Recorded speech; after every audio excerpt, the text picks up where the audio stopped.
जी excellent. ते अपना काम शाम दसो की कर दो जी मैं शुरू ते मेरा बैंकिंग फाइनेंस ਦਾ ਜੀ ਐਕਸੀਲੈਂਟ ਬਹੁਤ ਵਧੀਆ। ਤੇ ਜ਼ੁਬੈਰ ਸਾਹਿਬ ਮੌਜੂਦ ਨੇ ਸਾਡੇ ਦੋਸਤ ਲਾਹੌਰ ਦੇ ਵਿੱਚ ਬੜੇ ਮੰਨੇ ਪ੍ਰਮੰਨੇ ਆਥਰ ਨੇ ਅਵਾਰਡ ਵਿਨਰ ਨੇ ਇਨਸ਼ਾਅੱਲਾ ਹੋਰ ਵੀ ਅਵਾਰਡ ਮਿਲਣਗੇ ਤੇ ਔਰ ਬਹੁਤ ਮੇਰਾ ਅਰਸਾ ਲੇਕਿਨ ਪਿਛਲੇ ਇੱਕ ਕੋਈ 10 ਸਾਲਾਂ ਪਬਲਿਕ ਤੋਂ ਹਾਊਸ ਵਿੱਚ ਮੈਂ ਰਹਿ ਹੁਣ ਕਿਤਾਬ ਇੰਡੀਪੈਂਡੈਂਟ ਖਰੀਦੀ ਹੈ ਜ਼ੁਬੈਰ ਕੰਸਲਟਿੰਗ ਸਾਹਿਬ ਕੰਮ ਤੋਂ। ਹੀ ਕਰ ਰਿਹਾ ਹਾਂ ਡਿਵੈਲਪਮੈਂਟ ਸਾਈਡ। ਅੱਛਾ ਤੇ ਜ਼ੁਬੈਰ ਅਹਿਮਦ ਸਾਹਿਬ ਨੇ। ਬਾਕੀ ਉਸਾਮਾ ਜਿਹੜਾ ਵਿਚਾਰ ਵੈਬ ਦੇ ਨਾਲ ਬੈਠਿਆ ਹੈ, ਜੇ ਤੁਸੀਂ ਗੈਲਰੀ ਵਿਊ 'ਚ ਦੇਖਿਓ ਤੇ ਇਹ ਮੇਰਾ ਭਾਂਜਾ ਹੈ, ਅਨਕਰਾ ਦੇ ਵਿੱਚ ਆਈਟੀ ਦੇ ਵਿੱਚ ਗ੍ਰੈਜੂਏਸ਼ਨ ਕਰ ਰਿਹਾ ਹੈ। अस्सलाम वालेकुम जी। ਔਰ ਇੱਕ ਸਾਹਿਬ ਹੋਰ ਬੈਠੇ ਨੇ ਜਨਰਲ ਅਟੈਂਡੀ ਦੇ ਨਾਲ, ਬਲਕਿ ਦੋ ਸਾਹਿਬ ਬੈਠੇ ਨੇ, ਉਹ ਉਹਨਾਂ ਦਾ ਮੈਨੂੰ ਨਾਂ ਨਹੀਂ ਪਤਾ, ਜਿਹੜੇ ਸਿਰ ਖੁਰਕ ਰਹੇ ਨੇ। ਮੇਰਾ ਨਾਮ ਸ਼ੁਹੈਬ ਆਮਿਰ ਹੈ ਜੀ। ਮੈਨੂੰ ਆਪਣਾ ਨਾਂ ਨਹੀਂ ਬਦਲਣਾ ਆ ਰਿਹਾ, ਮੈਂ ਕਿਸ ਤਰ੍ਹਾਂ ਇਹਨੂੰ ਬਦਲਾਂ? Don't worry, so Usama will do it for you. ਆਪਣਾ ਤਾਰਫ ਕਰਾਓ। ਮੈਂ ਸ਼ੁਹੈਬ ਆਮਿਰ ਮੇਰਾ ਨਾਮ ਹੈ ਜੀ। ਮੈਂ ਲਾਸ ਐਂਜਲਸ ਹੋਣਾ ਵਾ, ਓਰੀਜਨਲੀ ਲਾਹੌਰ ਤੋਂ ਆ, ਲੇਕਿਨ ਪਿਛਲੇ 20-22 ਸਾਲ ਤੋਂ ਮੈਂ ਇੱਥੇ ਲਾਸ ਐਂਜਲਸ ਹੈਗਾ।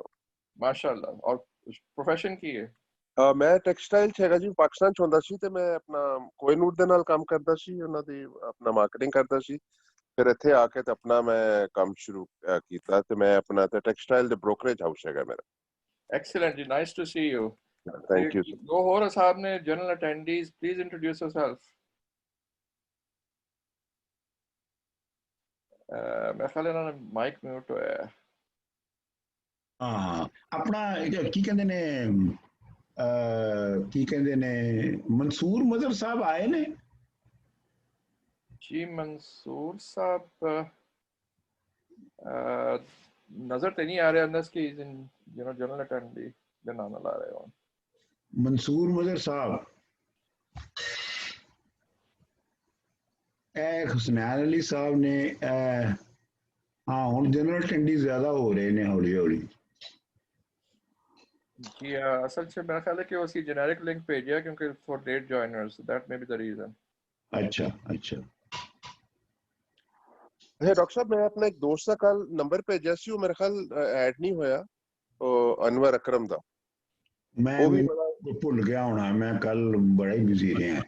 ਜੇ ਉਹ ਹੈ ਨੇ ਮੌਜੂਦ ਤੇ ਉਹਨਾਂ ਦਾ ਨੰਬਰ ਤੁਸੀਂ ਫਾਰਵਰਡ ਕਰ ਦਿਓ ਬੈਠਕ ਦੇ ਵਿੱਚ, ਮੈਂ ਉਹਨਾਂ ਨੂੰ ਲਿੰਕ ਭੇਜ ਦੇਣਾ। He can join if he wants to. ਅੱਛਾ ਚਲੋ, ਮੈਂ ਤੁਹਾਨੂੰ ਹੁਣੇ ਦੁਬਾਰਾ ਨੰਬਰ ਭੇਜ ਦਵਾਂਗਾ। WhatsApp ਤੇ ਉੱਤੇ ਨਾ ਬੈਠਕ ਦੇ ਵਿੱਚ ਫਾਰਵਰਡ ਕਰ ਦਿਓ ਤੇ I will send him the link. ਠੀਕ, ਮੈਂ ਹੁਣੇ ਕਰਨਾ।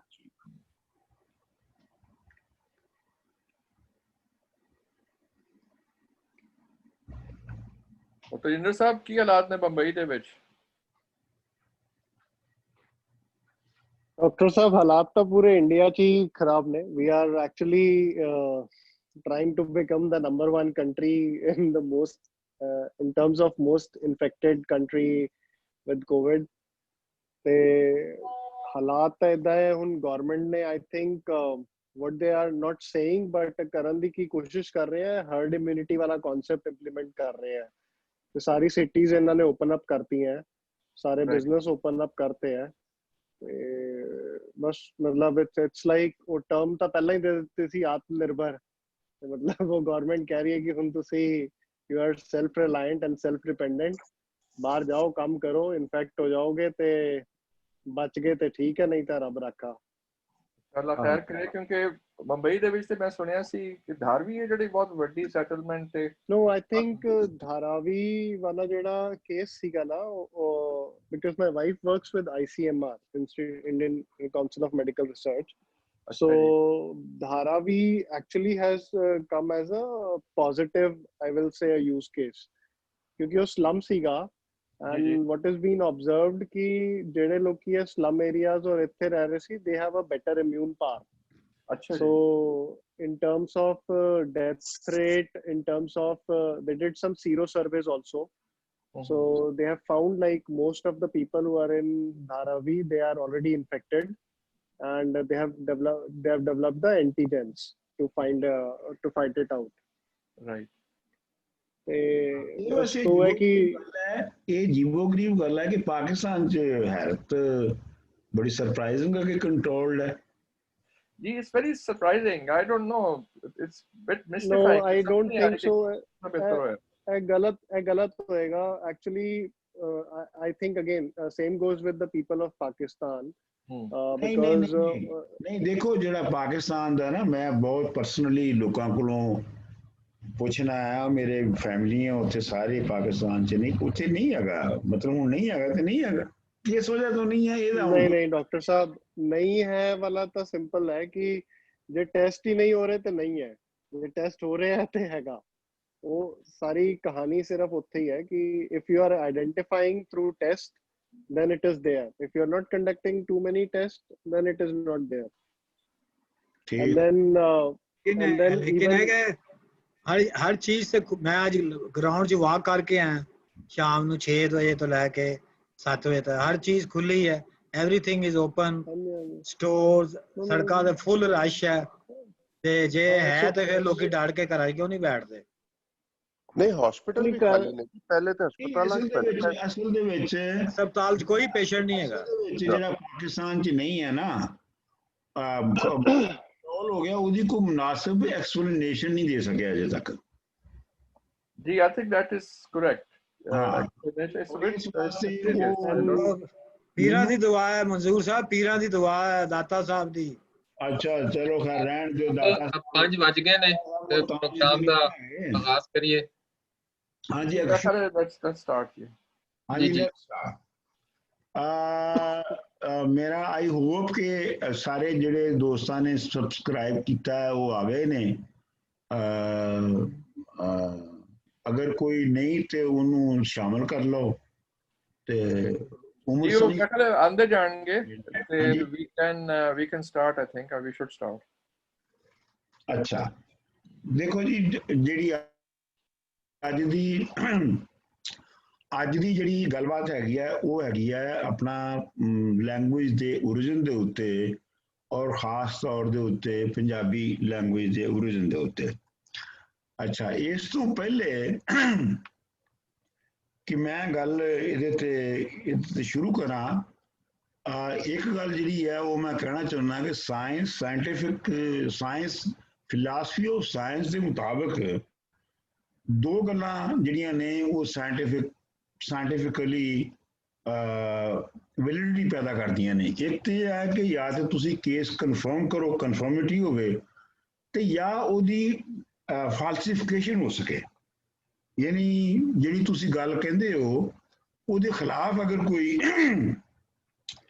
ਸ਼ਹਾਦਤ ਹੈਗੀ ਹੈ ਤੇ ਉਹ ਉਹਨੂੰ ਫਾਲਸੀਫਾਈ ਕਰ ਦੇਗੀ ਤੇ ਜੇ ਉਹ ਤੁਸੀਂ ਪੋਜ਼ਿਟਿਵ ਵੈਰੀਫਿਕੇਸ਼ਨ ਕਰਦੇ ਹੋ ਤੇ ਇੱਕ ਦੂਜਾ ਤਰੀਕਾ ਹੈਗਾ ਅੱਛਾ ਇਹ ਮੈਂ ਇਸ ਵਾਸਤੇ ਗੱਲ ਕਰ ਰਿਹਾ ਕਿ ਬਹੁਤ ਸਾਰੇ ਦੋਸਤਾਂ ਨੇ ਜਿਹੜੇ ਸਵਾਲ ਕਰਨੇ ਨੇ ਉਹਨਾਂ ਨੂੰ ਇਹ ਗੱਲ ਜਿਹੜੀ ਹੈ ਇਹ ਧਿਆਨ ਵਿੱਚ ਰੱਖਣੀ ਚਾਹੀਦੀ ਹੈ ਕਿ ਮਿਸਾਲ ਦੇ ਤੌਰ ਤੇ ਅਗਰ ਤੁਸੀਂ ਕਹਿੰਦੇ ਹੋ ਕਿ ਜੀ ਜਿਹੜੇ ਇੰਡੋ ਏਰੀਅਨ ਲੈਂਗੁਏਜਸ ਨੇ ਉਹਨਾਂ ਦੇ ਫਲਾਣੇ ਲਫ਼ਜ਼ ਕਾਮਨ ਨੇ ਤੇ ਉਹਦੇ ਵਿੱਚ ਫਿਰ ਦੂਜਾ ਸਵਾਲ ਇਹ ਹੈਗਾ ਕਿ ਜਿਹੜੇ ਕਾਮਨ ਨਹੀਂ ਹੈਗੇ ਉਹ ਕਿਉਂ ਨਹੀਂ ਹੈਗੇ ਬੇਸਿਕ ਜਿਹੜੇ ਨੇ ਉਹ ਫਾਲਸੀਫਿਕੇਸ਼ਨ ਦੇ ਤਹਿਤ ਆ ਜਾਣਗੇ ਖੈਰ ਐਨੀਵੇਜ਼ ਇਹ ਮੈਂ ਇੱਕ ਜਨਰਲ ਗੱਲ ਕਰਨੀ ਸੀਗੀ ਹੁਣ ਮੈਂ ਗੱਲ ਕਰਨਾ ਇਹਦੇ ਤੇ ਲੈਂਗੁਏਜ ਤੇ ਅੱਛਾ ਜੀ ਲੈਂਗੁਏਜ ਦੇ ਉੱਤੇ ਸਭ ਤੋਂ ਪਹਿਲੀ ਗੱਲ ਇਹ ਹੈ ਕਿ ਜਿਹੜੀ ਲੈਂਗੁਏਜ ਦੇ ਜਿਹੜੇ ਵਰਡਸ ਨੇ ਜਿਹੜਾ ਵਰਡ ਹੁੰਦਾ ਹੈ ਕੋਈ ਵੀ ਵਰਡ ਜਿਹੜਾ ਲੈਂਗੁਏਜ 'ਚ ਹੁੰਦਾ ਹੈ ਉਹ ਇੱਕ ਸਿਗਨਲ ਹੈ ਔਰ ਉਹ ਜਿਹੜਾ ਸਿਗਨਲ ਹੈ ਉਹ ਇਸ਼ਾਰੇ ਨਾਲ ਵੀ ਹੋ ਸਕਦਾ ਹੈ ਉਹ ਬੋਲ ਕੇ ਵੀ ਹੋ ਸਕਦਾ ਹੈ ਉਹ ਲਿਖ ਕੇ ਵੀ ਹੋ ਸਕਦਾ ਹੈ ਲੇਕਿਨ ਇਹ ਜਿਹੜਾ ਸਿਗਨਲ ਹੈ ਜਿਹੜਾ ਲੈਂਗੁਏਜ ਦਾ ਜਿਹੜਾ ਲਫ਼ਜ਼ ਹੈ ਇਹਦਾ ਆਪਣਾ ਕੋਈ ਮਤਲਬ ਨਹੀਂ ਹੁੰਦਾ ਇਹਦਾ ਕੋਈ ਮਾਇਨਾ ਨਹੀਂ ਹੈਗਾ ਇਹਦਾ ਮਾਇਨਾ ਜਿਹੜਾ ਹੈ ਉਹ ਹਰ ਕਲਚਰ ਦੇ ਵਿੱਚ ਸਪੈਸੀਫਿਕ ਹੈ ਮਿਸਾਲ ਦੇ ਤੌਰ ਦੇ ਉੱਤੇ ਅਸੀਂ ਕਹਿੰਦੇ ਹਾਂ ਜੀ ਜੁੱਤੀ ਪੰਜਾਬੀ ਦੇ ਵਿੱਚ ਸ਼ੂ ਨੂੰ ਅਸੀਂ ਕਹਿੰਦੇ ਹਾਂ ਜੁੱਤੀ ਅੱਛਾ ਹੁਣ ਜੁੱਤੀ ਦੇ ਵਿੱਚ ਆਪ ਖੁਦ ਕੋਈ ਐਸੀ ਚੀਜ਼ ਨਹੀਂ ਹੈਗੀ ਜਿਹੜੀ ਕਿ ਉਹਨੂੰ ਜੁੱਤੀ ਬਣਾ ਰਹੀ ਹੈ ਤੁਸੀਂ ਉਹਦਾ ਇੱਕ ਸਿਗਨਲ ਬਣਾ ਲਿਆ ਉਸ ਚੀਜ਼ ਦਾ ਜੁੱਤੀ ਲੇਕਿਨ ਜੁੱਤੀ ਜੇ ਤੁਸੀਂ ਫ੍ਰੈਂਚ ਨੂੰ ਉਸਦੇ ਸਾਹਮਣੇ ਜੁੱਤੀ ਦਾ ਜ਼ਿਕਰ ਕਰੋ ਤੇ ਉਹਨੂੰ ਨਹੀਂ ਸਮਝ ਆਵੇਗੀ ਕਿ ਤੁਸੀਂ ਸ਼ੂ ਦੀ ਜ਼ਿਕਰ ਕਰ ਰਹੇ ਹੋ ਇਸੇ ਤਰ੍ਹਾਂ ਹੀ ਤੁਸੀਂ ਮਿਸਾਲ ਦੇ ਤੌਰ ਤੇ ਲੈ ਲਓ ਲਫ਼ਜ਼ ਕੁੱਤਾ ਹੈ ਅੱਛਾ ਜਿਹੜਾ ਕੁੱਤਾ ਹੈ ਜੇ ਤੇ ਕੁੱਤੇ ਦੇ ਲਫ਼ਜ਼ ਦੇ ਵਿੱਚ ਕੋਈ ਐਸੀ ਗੱਲ ਹੋਵੇ ਤੇ ਤੁਸੀਂ ਦੁਨੀਆ 'ਚ ਜਿੱਥੇ ਮਰਜ਼ੀ ਵੀ ਜਾ ਕੇ ਕੁੱਤੇ ਦਾ ਲਫ਼ਜ਼ ਬੋਲੋ, ਉਹਨਾਂ ਨੂੰ ਸਮਝ ਆ ਜਾਣਾ ਚਾਹੀਦਾ ਕਿ ਇਹ ਕੁੱਤਾ ਹੈ। ਲੇਕਿਨ ਇਸ ਤਰ੍ਹਾਂ ਤੇ ਨਹੀਂ ਹੈਗਾ। ਇਹ ਕੁੱਤਾ ਜਿਹੜਾ ਸਿਰਫ ਇੱਕ ਖਾਸ ਏਰੀਆ ਔਰ ਖਾਸ ਰੀਜਨ ਦੇ ਔਰ ਖਾਸ ਜ਼ਮਾਨੇ ਵਗੈਰਾ ਦੇ ਲੋਕ ਜਿਹੜੇ ਨੇ ਉਹ ਜਿਹੜੇ ਹੈ ਨੇ ਉਹ ਕੁੱਤੇ ਨੂੰ ਕੁੱਤਾ ਸਮਝਦੇ ਨੇ। ਸੋ ਮਤਲਬ ਇਹ ਹੋਇਆ ਕਿ ਜਿਹੜੇ ਹਰ ਜ਼ੁਬਾਨ ਦੇ ਲਫ਼ਜ਼ ਨੇ, ਜਿਹੜੇ ਵਰਡ ਨੇ, ਉਹਨਾਂ ਦੇ ਆਪਣੇ ਕੋਈ ਉਹ ਸਿਗਨਲਸ ਨੇ ਔਰ ਉਹਨਾਂ ਦੇ ਆਪਣੇ ਕੋਈ ਉਹਨਾਂ ਦੀ ਕੋਈ ਆਪਣੀ ਖਸੂਸੀਅਤ ਨਹੀਂ ਹੈ। ਇੱਕ ਤੇ ਗੱਲ ਹੈ। ਦੂਜੀ ਗੱਲ ਇਹ ਹੈ ਕਿ ਜਿਹੜੇ ਇਹ ਵਰਡਸ ਨੇ, ਇਹ ਜਿਹੜੇ ਆਪਣਾ ਸਿਗਨਲਸ ਨੇ, ਇਹ ਜੁੜਦੇ ਕਿਵੇਂ ਨੇ ਇੱਕ ਦੂਜੇ ਦੇ ਨਾਲ। ਮਿਸਾਲ ਦੇ ਤੌਰ ਦੇ ਉੱਤੇ ਕੁੱਤੇ ਦੇ ਨਾਲ ਅਗਰ ਕੋਈ ਫਿਕਰਾ ਬਣਦਾ ਹੈ ਤੇ ਉਹਦੇ ਵਿੱਚ ਜਿਸ ਤਰੀਕੇ ਦੇ ਨਾਲ ਉਹ ਕੰਸਟਰਕਟ ਹੁੰਦਾ ਹੈ ਫਿਕਰਾ, ਜਿਹਦੇ 'ਚ ਕੁੱਤਾ ਇਸਤੇਮਾਲ ਹੁੰਦਾ ਹੈ, ਤੇ ਉਹਨੂੰ ਅਸੀਂ ਬੁਨਿਆਦੀ ਤੌਰ ਦੇ ਉੱਤੇ ਜਿਹਨੂੰ ਅਸੀਂ ਗ੍ਰਾਮੈਟੀਕਲ ਸਟਰਕਚਰ ਕਹਿੰਦੇ ਹਾਂ। ਤੇ ਹਰ ਜਿਹੜੀ ਜ਼ੁਬਾਨ ਹੈ ਉਹਦਾ ਇੱਕ ਆਪਣਾ ਗ੍ਰਾਮੈਟੀਕਲ ਸਟਰਕਚਰ ਹੁੰਦਾ ਹੈ, ਜਿਹਦੇ ਵਿੱਚ ਜਿਹੜਾ ਉਹਦੇ ਸਿਗਨਲਸ ਨੂੰ ਮੀਨਿੰਗਫੁਲ ਬਣਾਉਂਦਾ ਹੈ। ਅਗਰ ਉਹ ਗ੍ਰਾਮੈਟੀਕਲ ਸਟਰਕਚਰ ਨਾ ਹੋਵੇ ਤੇ ਉਹਦੇ ਕੋਈ ਮੀਨਿੰਗ ਨਹੀਂ ਹੈਗੇ, ਉਹਦੇ ਕੋਈ ਮੀਨਿੰਗ ਨਹੀਂ ਹੁੰਦੇ ਔਰ ਉਹ ਬੇਮਾਨੀ ਲਫ਼ਜ਼ ਹੁੰਦਾ ਹੈ। ਇਹ ਤੇ ਇੱਕ ਮੋਟੀ ਜੀ ਗੱਲ ਹੈ। ਹੁਣ ਮਤਲਬ ਇਹ ਹੈ ਕਿ ਇਹਦੇ 'ਚ ਜ਼ੁਬਾਨ ਦੇ ਵਰਡਸ ਔਰ ਜ਼ੁਬਾਨ ਦੀ ਜਿਹੜੀ ਗ੍ਰਾਮੈਟੀਕਲ ਸਟਰਕਚਰ ਹੈ, ਇਹਦੇ ਬਾਰੇ 'ਚ ਤਾਰੀਖੀ ਤੌਰ ਤੇ ਦੋ ਤਰ੍ਹਾਂ ਦੇ ਰਵੱਈਏ ਨੇ, ਦੋ ਤਰ੍ਹਾਂ ਦੀ ਥਿਊਰੀਜ਼ ਨੇ। ਇੱਕ ਤੇ ਕ੍ਰੀਏਸ਼ਨਿਸਟ ਥਿਊਰੀ ਹੈ, ਜਿਹਨੂੰ ਤੁਸੀਂ ਕਹਿੰਦੇ ਆ ਕਿ ਜੀ ਜਿਹੜਾ ਭਗਵਾਨ ਜਾਂ ਰੱਬ ਜਾਂ ਜੋ ਵੀ ਸੀਗਾ, ਉਹਨੇ ਜਦੋਂ ਬੰਦੇ ਨੂੰ ਪੈਦਾ ਕੀਤਾ ਤੇ ਉਹ ਪੈਦਾ ਕਰਨ ਦੇ ਵੇਲੇ ਹੀ ਉਹਨੂੰ ਪੂਰੀ ਉਹਨੇ ਜ਼ੁਬਾਨ ਦੇ ਦਿੱਤੀ, ਤੇ ਹੁਣ ਜਿਹੜੀ ਜ਼ੁਬਾਨ ਦੇ ਵਿੱਚ ਜਿਹੜੀ ਹੁਣ ਸਾਨੂੰ ਸਮਝ ਨਹੀਂ ਆਉਂਦੀ ਹੈ, ਜਿਹੜੀ ਭੈੜੀ ਹੋ ਗਈ ਹੈ ਜ਼ੁਬਾਨ, ਇਹ ਬੰਦਿਆਂ ਨੇ ਬਾਅਦ ਦੇ ਵਿੱਚ ਪੋਲੂਸ਼ਨ ਕੀਤੀ ਹੈ। ਇੱਕ ਤੇ ਇਹ ਹੈ, ਇੱਕ ਤੇ ਇਹ ਕ੍ਰੀਏਸ਼ਨਿਸਟ ਵਿਊ ਹੈਗਾ। ਜਿਹੜਾ ਐਵੋਲੂਸ਼ਨਿਸਟ ਵਿਊ ਹੈ, ਮੈਂ ਜਿਹਨੂੰ ਮੰਨਣਾ ਹੈ, ਐਵੋਲੂਸ਼ਨਿਸਟ ਵਿਊ ਤੁਸੀਂ ਵੀ ਜਾਣਦੇ ਹੋ ਕਿ ਉਹ ਇਹ ਹੈਗਾ ਕਿ ਜਿਹੜੀ ਜ਼ੁਬਾਨ ਹੈ ਉਹ ਜਿਹੜੀ ਹੈ ਉਹ ਕਿਸੇ ਲੋੜ ਦੇ ਤਹਿਤ ਇਵਾਲਵ ਹੋਈ ਹੈ। ਉਹਦਾ ਹਰ ਲਫ਼ਜ਼ ਜਿਹੜਾ ਹੈ ਉਹ ਕਿਸੇ ਲੋੜ ਦੇ ਪਾਰੋਂ ਜਿਹੜਾ ਹੈ ਉਸ ਲੈਂਗੁਏਜ ਗਰੁੱਪ ਦੇ ਵਿੱਚ ਆਇਆ ਹੈ। ਅੱਛਾ, ਹੁਣ ਇਹਦੇ 'ਚ ਇਹ ਮੰਨਿਆ ਜਾਂਦਾ ਹੈ ਕਿ ਜੀ 70,000 ਸਾਲ ਪਹਿਲੇ ਜਿਹੜੀ ਹੈ ਉਹ ਲੈਂਗੁਏਜ ਜਿਹੜੀ ਹੈ ਬੰਦਿਆਂ ਨੇ ਬੋਲਣੀ ਸ਼ੁਰੂ ਕੀਤੀ। ਲੇਕਿਨ ਇਸ ਤੋਂ ਇਹ ਮੇਰਾ ਖਿਆਲ ਹੈ ਜੀ ਹਿਸਟਰੀ ਜਿਹੜੀ ਹੈ ਤੋਂ ਹੋਰ ਵੀ ਬਹੁਤ ਜ਼ਿਆਦਾ ਪੁਰਾਣੀ ਹੈ। ਇਹਦੇ ਵਿੱਚ ਦੋ ਤਰ੍ਹਾਂ ਦੇ ਅਗੇਨ ਇਹਦੇ ਵਿੱਚ ਫਿਰ ਦੋ ਤਰ੍ਹਾਂ ਦੀ ਥਿਊਰੀਜ਼ ਨੇ। ਇੱਕ ਥਿਊਰੀ ਤੇ ਜਿਵੇਂ ਕਿ ਮੈਂ ਅਰਜ਼ ਕੀਤਾ ਐਵੋਲੂਸ਼ਨਿਸਟ ਥਿਊਰੀ ਹੈ ਕਿ ਜ਼ੁਬਾਨ ਜਿਹੜੀ ਹੈ ਉਹ ਹੌਲੀ ਬਣੀ ਹੈ, ਔਰ ਯਾਨੀ ਖੁਦ ਬੰਦੇ ਦਾ ਜਿਹੜਾ ਸਾਊਂਡ ਸਟਰਕਚਰ ਹੈ, ਬੰਦੇ ਦਾ ਬੋਲਣ ਦਾ ਜਿਹੜਾ ਸਾਊਂਡ ਸਟਰਕਚਰ ਹੈ, ਗਲਾ ਹੈ, ਉਹਦੀ ਜ਼ੁਬਾਨ ਹੈ, ਉਹਦੀ ਆਵਾਜ਼ ਕੱਢਣ ਦਾ ਤਰੀਕਾ ਹੈ, ਇਹ ਕਈ ਲੱਖਾਂ ਸਾਲਾਂ ਦੇ ਵਿੱਚ ਜਾ ਕੇ ਤੇ ਬੰਦੇ ਦਾ ਮੂੰਹ ਔਰ ਇਹ ਸਾਰਾ ਕੁਝ ਇਵੇਂ ਬਣਿਆ ਕਿ ਉਹ ਇਵੇਂ ਬੋਲ ਸਕਦਾ ਹੈ। ਦੂਜਾ ਜਿਹੜੀ ਥਿਊਰੀ ਦੇ ਰਹੇ ਨੇ ਉਹ ਨੋਆਮ ਚਾਮਸਕੀ ਵਗੈਰਾ ਦੀ ਥਿਊਰੀ ਹੈ, ਜਿਹਨੂੰ ਕਿ ਹਰਾਰੀ ਜਿਹੜਾ ਹੈ ਆਪਣਾ ਮਸ਼ਹੂਰ ਰਾਈਟਰ ਉਹ ਵੀ ਫਾਲੋ ਕਰਦਾ ਹੈ। ਉਹ ਥਿਊਰੀ ਇਹ ਹੈਗੀ ਹੈ ਕਿ ਕਿਸੇ ਇੱਕ ਪਰਟੀਕੂਲਰ ਸਟੇਜ ਦੇ ਉੱਤੇ ਹਿਊਮਨ ਐਵੋਲੂਸ਼ਨ ਦੀ ਇੱਕ ਰੈਂਡਮ ਮਿਊਟੇਸ਼ਨ ਹੋਈ, ਔਰ ਉਸ ਰੈਂਡਮ ਮਿਊਟੇਸ਼ਨ ਦੇ ਨਤੀਜੇ ਦੇ ਤੌਰ ਤੇ ਇਨਸਾਨਾਂ ਨੇ ਜਿਹੜਾ ਹੈ ਉਹ ਜ਼ੁਬਾਨ ਬੋਲਣੀ ਸ਼ੁਰੂ ਕਰ ਦਿੱਤੀ। ਅੱਛਾ, ਉਹਦੇ ਹੱਕ 'ਚ ਜਿਹੜਾ ਨਾਮ ਨੋਆਮ ਚਾਮਸਕੀ ਜਿਹੜਾ ਹੈ ਉਹ ਜਿਹੜਾ ਦਲੀਲ ਦਿੰਦਾ ਹੈ, ਉਹ ਕਹਿੰਦਾ ਹੈ ਕਿ ਜਿਹੜੀ 5 ਜਾਂ 6 ਸਾਲਾਂ ਦੀ ਉਮਰ ਤੱਕ ਇਨਸਾਨੀ ਬੱਚਾ ਜਿੰਨੇ ਲਫ਼ਜ਼ ਔਰ ਜਿੰਨੀ ਗ੍ਰਾਮੈਟੀਕਲ ਸਟਰਕਚਰ ਨੂੰ ਸਮਝ ਲੈਂਦਾ ਹੈ, ਇਹਨੂੰ ਕਿਸੇ ਵੀ ਸਾਇੰਟੀਫਿਕ ਤਰੀਕੇ ਦੇ ਨਾਲ ਐਕਸਪਲੇਨ ਨਹੀਂ ਕੀਤਾ ਜਾ ਸਕਦਾ।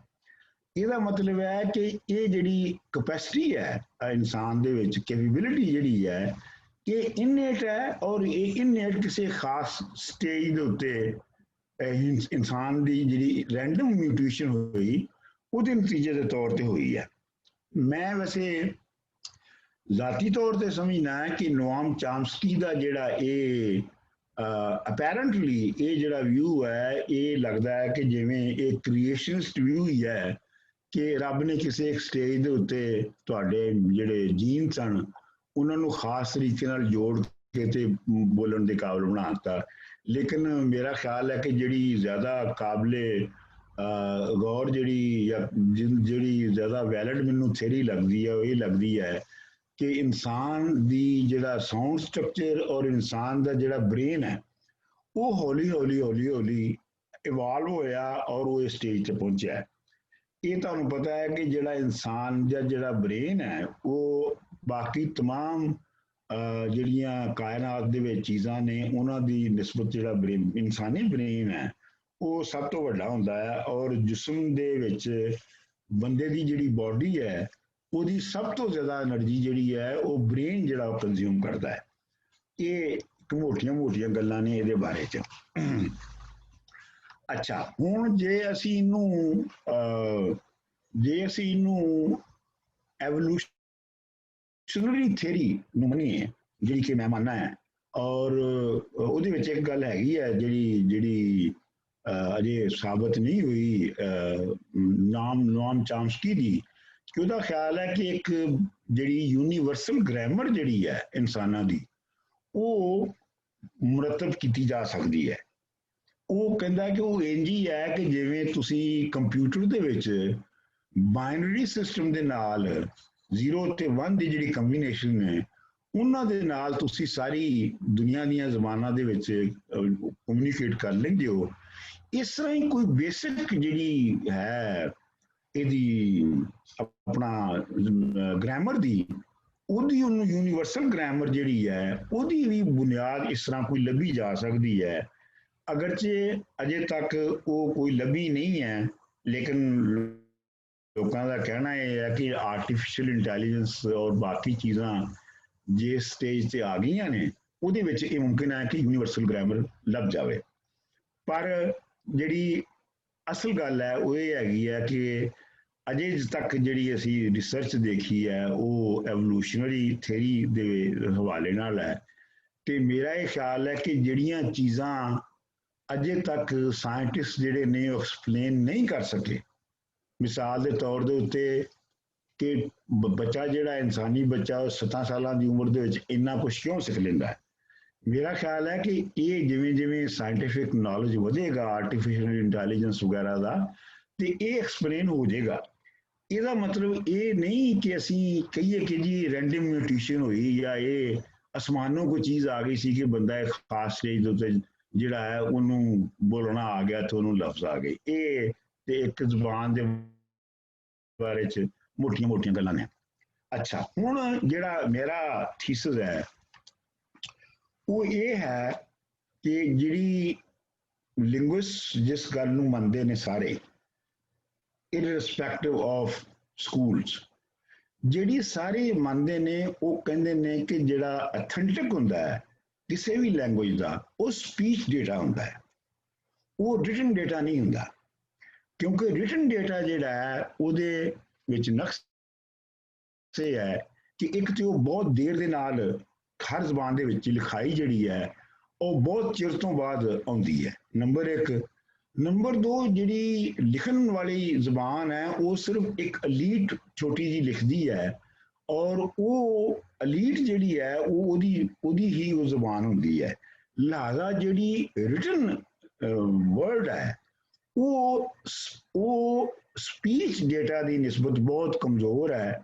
ਔਰ ਅਗਰ ਇਸ ਗੱਲ ਨੂੰ ਅਸੀਂ ਮੰਨ ਲਈਏ ਤੇ ਇਹਦਾ ਮਤਲਬ ਇਹ ਹੈ ਕਿ ਜਿਹੜੀ ਰਿਸਰਚ ਬੇਸਿਕਲੀ ਰਿਟਨ ਵਰਡ ਦੇ ਬੁਨਿਆਦ ਦੇ ਉੱਤੇ ਸਾਰੀ ਹੋਈ ਹੈ ਉਹ ਬਹੁਤ ਹੀ ਡਿਫੈਕਟਿਵ ਹੈ ਕਿਉਂਕਿ ਉਹਦੇ ਵਿੱਚ ਸਪੀਚ ਡੇਟਾ ਨਹੀਂ ਆਇਆ, ਉਹ ਸਪੀਚ ਡੇਟਾ ਤੇ ਨਹੀਂ। ਇਹਦੀ ਇਸ ਗੱਲ ਦੀ ਬਹੁਤ ਰੈਲੇਵੈਂਸ ਹੈ ਜਿਹੜੀ ਕਿ ਹੁਣੇ ਮੈਂ ਤੁਹਾਡੇ ਸਾਹਮਣੇ ਪੇਸ਼ ਕਰਾਂਗਾ ਕਿ ਇਸ ਗੱਲ ਦੀ ਰੈਲੇਵੈਂਸ ਕੀ ਹੈਗੀ ਹੈ ਸਾਡੇ ਸਾਇੰਸ 'ਚ। ਹੁਣ ਸਵਾਲ ਇਹ ਹੈ ਕਿ ਜਿਹੜਾ ਸਪੀਚ ਡੇਟਾ ਹੈ ਉਹ ਸਾਡੇ ਕੋਲ ਮਸ਼ੀਨਾਂ ਤੇ ਹੈ ਨਹੀਂ ਸਨ ਆਪਣਾ ਪੁਰਾਣੇ ਜ਼ਮਾਨੇ 'ਚ ਕਿ ਉਹ ਸਪੀਚ ਜਿਹੜੀ ਆ ਕਲੈਕਟ ਹੋ ਜਾਂਦੀ ਔਰ ਉਹਨੂੰ ਅਸੀਂ ਹੁਣ ਐਨਾਲਾਈਜ਼ ਕਰ ਸਕਦੇ। ਤੇ ਇਸ ਲਈ ਸਾਨੂੰ ਕੋਈ ਹੋਰ ਮੈਥਡ ਜਿਹੜਾ ਉਹ ਯੂਜ਼ ਕਰਨਾ ਪਏਗਾ ਇਸ ਗੱਲ ਨੂੰ ਸਮਝਣ ਵਾਸਤੇ। ਔਰ ਮੈਂ ਇਹ ਸਮਝਣਾ ਕਿ ਉਹ ਜਿਹੜਾ ਮੈਥਡ ਯੂਜ਼ ਕੀਤਾ ਜਾਂਦਾ ਹੈ, ਕੀਤਾ ਜਾਣਾ ਚਾਹੀਦਾ ਹੈ ਜਾਂ ਕਰਦੇ ਨੇ, ਉਹ ਹੈ ਕੰਪੈਰੇਟਿਵ ਮੈਥਡ। ਕੰਪੈਰੇਟਿਵ ਮੈਥਡ ਇਹ ਹੈਗਾ ਕਿ ਤੁਸੀਂ ਇਹ ਦੇਖਦੇ ਹੋ ਕਿ ਹਿਸਟਰੀ ਦੀਆਂ ਮੁਖਤਲਿਫ ਸਟੇਜਸ ਜਿਹੜੀਆਂ ਨੇ ਉਹਨਾਂ ਵਿੱਚ ਸੁਸਾਇਟੀ ਜਿਹੜੀ ਹੈ ਉਹਨਾਂ ਵਿੱਚ ਜ਼ਬਾਨ ਕਿਵੇਂ ਤਰੱਕੀ ਕਰਦੀ ਹੈ ਔਰ ਜ਼ਬਾਨ ਦੇ ਲਫ਼ਜ਼ ਕਿਵੇਂ ਅੱਗੇ ਵੱਧਦੇ ਨੇ। ਇਹ ਗੱਲ ਜਿਹੜੀ ਹੈ ਇਹ ਬੇਸਿਕ ਹੈਗੀ ਹੈ ਕੰਪੈਰੇਟਿਵ ਮੈਥਡ ਦੀ। ਹੁਣ ਇਹਦੇ 'ਚ ਇਹ ਕੁਐਸਚਨ ਆਉਂਦਾ ਹੈ ਕਿ ਆਮ ਤੌਰ ਤੇ ਇਹ ਮੰਨਿਆ ਜਾਂਦਾ ਹੈ ਕਿ ਇਨਸਾਨ ਜਿਹੜਾ ਹੈ ਉਹ ਸਭ ਤੋਂ ਪਹਿਲੇ ਉਹ ਸਿਰਫ ਫੂਡ ਗੈਦਰਰ ਸੀ, ਫਿਰ ਥੋੜਾ ਉਹਨੇ ਹੰਟਿੰਗ ਵੀ ਸ਼ੁਰੂ ਕਰ ਦਿੱਤੀ, ਫਿਰ ਐਗਰੀਕਲਚਰ ਰੈਵੋਲੂਸ਼ਨ ਆਇਆ ਔਰ ਐਗਰੀਕਲਚਰ ਰੈਵੋਲੂਸ਼ਨ ਤੋਂ ਬਾਅਦ ਇੰਡਸਟਰੀਅਲ ਰੈਵੋਲੂਸ਼ਨ ਆਇਆ ਔਰ ਵਗੈਰਾ ਵਗੈਰਾ। ਇਹ ਜਿਹੜੀਆਂ ਹਿਊਮਨ ਹਿਸਟਰੀ ਦੀਆਂ ਜਿਹੜੀਆਂ ਸਟੇਜਸ ਨੇ ਇਹ ਸਾਨੂੰ ਸਾਫ਼ ਨਜ਼ਰ ਆਉਂਦੀਆਂ ਨੇ ਔਰ ਤੁਹਾਨੂੰ ਵੀ ਤੇ ਮੈਨੂੰ ਵੀ ਇਹ ਪਤਾ ਹੈਗਾ ਹੈ ਕਿ ਜਿੰਨੀ ਕੰਪਲੈਕਸ ਜ਼ਬਾਨ ਇੰਡਸਟਰੀਅਲ ਸੁਸਾਇਟੀ ਦੀ ਹੈ ਉਹਦੀ ਹੁਣ ਜਿਹੜੀ ਇੰਡਸਟਰੀਅਲ ਸੁਸਾਇਟੀਜ਼ ਦੇ ਵਿੱਚ ਜਿਹੜੀ ਵਰਤੀ ਜਾ ਰਹੀ ਹੈ ਜ਼ਬਾਨ, ਉਹ ਜ਼ਾਹਰ ਗੱਲ ਹੈ ਕਿ ਉਹ ਜ਼ਬਾਨ ਜਿਹੜੀ ਹੈ ਉਹ ਹੰਟਿੰਗ ਮੈਨ ਜਾਂ ਫੂਡ ਗੈਦਰਰਸ ਦੇ ਮੁਕਾਬਲੇ 'ਚ ਉਹ ਬਹੁਤ ਜ਼ਿਆਦਾ ਕੰਪਲੈਕਸ ਹੈ। ਸੋ ਸਵਾਲ ਇਹ ਸਾਹਮਣੇ ਆਇਆ, ਜਿਹੜਾ ਨਤੀਜਾ ਇਹਦੇ ਤੋਂ ਸਾਹਮਣੇ ਆਇਆ ਕਿ ਜਿਹੜਾ ਜਿਵੇਂ ਜਿਵੇਂ ਸੁਸਾਇਟੀ ਦੀਆਂ ਲੋੜਾਂ ਬਦਲਦੀਆਂ ਨੇ ਉਵੇਂ ਉਵੇਂ ਉਹ ਆਪਣੀ ਲੋੜਾਂ ਲਈ ਨਵੇਂ ਲਫ਼ਜ਼ ਜਿਹੜੇ ਨੇ ਉਹ ਘੜਦਾ ਹੈ ਜਾਂ ਨਵੇਂ ਲਫ਼ਜ਼ ਪੁਰਾਣੇ ਲਫ਼ਜ਼ਾਂ ਦੇ ਨੂੰ ਹੀ ਬਦਲਾ ਕੇ ਤੇ ਉਹ ਨਵੇਂ ਤਰੀਕੇ ਨਾਲ ਵਰਤ ਲੈਂਦਾ ਹੈ। ਇਹ ਹੁੰਦਾ ਹੈ। ਅੱਛਾ, ਹੁਣ ਇਹਦੇ ਵਿੱਚ ਜਿਹੜੀ ਮੁੱਢਲੀ ਗੱਲ ਹੈ ਉਹ ਇਹ ਹੈਗੀ ਹੈ ਕਿ ਮਤਲਬ ਜਿਹੜੀ ਐਗਰੀਕਲਚਰਲ ਸੁਸਾਇਟੀ ਦੀ ਜਿਹੜੀ ਜ਼ਬਾਨ ਹੈ ਔਰ ਉਹਦੇ 'ਚ ਜਿਹੜਾ ਕਾਮਰਸ ਵੀ ਹੈ, ਉਹ ਜ਼ਬਾਨ ਜਿਹੜੀ ਹੈ ਉਹ ਸਿਰਫ ਪਸ਼ੂ ਪਾਲ ਸੁਸਾਇਟੀ ਜਿਹੜੀ ਹੈ, ਪਸ਼ੂ ਪਾਲਣ ਦਾ ਮਤਲਬ ਹੈ ਐਨੀਮਲ ਬਰੀਡਰਸ, ਉਹਨਾਂ ਦੀ ਜਿਹੜੀ ਲੋੜਾਂ ਨੇ ਉਹ ਬਹੁਤ ਥੋੜ੍ਹੀਆਂ ਨੇ। ਲੇਕਿਨ ਜਿਹੜੀ ਸੁਸਾਇਟੀ ਐਗਰੀਕਲਚਰਲ ਹੋ ਜਾਂਦੀ ਹੈ ਉਹਦੇ ਵਿੱਚ ਇੱਕ ਤੇ ਫਸਲਾਂ ਬੀਜੀਆਂ ਜਾਂਦੀਆਂ ਨੇ, ਨੰਬਰ 1, ਨੰਬਰ 2 ਉਹਦੇ ਵਿੱਚ ਐਨੀਮਲਸ ਦੀ ਵੀ ਬਰੀਡਿੰਗ ਹੁੰਦੀ ਹੈ ਨਾਲ ਐਗਰੀਕਲਚਰ ਸੁਸਾਇਟੀ ਦੇ ਵਿੱਚ। ਤੇ ਤੀਸਰਾ ਜਿਹੜਾ ਹੈ ਉਹ ਇਹ ਹੈ ਕਿ ਇਹਨਾਂ ਸੁਸਾਇਟੀਆਂ ਦੇ ਵਿੱਚ ਜਿਹੜੀ ਐਕਸਚੇਂਜ ਹੈ ਗੁੱਡਸ ਦੀ ਆਪਸ ਦੇ ਵਿੱਚ ਉਹ ਬਹੁਤ ਜ਼ਿਆਦਾ ਹੁੰਦੀ ਹੈ। ਤੇ ਲਿਹਾਜ਼ਾ ਇਹ ਜਿਹੜੀ ਐਗਰੀਕਲਚਰਲ ਐਡਵਾਂਸ ਸੁਸਾਇਟੀ ਜਾਂ ਮੋਡਰੇਟਲੀ ਐਡਵਾਂਸ ਸੁਸਾਇਟੀ ਹੈ ਉਹਦੀ ਜਿਹੜੀ ਵੋਕੈਬਲਰੀ ਹੈ ਉਹ ਪਸ਼ੂ ਪਾਲ ਸੁਸਾਇਟੀ ਦੀ ਨਿਸਬਤ ਬਹੁਤ ਅੱਗੇ ਹੁੰਦੀ ਹੈ। ਇਹਦੀ ਰੈਲੇਵੈਂਸ ਕੀ ਹੈ? ਇਹਦੀ ਰੈਲੇਵੈਂਸ ਇਹ ਹੈ ਕਿ ਜਦੋਂ ਆਏ ਹਿੰਦੁਸਤਾਨ 'ਚ ਪੰਜਾਬ ਦੇ ਵਿੱਚ, ਬੇਸਿਕਲੀ ਤਾਂ ਪੰਜਾਬ 'ਚ ਹੀ ਆਏ ਸਨ ਔਰ ਇਹ ਹੁਣ ਜਿਹੜਾ ਹੈ ਇਹ ਜੈਨੇਟਿਕਸ ਦੀ ਜਿਹੜੀ ਹੈ ਸਾਇੰਸ ਉਹਦੇ ਨਾਲ ਇਹ ਸਾਬਤ ਹੋ ਚੁੱਕਿਆ ਹੈ ਔਰ ਇਹਨੂੰ ਹੁਣ ਕੋਈ ਬਹੁਤ ਜ਼ਿਆਦਾ ਚੈਲੰਜ ਵੀ ਨਹੀਂ ਕਰਦਾ ਕਿ 1300 ਔਰ 1500 BC ਦੇ ਦਰਮਿਆਨ ਇਹ ਜਿਹੜਾ ਮਿਡਲ ਈਸਟ ਤੋਂ ਮਰਦਾਂ ਦਾ ਬਹੁਤ ਵੱਡਾ ਗਰੁੱਪ ਜਿਹੜਾ ਹੈ ਉਹ ਪੰਜਾਬ 'ਚ ਆਇਆ ਔਰ ਉਹਨੇ ਆ ਕੇ ਇੱਥੇ ਲੋਕਾਂ ਦੇ ਉੱਤੇ ਕਬਜ਼ਾ ਕੀਤਾ। ਉਹਦੇ ਕੋਲ ਜਿਹੜੀ ਐਡਵਾਂਟੇਜ ਸੀਗਾ ਜਿਹੜੀ ਆਪਣਾ ਬਾਹਰੋਂ ਆਉਣ ਵਾਲਿਆਂ ਕੋਲ ਏਰੀਅਨਸ ਕੋਲ ਜਿਹੜਾ ਐਡਵਾਂਟੇਜ ਸੀਗਾ ਉਹ ਸੀਗਾ ਇੱਕ ਤੇ ਘੋੜਾ ਉਹਨਾਂ ਨੇ ਪਹਿਲੇ ਕਰ ਲਿਆ ਸੀ ਡੋਮੈਸਟੀਕੇਟ। ਦੂਜਾ ਸਪੂਕਡ ਜਿਹੜੀ ਹੈਗੀ ਹੈ ਚੈਰੀਅਟ, ਜਿਹੜੀਆਂ ਬੱਗੀਆਂ ਨੇ, ਇਹਦੇ ਨਾਲ ਉਹਨਾਂ ਦੀ ਜਿਹੜੀ ਸਪੀਡ ਹੈ ਹਰਕਤ ਕਰਨ ਦੀ ਉਹ ਇੰਨੀ ਤੇਜ਼ ਸੀ ਕਿ ਉਹਦਾ ਮੁਕਾਬਲਾ ਜਿਹੜੇ ਨੇ ਉਹ ਪੁਰਾਣੇ ਪੁਰਾਣੇ ਤਰੀਕੇ ਦੇ ਲੋਕ ਕਰ ਨਹੀਂ ਸਕੇ। ਲਿਹਾਜ਼ਾ ਇਸੇ ਜਿਹੜੀ ਐਡਵਾਂਟੇਜ ਸੀ, ਇਸੇ ਦੇ ਪਾਰੋਂ ਉਹਨਾਂ ਨੇ ਇਧਰ ਪੰਜਾਬ ਵੱਲ ਵੀ ਅਪਰ ਹੈਂਡ ਉਹਨਾਂ ਦਾ ਹੋ ਗਿਆ, ਤੇ ਜਿੱਥੇ ਜਿੱਥੇ ਉਹ ਯੂਰਪ ਵੱਲ ਵੀ ਗਏ ਉੱਥੇ ਉੱਥੇ ਵੀ ਉਹਨਾਂ ਦਾ ਹੋ ਗਿਆ। ਇਹ ਇਸ ਵਾਸਤੇ ਮੈਂ ਗੱਲ ਕੀਤੀ ਹੈ ਕਿ ਤੁਸੀਂ ਇਹ ਕਹੋਗੇ ਕਿ ਫਿਰ ਜਿਹੜਾ ਬੈਕਵਰਡ ਜਿਹੜਾ ਮੋਡ ਆਫ ਪ੍ਰੋਡਕਸ਼ਨ ਸੀਗਾ ਏਰੀਅਨਸ ਦਾ, ਉਹਨੇ ਕਬਜ਼ਾ ਕਿਵੇਂ ਕਰ ਲਿਆ ਇਹਦੇ ਉੱਤੇ, ਇੱਕ ਡਿਵੈਲਪਡ ਸੁਸਾਇਟੀ ਦੇ ਉੱਤੇ। ਤੇ ਉਹਦੀ ਐਕਸਪਲੇਨੇਸ਼ਨ ਇਹੋ ਹੀ ਹੈ ਕਿ ਜਿਹੜੀ ਇਸ ਤਰ੍ਹਾਂ ਦੀਆਂ ਬਹੁਤ ਸਾਰੀਆਂ ਤਾਕਤਾਂ ਜਿਹੜੀਆਂ ਨੇ ਉਹ ਜੰਗੀ ਲਿਹਾਜ਼ ਨਾਲ ਅਪਰ ਹੈਂਡ ਹਾਸਲ ਕਰਕੇ ਤੇ ਉਹ ਬਹੁਤ ਹੀ ਮੈਚਿਓਰਡ ਸੁਸਾਇਟੀਜ਼ ਜਿਹੜੀਆਂ ਹੁੰਦੀਆਂ ਨੇ ਉਹਨਾਂ ਦੇ ਉੱਤੇ ਕਬਜ਼ਾ ਕਰ ਲੈਂਦੀਆਂ ਨੇ, ਫਿਰ ਉੱਥੇ ਉਹਨਾਂ ਦੇ ਵਗਰੀ ਹੋ ਜਾਂਦੇ ਨੇ।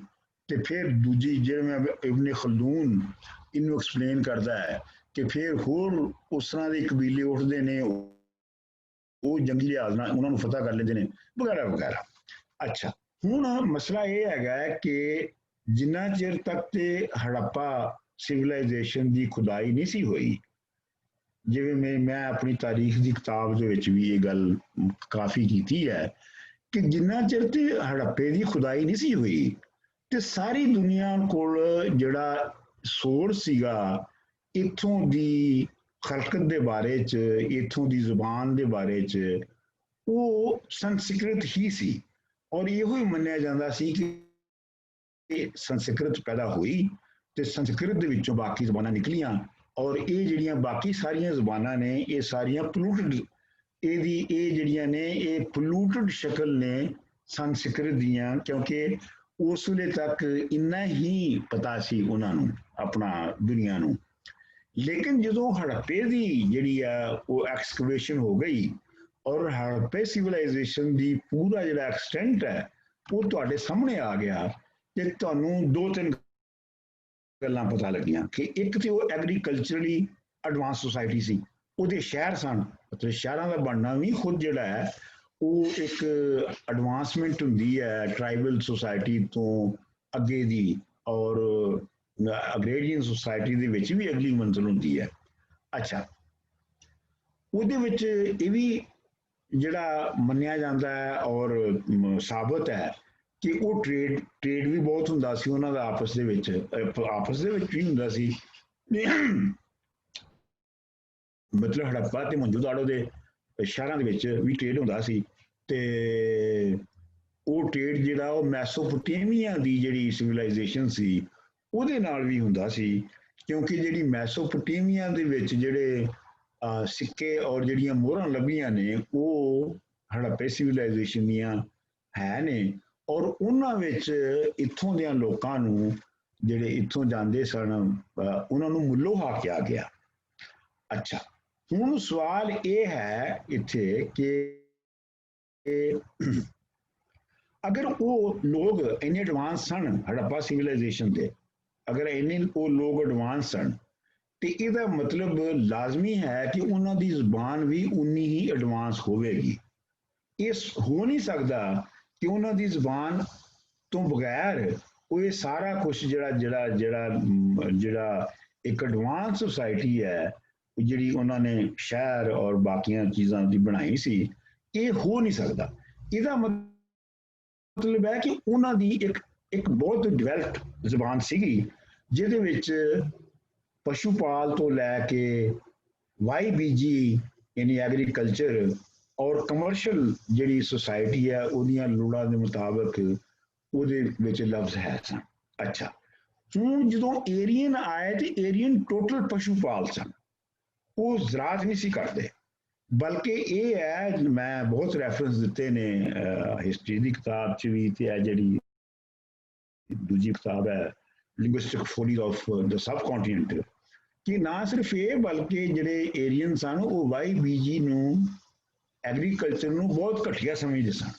ਉਹਨਾਂ ਦਾ ਖਿਆਲ ਸੀ ਕਿ ਗਾਵਾਂ ਪਾਲਣਾ ਜਿਹੜਾ ਹੈ ਇਹ ਪ੍ਰਾਈਮ ਹੈ, ਔਰ ਉਹ ਮਜ਼ਾਕ ਕਰਦੇ ਸਨ ਕਿ ਇਹ ਜਿਹੜੇ ਲੋਕਲ ਲੋਕ ਨੇ ਜਿਹੜੇ YBG ਕਰਦੇ ਨੇ ਇਹਨਾਂ ਨੂੰ ਗਾਵਾਂ ਦੀ ਕਦਰ ਦਾ ਕੀ ਪਤਾ ਹੈਗਾ, ਵਗੈਰਾ ਵਗੈਰਾ। ਸੋ ਲਿਹਾਜ਼ਾ ਮੇਰਾ ਥੀਸਿਸ ਇਹ ਹੈਗਾ ਕਿ ਜਿਹੜੀ ਪਸ਼ੂ ਪਾਲ ਸੁਸਾਇਟੀ ਤੋਂ ਜਿਹੜੇ ਲੋਕ ਆਏ ਸਨ ਉਹਨਾਂ ਦੀ ਜਿਹੜੀ ਜ਼ਬਾਨ ਸੀ ਉਹ ਐਗਰੀਕਲਚਰਿਸਟ ਔਰ ਕਮਰਸ਼ੀਅਲ ਲੋਕ ਜਿਹੜੇ ਆਲਰੇਡੀ ਪਹੁੰਚ ਚੁੱਕੇ ਸਨ ਉਹਨਾਂ ਤੋਂ ਜ਼ਿਆਦਾ ਬੈਕਵਰਡ ਸੀ। ਇਸ ਵਾਸਤੇ ਇਹ ਮੁਮਕਿਨ ਨਹੀਂ ਹੈ ਕਿ ਜਿਹੜੀ ਆਲਰੇਡੀ ਇੱਕ ਡਿਵੈਲਪਡ ਲੈਂਗੁਏਜ ਹੈ ਉਹਦੇ ਤੋਂ ਉਹ ਜਿਹੜੀ ਹੈ ਉਹਨੂੰ ਮੁਕਾ ਕੇ ਤੇ ਇੱਕ ਬਾਹਰ ਦੀ ਜਿਹੜੀ ਲਿਮਿਟਡ ਜ਼ਬਾਨ ਹੈ ਉਹ ਉਹਦੇ ਉੱਤੇ ਉਹਨੂੰ ਅਪਰੂਟ ਕਰ ਦੇਵੇ। ਇਹ ਹਿਸਟਰੀ ਦੇ ਵਿੱਚ ਇੰਜ ਹੁੰਦਾ ਨਹੀਂ ਹੈ। ਅੱਛਾ, ਉਹਦੀ ਮੈਂ ਤੁਹਾਨੂੰ ਜਿਹੜੀ ਇੱਕ ਹੋਰ ਉਹਦੀ ਮਿਸਾਲ ਹੈ ਉਹ ਵੀ ਤੁਹਾਨੂੰ ਮੈਂ ਦੱਸ ਦਿੰਦਾ। ਮਿਸਾਲ ਦੇ ਤੌਰ ਦੇ ਉੱਤੇ ਜਦੋਂ ਜਿਹੜੇ ਰੋਮਨ ਨੇ ਉਹ ਯੂਰਪ 'ਚ ਗਏ ਤੇ ਯੂਰਪ ਜਿਹੜਾ ਸੀ ਉਹ ਫੂਡ ਗੈਦਰਿੰਗ ਦੀ ਸਟੇਜ ਤੇ ਸੀ, ਹੰਟਿੰਗ ਦੀ ਸਟੇਜ ਤੇ ਸੀ। ਤੇ ਉੱਥੇ ਜਦੋਂ ਉਹ ਗਏ ਤੇ ਉਹਨਾਂ ਦੀ ਜਿਹੜੀ ਲਾਤੀਨੀ ਜ਼ਬਾਨ ਸੀ ਉਹਦਾ ਕਾਫੀ ਅਸਰ ਹੋਇਆ ਯੂਰਪ ਦੇ ਉੱਤੇ, ਔਰ ਬਾਅਦ ਦੇ ਵਿੱਚ ਜਿਹੜੀਆਂ ਉੱਥੇ ਜ਼ਬਾਨਾਂ ਇਵਾਲਵ ਹੋਈਆਂ ਉਹਨਾਂ ਵਿੱਚ ਲਾਤੀਨੀ ਦਾ ਕਾਫੀ ਅਸਰ ਸੀਗਾ। ਇਹ ਸੀ ਵੈਸਟਰਨ ਪ੍ਰੋਵਿੰਸ ਰੋਮਨ ਅੰਪਾਇਰ ਦਾ। ਉਹਦਾ ਦੂਜਾ ਜਿਹੜਾ ਹਿੱਸਾ ਸੀ ਰੋਮਨ ਅੰਪਾਇਰ ਦਾ ਉਹ ਈਸਟਰਨ ਪ੍ਰੋਵਿੰਸ ਸੀ, ਜਿਹਦੇ ਵਿੱਚ ਗ੍ਰੀਸ, ਮਿਸਰ, ਸ਼ਾਮ, ਇਰਾਕ, ਇਥੋਪੀਆ ਇਹ ਸਾਰੇ ਇਲਾਕੇ ਸ਼ਾਮਲ ਸਨ। ਇਹ ਜਿਹੜੇ ਇਲਾਕੇ ਸਨ ਇਹਨਾਂ ਦੀ ਜ਼ਬਾਨ ਗ੍ਰੀਕ ਸੀ, ਔਰ ਇਹ ਜਿਹੜੀ ਮੋਡ ਆਫ ਪ੍ਰੋਡਕਸ਼ਨ ਸੀ ਇਹਨਾਂ ਈਸਟਰਨ ਪ੍ਰੋਵਿੰਸਸ ਦਾ ਇਹ ਬਹੁਤ ਐਡਵਾਂਸ ਸੀਗਾ ਰੋਮਨਾਂ ਦੇ ਆਪਣੇ ਸਿਸਟਮ ਤੋਂ। ਲਿਹਾਜ਼ਾ ਰੋਮਨਾਂ ਦਾ ਕੋਈ ਖਾਸ ਅਸਰ ਜ਼ਬਾਨ ਦਾ, ਲਾਤੀਨੀ ਦਾ ਜਾਂ ਨਹੀਂ ਹੋਇਆ ਇਹਨਾਂ ਪ੍ਰੋਵਿੰਸਸ ਦੇ ਉੱਤੇ, ਔਰ ਇਹਨਾਂ ਪ੍ਰੋਵਿੰਸਸ ਦੇ ਵਿੱਚ ਜਿਹੜੀ ਪ੍ਰੋਡਕਸ਼ਨ ਸੀ ਉਹਦੇ ਵਿੱਚ ਵੀ ਜਿਹੜੇ ਰੋਮਨ ਨੇ ਉਹ ਕੋਈ ਵਾਧਾ ਨਹੀਂ ਕਰ ਸਕੇ, ਬਲਕਿ ਉਹ ਸਿਰਫ ਹਕੂਮਤ ਕਰਦੇ ਰਹੇ ਔਰ ਉਹ ਇੱਥੋਂ ਜਿਹੜੀ ਸਰਪਲਸ ਸੀ ਉਹ ਐਕਸਟ੍ਰੈਕਟ ਕਰਦੇ ਰਹੇ। ਇਹ ਜੇ ਮੈਂ ਇੱਥੋਂ ਇਹੋ ਹੀ ਨਤੀਜਾ ਕੱਢਣਾ ਚਾਹੁੰਦਾ ਹਾਂ ਕਿ ਜੇ ਗ੍ਰੀਕ ਲੈਂਗੁਏਜ ਜਿਹੜੀ ਕਿ ਪਹਿਲੇ ਡਿਵੈਲਪ ਹੋ ਚੁੱਕੀ ਸੀ, ਅਗਰ ਉਹਨੂੰ ਲਾਤੀਨੀ ਜਿਹੜੀ ਹੈ ਉਹ ਰਿਪਲੇਸ ਨਾ ਕਰ ਸਕੀ ਈਸਟਰਨ ਪ੍ਰੋਵਿੰਸਸ ਦੇ ਵਿੱਚ, ਤੇ ਜਿਹੜੀ ਜ਼ਬਾਨ ਆਪਣਾ ਪੰਜਾਬ ਦੇ ਵਿੱਚ ਏਰੀਅਨਸ ਦੇ ਆਉਣ ਦੇ ਉੱਤੇ ਬੋਲੀ ਜਾ ਰਹੀ ਸੀ ਉਹਨੂੰ ਜਿਹੜੀ ਏਰੀਅਨਸ ਦੀ ਜ਼ਬਾਨ ਹੈ ਉਹ ਰਿਪਲੇਸ ਨਹੀਂ ਸੀ ਕਰ ਸਕਦੀ। ਇਹ ਮੁਮਕਿਨ ਨਹੀਂ ਸੀ ਹੈਗਾ।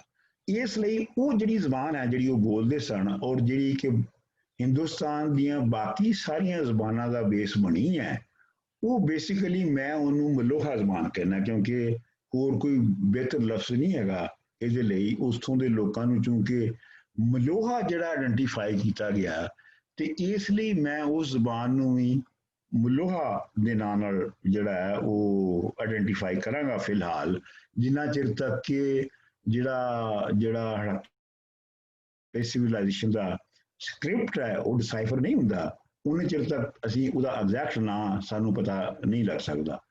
ਔਰ ਇਹ ਵੀ ਇੱਕ ਗੱਲ ਕੀਤੀ ਜਾ ਰਹੀ ਹੈ ਕਿ ਜਿਹੜਾ ਡਿਸਾਈਫਰ ਨਹੀਂ ਹੁੰਦਾ, ਜਿਹੜਾ ਡਿਸਾਈਫਰ ਨਹੀਂ ਹੋਇਆ ਹੜੱਪਾ ਸਿਵਲਾਈਜੇਸ਼ਨ ਦਾ ਸਕ੍ਰਿਪਟ, ਉਹਦੀ ਵੀ ਬੁਨਿਆਦੀ ਵਜ੍ਹਾ ਇਹ ਹੈ ਕਿ ਜਿੰਨੇ ਵੀ ਡਿਸਾਈਫਰ ਕਰਨ ਵਾਲੇ ਨੇ ਜਾਂ ਤੇ ਉਹਦਾ ਰੂਟ ਲੱਭਦੇ ਨੇ ਸੰਸਕ੍ਰਿਤ ਵਿੱਚੋਂ ਤੇ ਜਾਂ ਉਹ ਡ੍ਰੇਵਿਡੀਅਨ ਲੈਂਗੁਏਜਸ ਤੋਂ ਲੱਭਦੇ ਨੇ, ਯਾਨੀ ਸਾਊਥ ਦੀਆਂ ਜ਼ਬਾਨਾਂ ਦੇ ਵਿੱਚ। ਔਰ ਚੂੰਕਿ ਉਹਦਾ ਮੇਰੇ ਖਿਆਲ ਦੇ ਮੁਤਾਬਕ ਉਹਦੀ ਬੇਸ ਇਹਨਾਂ ਦੋਵਾਂ ਜ਼ਬਾਨਾਂ ਦੇ ਵਿੱਚ ਹੀ ਨਹੀਂ ਹੈਗੀ, ਨਾ ਸੰਸਕ੍ਰਿਤ ਦੇ ਵਿੱਚ ਹੈ ਤੇ ਨਾ ਸਾਊਥਰਨ ਯਾਨੀ ਡ੍ਰੇਵਿਡੀਅਨ ਜ਼ਬਾਨਾਂ ਦੇ ਵਿੱਚ ਹੈ, ਲਿਹਾਜ਼ਾ ਉਹ ਕਦੀ ਵੀ ਉਸ ਤੋਂ ਇਹਨਾਂ ਦੋ ਜ਼ਬਾਨਾਂ ਨੂੰ ਬੁਨਿਆਦ ਮੰਨ ਕੇ ਡਿਸਾਈਫਰ ਨਹੀਂ ਹੋ ਸਕਦਾ। ਇਹਦੇ ਵਾਸਤੇ ਲੋਕਾਂ ਨੂੰ ਆਪਣੀ ਜਿਹੜੀ ਪੈਰਾਡਾਈਮ ਹੈ ਡਿਸਾਈਫਰ ਕਰਨ ਵਾਲਿਆਂ ਨੂੰ ਉਹ ਚੇਂਜ ਕਰਨੀ ਪਵੇਗੀ, ਔਰ ਉਸ ਦੇ ਨਤੀਜੇ ਦੇ ਤੌਰ ਤੇ ਇਹ ਜਿਹੜਾ ਸਕ੍ਰਿਪਟ ਹੈ ਇਹਦੇ ਡਿਸਾਈਫਰ ਹੋਣ ਦੀਆਂ ਜ਼ਿਆਦਾ ਪੋਸੀਬਿਲਿਟੀਜ਼ ਹੋਣਗੇ। ਅੱਛਾ, ਹੁਣ ਜਿਹੜੀ ਇੱਕ ਤੁਸੀਂ ਬਚਪਨ ਤੋਂ ਲੈ ਕੇ ਹੁਣ ਤੱਕ ਜਿਹੜੀ ਕਹਾਣੀ ਮੇਰਾ ਖਿਆਲ ਆ ਸਾਰਿਆਂ ਸੁਣੀ ਹੋਏਗੀ, ਉਹ ਇਹੋ ਹੀ ਸੁਣੀ ਹੈ ਕਿ ਏਰੀਅਨ ਆਏ ਤੇ ਇੱਥੇ ਜਿਹੜੇ ਲੋਕ ਸਨ ਉਹ ਡ੍ਰੇਵਿਡੀਅਨ ਸਨ ਤੇ ਏਰੀਅਨ ਦੇ ਆਉਣ ਨਾਲ ਉਹ ਡ੍ਰੇਵਿਡੀਅਨ ਇੱਥੋਂ ਨੱਸ ਕੇ ਸਾਊਥ ਵੱਲ ਚਲੇ ਗਏ ਤੇ ਇੱਥੇ ਜਿਹੜੇ ਸੀ ਉਹ ਏਰੀਅਨ ਰਹਿ ਗਏ। ਇਹ ਤੁਸੀਂ ਬਚਪਨ ਤੋਂ ਸੁਣਿਆ ਹੋਵੇਗਾ। ਤੇ ਉਹਦੇ ਵਿੱਚ ਜਿਹੜੀ ਅਲਟਰਨੇਟਿਵ ਥਿਊਰੀ ਦਿੱਤੀ ਜਾਂਦੀ ਹੈ ਉਹ ਇਹ ਹੈ ਕਿ ਇਹ ਜਿਹੜੀ ਪੰਜਾਬੀ ਵਗੈਰਾ ਜਿਹੜੀਆਂ ਜ਼ਬਾਨਾਂ ਨੇ ਇਹ ਡ੍ਰੇਵਿਡੀਅਨ ਦੇ ਵਿੱਚੋਂ ਇਹਨਾਂ ਦੀ ਬੁਨਿਆਦ ਕਿਤੇ ਡ੍ਰੇਵਿਡੀਅਨ ਚ ਹੋਏਗੀ। ਲੇਕਿਨ ਜਿਹੜੀ ਰਿਸਰਚ ਹੈ ਉਹ ਇਹ ਨਹੀਂ ਸ਼ੋ ਕਰ ਰਹੀ। ਰਿਸਰਚ ਇਹ ਸ਼ੋ ਕਰ ਰਹੀ ਹੈ ਕਿ ਜਿਹੜਾ ਰਿਗਵੇਦ ਹੈ, ਰਿਗਵੇਦ ਦੇ ਪਹਿਲਿਆਂ ਹਿੱਸਿਆਂ ਦੇ ਵਿੱਚ ਜਿਹੜੇ ਅਰਲੀ ਹਿੱਸੇ ਨੇ, ਸਮਝ ਲਓ ਤੁਸੀਂ ਜਿਹੜੇ ਪਹਿਲੇ 400-500 ਸਾਲ ਦੇ ਹਿੱਸੇ ਨੇ, 1300 BC ਤੋਂ ਲੈ ਕੇ ਲਾ ਲਓ ਤੁਸੀਂ 800 700 800 BC ਤੱਕ, ਉਹਨਾਂ ਵਿੱਚ ਜਿਹੜਾ ਰਿਗਵੇਦ ਹੈ ਉਹਦੇ ਵਿੱਚ ਕੋਈ ਲਫ਼ਜ਼ ਡ੍ਰੇਵਿਡੀਅਨ ਦਾ ਨਹੀਂ ਆਉਂਦਾ। ਡ੍ਰੇਵਿਡੀਅਨ ਲੈਂਗੁਏਜ ਦਾ ਕੋਈ ਲਫ਼ਜ਼ ਨਹੀਂ ਉਹਦੇ ਵਿੱਚ ਆਉਂਦਾ। ਡ੍ਰੇਵਿਡੀਅਨ ਦੇ ਜਿਹੜੇ ਲਫ਼ਜ਼ ਨੇ ਉਹ ਲੇਟਰ ਜਿਹੜੀ ਰਿਗਵੇਦ ਦੀ ਲਿਖਾਈ ਹੋਈ ਉਸ ਤੋਂ ਬਾਅਦ ਉਹਦੇ ਵਿੱਚ ਉਹ ਆਏ। ਇਹਦੇ ਤੋਂ ਜਿਹੜਾ ਨਤੀਜਾ ਹਿਸਟੋਰੀਅਨਸ ਨੇ, ਕੁਝ ਹਿਸਟੋਰੀਅਨਸ ਨੇ ਇਹ ਕੱਢਿਆ ਹੈ ਕਿ ਜਿਹੜੇ ਡ੍ਰੇਵਿਡੀਅਨਸ ਅਗਰ ਆਏ ਵੀ ਇੱਥੇ ਤੇ ਉਹ ਤਕਰੀਬਨ ਏਰੀਅਨਸ ਤੋਂ ਬਾਅਦ ਆਏ, ਔਰ ਉਹ ਅੱਗੇ ਕਿਉਂ ਚਲੇ ਗਏ ਜਾਂ ਉਹ ਕਿਵੇਂ ਆਬਾਦ ਹੋ ਗਏ ਜਾਂ ਉਹ ਪੂਰੀ ਸਿਚੁਏਸ਼ਨ ਸਾਊਥ ਦੇ ਵਿੱਚ ਕੀ ਸੀ ਉਹ ਇੱਕ ਵੱਖਰੀ ਗੱਲ ਹੈ। ਇਹ ਥਿਊਰੀ ਇਹ ਹੈ ਕਿ ਇਹ ਈਰਾਨ ਤੋਂ ਆਏ ਔਰ ਵਾਇਆ ਸਿੰਧ ਇਹ ਪੰਜਾਬ ਦੇ ਵਿੱਚ ਜਿਹੜੇ ਡ੍ਰੇਵਿਡੀਅਨ ਨੇ ਆਏ। ਲੇਕਿਨ ਮੈਂ ਜਿਹੜੀ ਸਾਡੇ ਲਈ ਮੁੱਢਲੀ ਗੱਲ ਹੈ ਜਿਹੜੀ ਕਰਨ ਵਾਲੀ ਹੈ ਉਹ ਇਹ ਹੈ ਕਿ ਡ੍ਰੇਵਿਡੀਅਨ ਲੈਂਗੁਏਜ ਜਿਹੜੀ ਹੈ ਉਹ ਨਾ ਹੀ ਉਹ ਬੁਨਿਆਦ ਹੈ ਆਪਣਾ ਪੰਜਾਬੀ ਔਰ ਇਹਨਾਂ ਜ਼ਬਾਨਾਂ ਦੀ, ਤੇ ਨਾ ਹੀ ਸੰਸਕ੍ਰਿਤ ਹੈ। ਇਹ ਗੱਲ ਜਿਹੜੀ ਹੈ ਇਹ ਕੰਪੈਰੀਟਿਵ ਐਨਾਲਿਸਿਸ ਨਾਲ ਤੇ ਹੋਰ ਟੈਸਟਸ ਨਾਲ ਜਿਹੜੀ ਹੈ ਇਹ ਸਾਬਤ ਹੁੰਦੀ ਹੈ। ਅੱਛਾ, ਹੁਣ ਸਵਾਲ ਇਹ ਹੈ ਕਿ ਜਦੋਂ ਏਰੀਅਨਸ ਆਏ ਇੱਥੇ, ਹੁਣ ਜ਼ਬਾਨ ਦੀ ਜਿਹੜੀ ਜ਼ਬਾਨ ਦੇ ਹੋਰ ਪੱਖਾਂ ਦੇ ਉੱਤੇ ਥੋੜੀ ਜਿਹੀ ਗੱਲ ਕਰ ਲਈਏ ਕਿ ਜਦੋਂ ਏਰੀਅਨ ਇੱਥੇ ਆਏ ਤੇ ਇਹ ਸਾਬਤ ਹੈ ਕਿ ਉਹ ਸਿਰਫ ਮਰਦ ਸਨ, ਔਰਤਾਂ ਨਹੀਂ ਸਨ ਉਹਨਾਂ ਦੇ ਵਿੱਚ। ਮਤਲਬ ਇਹ ਹੈ ਕਿ ਜਿਹੜੀ ਇਸੇ ਵਾਸਤੇ 70 to 90% ਜਿਹੜੀਆਂ ਹਿੰਦੁਸਤਾਨੀ ਪੂਰੇ ਸਬ ਕੌਂਟੀਨੈਂਟ ਦੀਆਂ ਔਰਤਾਂ ਨੇ ਉਹਨਾਂ ਦੇ ਜਿਹੜੇ ਜੀਨਸ ਨੇ ਉਹ ਉਹਦੇ ਨਾਲ ਮਿਲਦੇ ਨੇ ਜਿਹੜੇ 70,000 ਸਾਲ ਪਹਿਲੇ ਅਫਰੀਕਾ ਤੋਂ ਆਏ ਸਨ।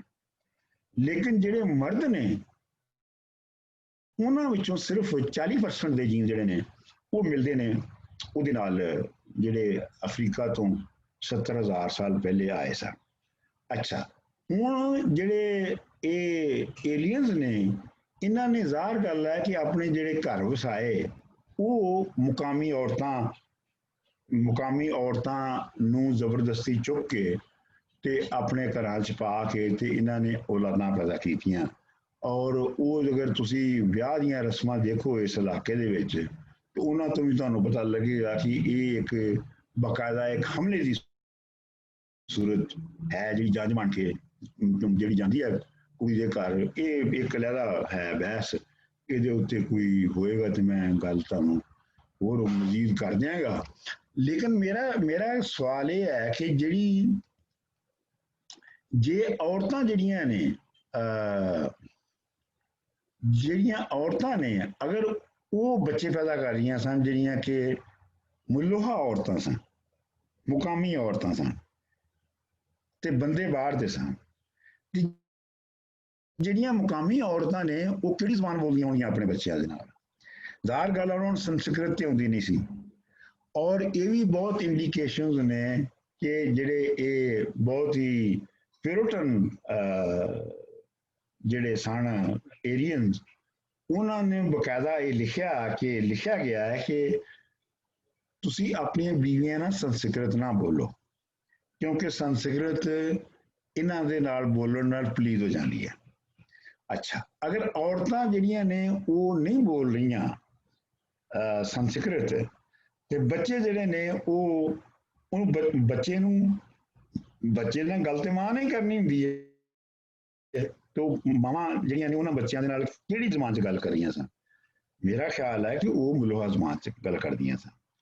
अच्छा, फिर जिहड़ी दूजी वड्डी धड़ हुंदी है किसी भी सोसाइटी दे विच, ਉਹ ਕੰਮਕਾਰ ਕਰਨ ਵਾਲਿਆਂ ਦੀ ਹੁੰਦੀ ਹੈ ਜਿਹੜੀ ਪੈਦਾਵਾਰ ਕਰਦੇ ਨੇ, ਮਜ਼ਦੂਰ, ਕਿਸਾਨ, ਮਿਸਤਰੀ, ਆਰਟੀਜ਼ਨਸ। ਇਹ ਵੀ ਸਾਬਤ ਹੈ ਕਿ ਇਹ ਸਾਰੇ ਜਿਹੜੇ ਨੇ ਇਹ ਨਾਨ ਏਰੀਅਨ ਲੋਕਲ ਲੋਕ ਸਨ, ਜਿਨ੍ਹਾਂ ਨੂੰ ਕਿ ਏਰੀਅਨਸ ਆਪਣੀ ਬਸਤੀਆਂ ਦੇ ਵਿੱਚ ਨਹੀਂ ਸੀ ਰਹਿਣ ਦਿੰਦੇ, ਇਹ ਬਸਤੀਆਂ ਤੋਂ ਬਾਹਰ ਰਹਿੰਦੇ ਸਨ। ਅੱਛਾ, ਹੁਣ ਇਹ ਜਿਹੜੇ ਲੋਕ ਸਨ, ਇਹ ਜਿਹੜੇ ਮਲੋਹਾ ਲੋਕ ਸਨ, ਜਿਹੜੇ ਕਿ ਪ੍ਰੈਕਟੀਕਲੀ ਸਾਰੇ ਕੰਮ ਉਹੀ ਕਰਦੇ ਸਨ, ਵਾਈ ਬੀਜੀ ਵੀ ਉਹੀ ਕਰਦੇ ਸਨ, ਤੇ ਆਰਟੀਜ਼ਨ ਚੀਜ਼ਾਂ ਜਿਹੜੀਆਂ ਨੇ ਉਹਨਾਂ ਨੂੰ ਵੀ ਉਹੀ ਬਣਾਉਂਦੇ ਸਨ, ਤੇ ਉਹ ਕਿਸ ਜ਼ਬਾਨ 'ਚ ਕਰਦੇ ਸਨ? ਜ਼ਾਹਰ ਗੱਲ ਹੈ ਕਿ ਉਹ ਤੇ ਆਪਣੀ ਜ਼ਬਾਨ 'ਚ ਹੀ ਕਰਦੇ ਹੋਣਗੇ ਨਾ, ਉਹ ਕੋਈ ਸੰਸਕ੍ਰਿਤ ਦੇ ਵਿੱਚ ਤੇ ਨਹੀਂ ਸੀ ਕਰਦੇ ਨਾ। ਤੇ ਇਸ ਵਾਸਤੇ ਜਿਹੜੀ ਬੇਸ ਹੈ ਮਲੋਹਾ ਜ਼ਬਾਨ ਦੀ, ਉਹ ਜਿਹੜੀ ਹੈ ਉਹ ਮੁੱਕ ਨਹੀਂ ਸਕਦੀ ਸੀ ਇਹਨਾਂ ਹਾਲਾਤ ਦੇ, ਜਿਹੜੇ ਮੈਂ ਹਾਲਾਤ ਤੁਹਾਨੂੰ ਦੱਸੇ ਨੇ ਸੋਸਾਇਟੀ ਦੇ, ਕਿ ਸੋਸਾਇਟੀ ਕਿਵੇਂ ਫੰਕਸ਼ਨ ਕਰ ਰਹੀ ਸੀ ਉਸ ਵੇਲੇ। ਅੱਛਾ, ਲੇਕਿਨ ਜਿਹੜੀ ਸੰਸਕ੍ਰਿਤ ਹੈ, ਸੰਸਕ੍ਰਿਤ ਤੇ ਬੇਸਿਕਲੀ ਜਿਹੜੀ ਪ੍ਰੀਸਟਲੀ ਕਲਾਸਿਸ ਸਨ, ਉਹਨਾਂ ਦੇ ਵਿੱਚ ਜਿਹੜੀ ਹੈ ਉਹ ਰਹੀ, ਔਰ ਉਹਨਾਂ ਦੇ ਵਿੱਚ ਉਹਦੀ ਲਿਖਾਈ ਪੜ੍ਹਾਈ ਹੋਈ। ਮੇਰਾ ਆਪਣਾ ਇਹ ਖਿਆਲ ਹੈ ਕਿ ਇਹ ਜਿਹੜੇ ਏਰੀਅਨਸ ਜਿਹੜੇ ਇਹ ਮੁਖਤਲਿਫ ਗੁਰੂਆਂ ਕੋਲ ਆਪਣੇ ਨਿਆਣੇ ਭੇਜਦੇ ਸਨ, ਸ਼ਹਿਜ਼ਾਦੇ ਜਿਨ੍ਹਾਂ ਨੂੰ ਭੇਜਦੇ ਸਨ ਤਿਆਰ ਕਰਨ ਲਈ, ਜੰਗ ਸਿਖਾਉਣ ਲਈ ਤੇ ਸੰਸਕ੍ਰਿਤ ਪੜ੍ਹਾਉਣ ਲਈ, ਉਹ ਜਿਹੜੇ ਨੇ ਉਹ ਉਹਨਾਂ ਦੇ ਵਿੱਚ ਤੱਕ ਰਹਿੰਦੀ ਸੀਗੀ, ਜਿਹੜੇ ਕਿਸੇ ਗੁਰੂ ਕੋਲ ਜਾ ਕੇ ਪੜ੍ਹ ਲੈਂਦੇ ਸਨ, ਬਾਕੀਆਂ ਕੋਲ ਉਹ ਜ਼ਬਾਨ ਜਿਹੜੀ ਹੈ ਉਹ ਨਹੀਂ ਸੀ ਆਉਂਦੀ। ਅੱਛਾ, ਇਹ ਜਿਹੜੀ ਮਸਲਨ ਹੁਣ ਮਿਸਾਲ ਦੇ ਤੌਰ ਤੇ ਜਿਹੜੀ ਪਾਨੀਨੀ ਦੀ ਗ੍ਰਾਮਰ ਦੀ ਕਿਤਾਬ ਹੈ, ਜਿਹਨੂੰ ਬਹੁਤ ਵੱਡਾ ਮੰਨਿਆ ਜਾਂਦਾ ਹੈ, ਜਾਂ ਪਤੰਜਲੀ ਦੀ ਜਿਹੜੀ ਹੈ ਕਿਤਾਬ ਹੈ, ਇਹ ਜਿਹੜੀਆਂ ਕਿਤਾਬਾਂ ਲਿਖੀਆਂ ਗਈਆਂ ਸਨ, ਇਹ ਬੇਸਿਕਲੀ ਇਹ ਪ੍ਰੀਸਟ ਜਿਹੜੇ ਲੋਕ ਸਨ, ਉਹਨਾਂ ਦੀ ਵਿੱਚ ਜਿਹੜੀ ਸੰਸਕ੍ਰਿਤ ਦੀ ਜਿਹੜੀ ਘਾਟ ਆ ਰਹੀ ਸੀ, ਸੰਸਕ੍ਰਿਤ ਦੀ ਪੜ੍ਹਾਈ ਘੱਟ ਹੋ ਰਹੀ ਸੀ, ਔਰ ਉਹ ਪ੍ਰੋਨੰਸੀਏਸ਼ਨ ਗਲਤ ਕਰਦੇ ਸਨ, ਬੇਸਿਕਲੀ ਉਹਨੂੰ ਕਰੈਕਟ ਕਰਨ ਲਈ ਇਹ ਕਿਤਾਬਾਂ ਲਿਖੀਆਂ ਗਈਆਂ ਸਨ। ਲਿਹਾਜ਼ਾ ਇਹ ਗੱਲ ਪੱਕੀ ਹੈਗੀ ਹੈ ਕਿ ਜਿਹੜੀ ਸੰਸਕ੍ਰਿਤ ਜਿਹੜੀ ਰਿਟਨ ਲੈਂਗੁਏਜ ਹੈ, ਉਹ ਇੱਕ ਬਹੁਤ ਹੀ ਮਖਸੂਸ, ਇੱਕ ਬਹੁਤ ਹੀ ਲਿਮਿਟਡ ਸੁਸਾਇਟੀ ਦਾ ਹਿੱਸਾ ਸੀ, ਜਿਹਦੇ ਵਿੱਚ ਬੋਲੀ ਜਾਂਦੀ ਸੀ ਔਰ ਜਿਹਦੇ ਵਿੱਚ ਉਹ ਵਰਤੀ ਜਾਂਦੀ ਸੀ। ਅੱਛਾ, ਹੁਣ ਤੁਸੀਂ ਦੇਖੋ ਕਿ ਇਹਦੇ ਹਿਸਟੋਰੀਕਲ ਸਬੂਤ ਕੀ ਨੇ। ਹਿਸਟੋਰੀਕਲ ਸਬੂਤ ਇਹਦੇ ਇਹ ਨੇ ਕਿ ਜਿਹੜੀ ਪਹਿਲੀ ਗੱਲ ਕਿ 7ਵੀਂ 8ਵੀਂ ਸਦੀ 'ਚ 6ਵੀਂ 7ਵੀਂ BC ਦੇ ਵਿੱਚ ਤੇ ਇਰਾਨੀਆਂ ਨੇ ਜਿਹੜਾ ਹੈ ਉਹ ਦਾਰਾ ਨੇ ਆ ਕੇ ਆਪਣਾ ਜਿਹੜਾ ਗੰਧਾਰਾ ਔਰ ਟੈਕਸਲਾ ਵਗੈਰਾ ਦੇ ਉੱਤੇ ਆਪਣਾ ਕਬਜ਼ਾ ਕੀਤਾ ਸੀਗਾ, ਤੇ ਉਹਨਾਂ ਦੀ ਹਕੂਮਤ ਸੀ, ਤੇ ਉਹ ਆਪਣੀ ਫਾਰਸੀ ਜਾਂ ਜੋ ਵੀ ਉਹਨਾਂ ਦੀ ਜ਼ੁਬਾਨ ਸੀ ਉਹ ਵਰਤਦੇ ਸਨ, ਤੇ ਸੰਸਕ੍ਰਿਤ ਐਡਮਿਨਿਸਟ੍ਰੇਟਿਵ ਕੰਮਾਂ ਦੀ ਜ਼ੁਬਾਨ ਬਿਲਕੁਲ ਨਹੀਂ ਸੀ ਹੈਗੀ। ਅੱਛਾ, ਹੁਣ ਉਸ ਤੋਂ ਬਾਅਦ ਤੁਸੀਂ ਦੇਖਦੇ ਹੋ ਕਿ ਸਿਕੰਦਰ ਆ ਗਿਆ। ਸਿਕੰਦਰ ਦੇ ਆਉਣ ਦੇ ਨਾਲ ਹੀ ਜਿਹੜੀ ਮੌਰੀਆ ਡਾਇਨੈਸਟੀ ਹੈ ਉਹ ਬਣੀ। ਅੱਛਾ, ਮੌਰੀਆ ਡਾਇਨੈਸਟੀ ਦੇ ਵਿੱਚ ਜਿਹੜੇ ਅਸ਼ੋਕ ਦੀਆਂ ਇਨਸਕ੍ਰਿਪਸ਼ਨਸ ਮਿਲਦੀਆਂ ਨੇ ਸਾਰੀਆਂ, ਉਹ ਸਾਰੀਆਂ ਮੁਕਾਮੀ ਪ੍ਰਾਕ੍ਰਿਤਾਂ ਦੀਆਂ ਨੇ, ਉਹਨਾਂ 'ਚ ਕੋਈ ਇਨਸਕ੍ਰਿਪਸ਼ਨ ਜਿਹੜੀ ਹੈ ਉਹ ਸੰਸਕ੍ਰਿਤ ਦੀ ਨਹੀਂ ਹੈਗੀ, ਬਲਕਿ ਸੰਸਕ੍ਰਿਤ ਦੀਆਂ ਜਿਹੜੀਆਂ ਇਨਸਕ੍ਰਿਪਸ਼ਨਸ ਨੇ ਉਹ ਕੋਈ 6ਵੀਂ 7ਵੀਂ ਸਦੀ ਤੱਕ ਵੀ ਪੰਜਾਬ ਦੇ ਵਿੱਚ ਨਹੀਂ ਮਿਲਦੀਆਂ।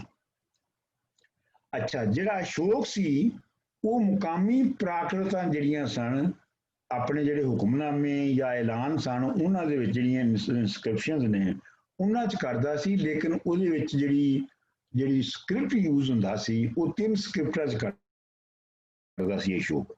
ਇੱਕ ਤੇ ਸੀ ਖਰੋਸ਼ਤੀ, ਜਿਹੜੀ ਕਿ ਸੱਜੇ ਤੋਂ ਖੱਬੇ ਪਾਸੇ ਵੱਲ ਲਿਖੀ ਜਾਂਦੀ ਸੀ। ਇਹ ਖਿਆਲ ਕੀਤਾ ਜਾ ਸਕਦਾ ਹੈ ਕਿ ਇਹ ਜਦੋਂ ਇਰਾਨੀਆਂ ਦਾ ਅਸਰ ਸੀ ਇੱਥੇ ਤੇ ਉਹਨਾਂ ਦੇ ਨਾਲ ਇਹ ਆਈ ਹੋਏਗੀ। ਔਰ ਇਹ ਖਰੋਸ਼ਤੀ ਜਿਹੜੀ ਹੈ ਇਹ ਪੰਜਾਬ ਦੀ ਹੱਦ ਤੱਕ ਤਕਰੀਬਨ 4ਥੀ ਸਦੀ ਤੱਕ ਇਹ ਜਿਹੜੀ ਹੈ ਇਹੋ ਹੀ ਖਰੋਸ਼ਤੀ ਸਕ੍ਰਿਪਟ ਹੀ ਯੂਜ਼ ਕੀਤਾ ਜਾਂਦਾ ਸੀ। ਇੱਕ ਤੇ ਉਸ ਸਕ੍ਰਿਪਟ ਦੇ ਵਿੱਚ ਅਸ਼ੋਕਾ ਦੇ ਜਿਹੜੇ ਨੇ ਉਹ ਮਿਲਦੇ ਨੇ ਤੁਹਾਨੂੰ ਇਨਸਕ੍ਰਿਪਸ਼ਨ ਉਸ ਲਿਪੀ ਦੇ ਵਿੱਚ। ਦੂਜੀ ਹੈਗੀ ਹੈ ਗ੍ਰੀਕ। ਇਹਦਾ ਮਤਲਬ ਹੈ ਕਿ ਪੰਜਾਬ ਦੇ ਇਲਾਕਿਆਂ ਦੇ ਵਿੱਚ, ਇਹਨਾਂ ਇਲਾਕਿਆਂ ਦੇ ਵਿੱਚ ਜਿਹੜੇ ਗ੍ਰੀਕ ਸਨ ਉਹਨਾਂ ਦਾ ਵੀ ਬਹੁਤ ਅਸਰ ਸੀ, ਵਗਰਨਾ ਗ੍ਰੀਕ ਦੇ ਵਿੱਚ ਇਨਸਕ੍ਰਿਪਸ਼ਨਸ ਅਸ਼ੋਕਾ ਦੇ ਹੋਣ ਦੀ ਕੋਈ ਵਜ੍ਹਾ ਨਹੀਂ ਆ ਸਕਦੀ। ਤੀਜੀ ਗੱਲ ਇਹ ਹੈਗੀ ਹੈ, ਤੀਜੀ ਜਿਹੜਾ ਹੈ ਸੀ ਲਿਪੀ ਜਿਹੜੀ ਇਸਤੇਮਾਲ ਕੀਤੀ ਜਾ ਰਹੀ ਸੀ ਉਹ ਸੀ ਬ੍ਰਾਹਮਣੀ, ਜਿਹੜੀ ਕਿ ਹੁਣ ਜਿਹਦੇ ਵਿੱਚ ਲਿਖੀ ਜਾਂਦੀ ਹੈ ਸੰਸਕ੍ਰਿਤ। ਔਰ ਇਹ ਬ੍ਰਾਹਮਣੀ ਜਿਹੜੀ ਸੀ ਇਹ ਕੋਈ 6ਵੀਂ-7ਵੀਂ ਸਦੀ ਤੋਂ ਬਾਅਦ ਇਹਦਾ ਜਿਹੜਾ ਜ਼ੋਰ ਹੈ ਉਹ ਪੰਜਾਬ ਤੱਕ ਆਇਆ, ਉਸ ਤੋਂ ਪਹਿਲੇ ਇਹਦਾ ਨਹੀਂ ਸੀ। ਅੱਛਾ, ਹੁਣ ਗੱਲ ਜਿਹੜੀ ਅਸੀਂ ਕਰ ਰਹੇ ਹਾਂ ਉਹ ਇਹ ਕਰ ਰਹੇ ਹਾਂ ਕਿ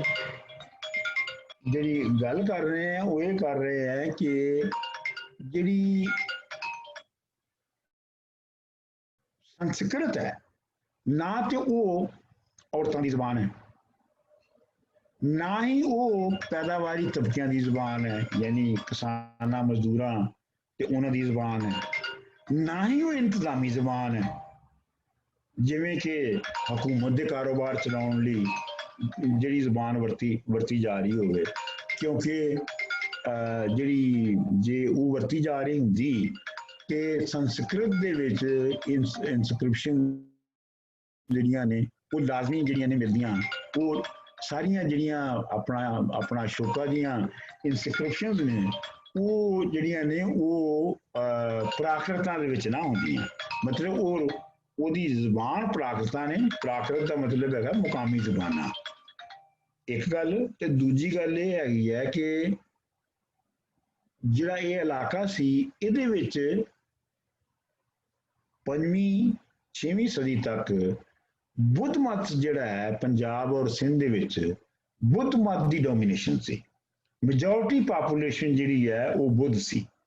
ਹੱਤਾ ਕਿ ਜਦੋਂ ਮੁਹੰਮਦ ਬਿਨ ਕਾਸਮ ਨੇ ਸਿੰਧ ਦੇ ਉੱਤੇ ਕਬਜ਼ਾ ਕੀਤਾ ਤੇ ਉਹਦੇ ਵਿੱਚ ਵੀ ਜਦੋਂ ਉਸ ਵੇਲੇ ਵੀ ਜਿਹੜੀ ਮੈਜੋਰਟੀ ਪਾਪੂਲੇਸ਼ਨ ਸਿੰਧ ਦੀ ਸੀਗੀ ਉਹ ਬੁੱਧ ਮਤ ਦੇ ਮੰਨਣ ਵਾਲੀ ਸੀ। ਹਾਕਮ ਜਿਹੜੇ ਨੇ ਉਹ ਠੀਕ ਹੈ ਬ੍ਰਾਹਮਣ ਸਨ ਉੱਥੇ ਸਿੰਧ ਦੇ ਵਿੱਚ, ਲੇਕਿਨ ਆਵਾਮ ਜਿਹੜੇ ਨੇ ਉਹ ਬੁੱਧ ਸਨ। ਅੱਛਾ, ਹੁਣ ਜਿਹੜੇ ਬੁੱਧ ਨੇ ਇਹ ਤੁਹਾਨੂੰ ਪਤਾ ਹੈ ਸਾਰਿਆਂ ਨੂੰ ਕਿ ਬੁੱਧ ਮਤਾਂ ਨੇ ਜਾਂ ਬੁੱਧ ਨੇ ਖੁਦ ਵੀ ਸੰਸਕ੍ਰਿਤ ਨਹੀਂ ਕਦੀ ਵੀ ਇਸਤੇਮਾਲ ਕੀਤੀ। ਉਹਨਾਂ ਨੇ ਮੁਕਾਮੀ ਯਾਨੀ ਉਧਰ ਉਹਨਾਂ ਨੇ ਪਾਲੀ ਇਸਤੇਮਾਲ ਕੀਤੀ, ਔਰ ਮੇਰਾ ਖਿਆਲ ਹੈ ਕਿ ਬਾਕੀ ਇਲਾਕਿਆਂ ਦੇ ਵਿੱਚ ਜਿਹੜੀਆਂ ਮੁਕਾਮੀ ਪ੍ਰਾਕ੍ਰਿਤਾਂ ਸਨ ਉਹ ਨਹੀਂ, ਉਹਨਾਂ ਨੇ ਉਹਦੇ ਵਿੱਚ ਆਪਣੇ ਸਕ੍ਰਿਪਚਰਸ ਲਿਖੇ। ਉਹਦੀ ਇੱਕ ਹੋਰ ਵਜ੍ਹਾ ਵੀ ਅਹਿਮ ਹੈ, ਕਿਉਂਕਿ ਜਿਹੜੇ ਬਖਸ਼ੂ ਬਣਦੇ ਸਨ ਔਰਤਾਂ ਜਾਂ ਮਰਦ ਜਿਹੜੇ ਬਣਦੇ ਸਨ ਬਖਸ਼ੂ ਬੁੱਧ ਦੇ, ਉਹ ਆਮ ਤੌਰ ਦੇ ਉੱਤੇ ਐਲੀਟ ਕਲਾਸ ਦੇ ਵਿੱਚੋਂ ਬਹੁਤ ਘੱਟ ਹੁੰਦੇ ਸਨ। ਉਹ ਆਮ ਲੋਕਾਂ ਦੇ ਵਿੱਚੋਂ ਬਹੁਤੇ ਆਉਂਦੇ ਸਨ, ਔਰ ਆਮ ਲੋਕਾਂ ਨੂੰ ਚੂੰਕਿ ਸੰਸਕ੍ਰਿਤ ਆਉਂਦੀ ਨਹੀਂ ਸੀ ਤੇ ਇਸ ਵਾਸਤੇ ਸੰਸਕ੍ਰਿਤ ਦੇ ਵਿੱਚ ਲਿਖਣ ਦਾ ਜਾਂ ਬੋਲਣ ਦਾ ਕੋਈ ਅਨੁਮਾਨ ਜਾਂ ਕੋਈ ਤਸੱਵਰ ਨਹੀਂ ਬਣ ਸਕਦਾ। ਅੱਛਾ, ਹੁਣ ਜਿਹੜੀ ਸੰਸਕ੍ਰਿਤ ਹੈ ਉਹ ਨਾ ਤੇ ਮਜ਼ਹਬ ਦੀ ਜ਼ਬਾਨ ਹੈ, ਲੋਕਾਂ ਦੇ ਮਜ਼ਹਬ ਦੀ ਜ਼ਬਾਨ ਹੈ, ਨਾ ਹੀ ਉਹ ਇੰਤਜ਼ਾਮੀ ਜ਼ਬਾਨ ਹੈ ਜਿਹੜਾ ਸਾਨੂੰ ਪਤਾ ਲੱਗਦਾ ਹੈ ਅਸ਼ੋਕਾ ਔਰ ਅਸ਼ੋਕਾ ਤੋਂ ਬਾਅਦ ਪੰਜਾਬ ਦੇ ਉੱਤੇ ਜਿਹੜਾ ਹੈ ਉਹ ਚੂੰਕਿ ਗ੍ਰੀਕਸ ਦਾ ਬਹੁਤ ਦੇਰ ਤੱਕ ਕਬਜ਼ਾ ਰਿਹਾ। ਜਿਹੜਾ ਮਨਿੰਦਰ ਸੀ ਬਾਦਸ਼ਾਹ, ਉਹ ਬਹੁਤ ਵੱਡਾ ਬਾਦਸ਼ਾਹ ਸੀ ਜਿਹਨੇ ਕਿ ਆਪਣਾ ਸੈਂਟਰ ਸਿਆਲਕੋਟ ਨੂੰ ਬਣਾਇਆ ਸੀ, ਤੇ ਉਹ ਜ਼ਾਹਰ ਗੱਲ ਹੈ ਕਿ ਇਹ ਗ੍ਰੀਕ ਨੂੰ ਇਸਤੇਮਾਲ ਕਰ ਰਹੇ ਸਨ ਜਾਂ ਮੁਕਾਮੀ ਪ੍ਰਾਕ੍ਰਿਤਾਂ ਇਸਤੇਮਾਲ ਹੋ ਰਹੀਆਂ ਸਨ ਤੇ ਸੰਸਕ੍ਰਿਤ ਇਸਤੇਮਾਲ ਨਹੀਂ ਸੀ ਹੋ ਰਹੀ। ਲਿਹਾਜ਼ਾ ਇਹਨਾਂ ਤੋਂ ਇਹ ਗੱਲ ਜਿਹੜੀ ਹੈ ਮੈਂ ਇਹ ਨਤੀਜਾ ਇਹਦੇ ਚ ਕੱਢਣਾ ਹੈ ਕਿ ਜਿਹੜੀ ਸੰਸਕ੍ਰਿਤ ਹੈ ਉਹ ਇੱਥੋਂ ਦੀ ਇਲਾਕਿਆਂ ਦੀ ਇੱਥੋਂ ਦੇ ਇਲਾਕਿਆਂ ਦੀ ਮੁੱਢਲੀ ਜ਼ਬਾਨ ਨਹੀਂ ਹੋ ਸਕਦੀ, ਔਰ ਇਹ ਸਾਰੀਆਂ ਜ਼ਬਾਨਾਂ ਜਿਹੜੀਆਂ ਨੇ ਇਹ ਸੰਸਕ੍ਰਿਤ ਦੇ ਵਿੱਚੋਂ ਨਹੀਂ ਨਿਕਲੀਆਂ। ਬਲਕਿ ਮੇਰਾ ਜਿਹੜਾ ਹੈ ਉਹ ਮੇਰਾ ਵਿਊ ਇਹ ਹੈਗਾ ਕਿ ਸੰਸਕ੍ਰਿਤ ਜਿਹੜੀ ਹੈ ਉਹ ਚੂੰਕਿ ਮਹਦੂਦ ਲਿਮਿਟਡ ਜ਼ਬਾਨ ਸੀ ਪਸ਼ੂ ਪਾਲਾਂ ਦੀ, ਇਸ ਵਾਸਤੇ ਉਹਨੇ ਜਿਹੜੀ ਬਾਕੀ ਜਿਹੜੇ ਲਫ਼ਜ਼ ਸਨ YBG ਦੇ, ਕਾਮਰਸ ਦੇ, ਇਹਨਾਂ ਸਾਰੀਆਂ ਚੀਜ਼ਾਂ ਦੇ ਜਿਹੜੇ ਲਫ਼ਜ਼ ਸਨ ਉਹ ਮੁਕਾਮੀ ਜ਼ਬਾਨਾਂ ਕੋਲੋਂ ਬਾਹਰੋਂ ਕੀਤੇ। ਔਰ ਉਹ ਜਿਸ ਰੀਜਨ 'ਚ ਵੀ ਗਏ ਸੰਸਕ੍ਰਿਤ ਗਈ, ਉਹਨਾਂ ਨੇ ਉਸ ਇਲਾਕੇ ਦੇ ਲਫ਼ਜ਼ ਜਿਹੜੇ ਨੇ ਉਹ ਆਪਣਾ ਬਾਹਰੋਂ ਕਰ ਲਏ। ਇਸੇ ਵਾਸਤੇ ਤੁਹਾਨੂੰ ਜਦੋਂ ਤੁਸੀਂ ਦੇਖਦੇ ਹੋ ਕਿ ਕੋਈ ਇੱਕ ਚੀਜ਼ ਜਿਹੜੀ ਹੈ ਕੋਈ ਵੀ ਇੱਕ ਚੀਜ਼ ਹੈ ਉਹਦੇ ਕੋਈ 12 ਜਾਂ 14 ਜਿਹੜੇ ਹੁੰਦੇ ਨੇ ਨਾਂ ਜਿਹੜੇ ਨੇ ਉਹ ਸੰਸਕ੍ਰਿਤ ਦੇ ਵਿੱਚ ਹੁੰਦੇ ਨੇ, ਤੇ ਉਹਦੀ ਵਜ੍ਹਾ ਇਹ ਨਹੀਂ ਹੈ ਕਿ ਉਹ ਇੱਕ ਸ਼ੁਰੂ ਤੋਂ ਕੋਈ ਸੰਸਕ੍ਰਿਤ ਦੇ ਵਿੱਚ ਲਫ਼ਜ਼ ਸਨ। ਇਹਦੀ ਵਜ੍ਹਾ ਇਹ ਹੈਗੀ ਹੈ ਕਿ ਮੁਖਤਲਿਫ ਜਿਹੜੀ ਰੀਜਨਲ ਵੇਰੀਏਸ਼ਨ ਸਨ ਮਲੋਹਾ ਜ਼ਬਾਨ ਦੀਆਂ, ਉਹਨਾਂ ਵਿੱਚ ਜਿਹੜੇ ਲਫ਼ਜ਼ ਵਰਤੇ ਜਾ ਰਹੇ ਸਨ ਉਹ ਲਫ਼ਜ਼ ਜਿਹੜੇ ਨੇ ਉਹ ਸੰਸਕ੍ਰਿਤ ਨੇ ਲਏ, ਔਰ ਇਸ ਲਈ ਉਹਦੇ ਵਿੱਚ ਹਰ ਚੀਜ਼ ਲਈ ਜ਼ਿਆਦਾ ਲਫ਼ਜ਼ ਨੇ। ਹੁਣ ਇਹਦੇ ਤੋਂ ਜਿਹੜਾ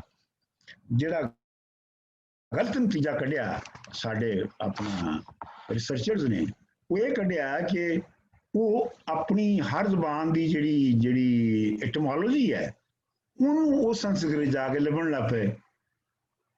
ਤੇ ਇਹ ਮਾਮਲਾ ਤਾਂ ਬਿਲਕੁਲ ਉਲਟ ਸੀ, ਕਿਉਂਕਿ ਜਿਹੜੀ ਸੰਸਕ੍ਰਿਤ ਦੇ ਲਫ਼ਜ਼ਾਂ ਦੀ ਐਟਮੋਲੋਜੀ ਹੈ ਉਹ ਤੇ ਜਿਹੜੀ ਮਲੋਹਾ ਜ਼ਬਾਨ ਸੀ ਉਹਦੇ ਵਿੱਚੋਂ ਲੱਭਣੀ ਚਾਹੀਦੀ ਸੀਗੀ, ਉਹਦਾ ਡੇਟਾ ਕਲੈਕਟ ਹੋਣਾ ਚਾਹੀਦਾ ਸੀ, ਕੰਸੋਲੀਡੇਟ ਹੋਣਾ ਚਾਹੀਦਾ ਸੀ, ਤੇ ਉਹ ਉਹਦੇ ਵਿੱਚੋਂ ਲੱਭਣੀ ਸੀਗੀ। ਲੇਕਿਨ ਇਹ ਬਿਲਕੁਲ ਹੀ ਜਿਹੜੀ ਹੈ ਨਾ ਇਹ ਉਲਟੀ ਗੰਗਾ ਜਿਹੜੀ ਹੈ ਨਾ ਇਹ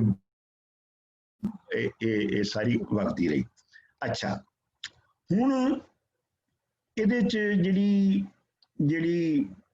11ਵੀਂ ਸਦੀ ਤੋਂ ਅੱਗੇ ਹੈ, 10ਵੀਂ 11ਵੀਂ ਸਦੀ ਤੋਂ ਅੱਗੇ ਜਿਹੜੀ ਹੈ ਉਹ ਫਾਰਸੀ ਜਿਹੜੀ ਹੈ ਉਹ ਐਡਮਿਨਿਸਟ੍ਰੇਸ਼ਨ ਦੀ ਜ਼ਬਾਨ ਹੋ ਗਈ। ਹਿੰਦੁਸਤਾਨ ਦੀਆਂ ਮੋਸਟਲੀ ਪੂਰੇ ਹਿੰਦੁਸਤਾਨ ਦੇ ਵਿੱਚ, ਪੰਜਾਬ ਦੇ ਵਿੱਚ 11ਵੀਂ ਸਦੀ ਤੋਂ ਹੀ ਸ਼ੁਰੂ ਹੋ ਗਈ ਸੀ, ਤੇ ਬਾਕੀਆਂ ਇਲਾਕਿਆਂ 'ਚ ਵੀ ਹੌਲੀ ਹੌਲੀ ਫਾਰਸੀ ਸੀਗੀ, ਬੰਗਾਲ 'ਚ ਵੀ ਫਾਰਸੀ ਸੀਗੀ। ਤੇ ਇਸ ਵਾਸਤੇ ਜਿਹੜੀ ਹੁਣ ਜਿਹੜੀਆਂ ਜ਼ਬਾਨਾਂ ਜਿਹੜੀਆਂ ਇਹਨਾਂ ਇਲਾਕਿਆਂ 'ਚ ਬੋਲੀਆਂ ਜਾਂਦੀਆਂ ਨੇ, 8 ਜਾਂ 10 15 ਜ਼ਬਾਨਾਂ ਜਿਹੜੀਆਂ ਹੈ ਨੇ, ਉਹਨਾਂ ਵਿੱਚ ਜਿਹੜੇ ਐਡਮਿਨਿਸਟ੍ਰੇਟਿਵ ਜਿਹੜੇ ਮੈਜਰਸ ਨੇ ਉਹਨਾਂ ਦੇ ਵਾਸਤੇ ਫਾਰਸੀ ਦੇ ਲਫ਼ਜ਼ ਨੇ। ਔਰ ਉਹ ਭਾਵੇਂ ਸੰਥਾਲੀ ਹੋਵੇ, ਭਾਵੇਂ ਬੰਗਾਲੀ ਹੋਵੇ, ਭਾਵੇਂ ਉਹ ਪੰਜਾਬੀ ਹੋਵੇ, ਭਾਵੇਂ ਉਹ ਗੁਜਰਾਤੀ ਹੋਵੇ, ਉਹਨਾਂ ਸਾਰਿਆਂ ਦੇ ਵਿੱਚ ਐਡਮਿਨਿਸਟ੍ਰੇਟਿਵ ਫੰਕਸ਼ਨਸ ਲਈ ਫਾਰਸੀ ਦੇ ਲਫ਼ਜ਼ ਤੁਹਾਨੂੰ ਮਿਲਦੇ ਨੇ, ਔਰ ਉਹਨਾਂ ਦੀ ਉਹ ਕਾਮਨ ਨੇ। ਲੇਕਿਨ ਉਹਨਾਂ ਲਫ਼ਜ਼ਾਂ ਨੂੰ ਉਹਨਾਂ ਲਫ਼ਜ਼ਾਂ ਦੀ ਬੁਨਿਆਦ ਤੇ ਅਸੀਂ ਇਹਨਾਂ ਦੀ ਕਾਮਨੈਲਿਟੀ ਨਹੀਂ ਮੰਨ ਸਕਦੇ, ਕਿਉਂਕਿ ਇਹ ਲਫ਼ਜ਼ ਜਿਹੜੇ ਨੇ ਇਹ ਬਾਹਰੋਂ ਆਪਣਾ ਜਿਹੜੇ ਹਾਕਮਾਂ ਨੇ ਜਿਹੜੀ ਐਡਮਿਨਿਸਟ੍ਰੇਟਿਵ ਸੈਟਅਪ ਕੀਤੇ ਉਹਦੇ ਨਾਲ ਹੋਏ। ਕਹਿਣ ਦਾ ਮਤਲਬ ਇਹ ਹੈ ਕਿ ਜਿਹੜੀ ਸੰਸਕ੍ਰਿਤ, ਹਾਂ ਇੱਥੇ ਮੈਂ ਥੋੜੀ ਜਿਹੀ ਗੱਲ ਕਰਦੇ ਹਾਂ।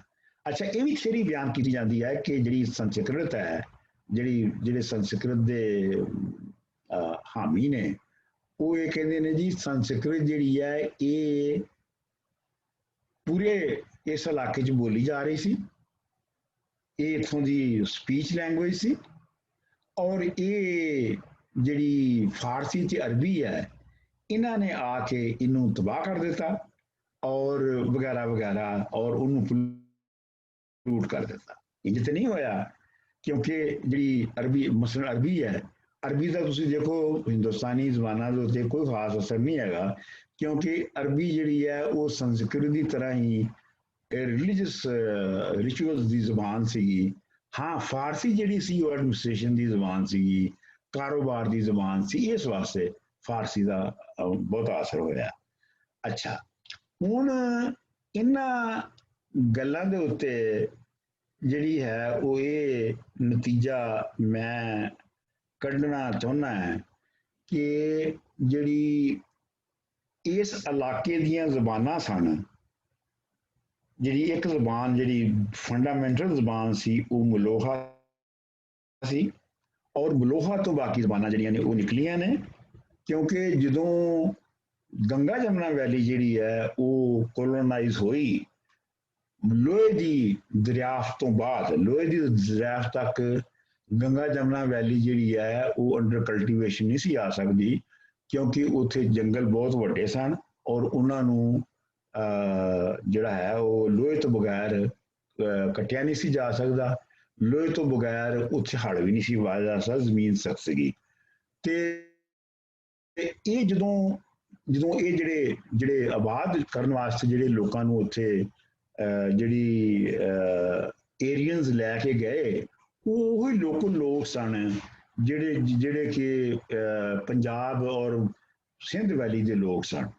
ਇਸੇ ਲਈ ਤੁਸੀਂ ਬੰਗਾਲੀ ਜ਼ਬਾਨ ਨੂੰ ਵੇਖ ਲਓ, ਤੁਸੀਂ ਸੰਥਾਲੀ ਨੂੰ ਵੇਖ ਲਓ, ਤੁਸੀਂ ਇਹਨਾਂ ਸਾਰੀਆਂ ਜ਼ਬਾਨਾਂ ਨੂੰ ਦੇਖ ਲਓ ਤੇ ਜਿਹੜੀ ਬੇਸਿਕ ਵੋਕੈਬਲਰੀ ਹੈ ਉਹਦੇ ਵਿੱਚ ਬਹੁਤ ਵੱਡੀ ਸਾਂਝ ਤੁਹਾਨੂੰ ਨਜ਼ਰ ਆਉਂਦੀ ਹੈ।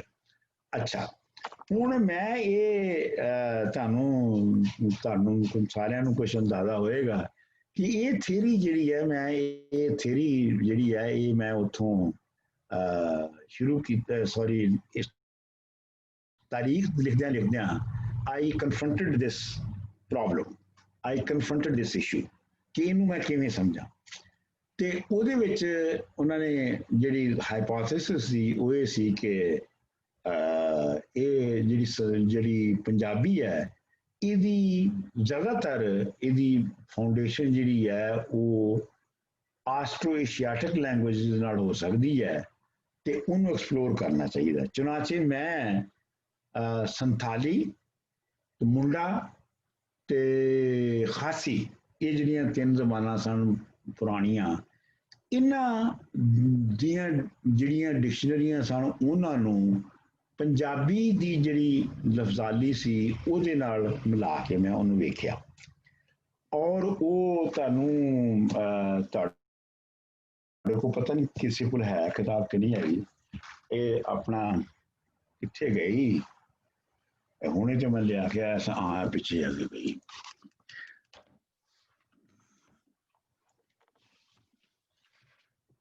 ਇਹ ਜਿਹੜੀ ਕਿਤਾਬ ਹੈ ਇਹ ਡਿਕਸ਼ਨਰੀ ਜਿਹੜੀ ਹੈ ਕੰਪੈਰੀਟਿਵ ਡਿਕਸ਼ਨਰੀ, ਇਹ ਮੈਂ ਮੁਰਤਬ ਕੀਤੀ ਮੈਚ ਕਰਕੇ ਸੰਥਾਲੀ, ਖਾਸੀ, ਮੁੰਡਾ ਔਰ ਪੰਜਾਬੀ ਜ਼ਬਾਨਾਂ ਦੇ ਨਾਲ।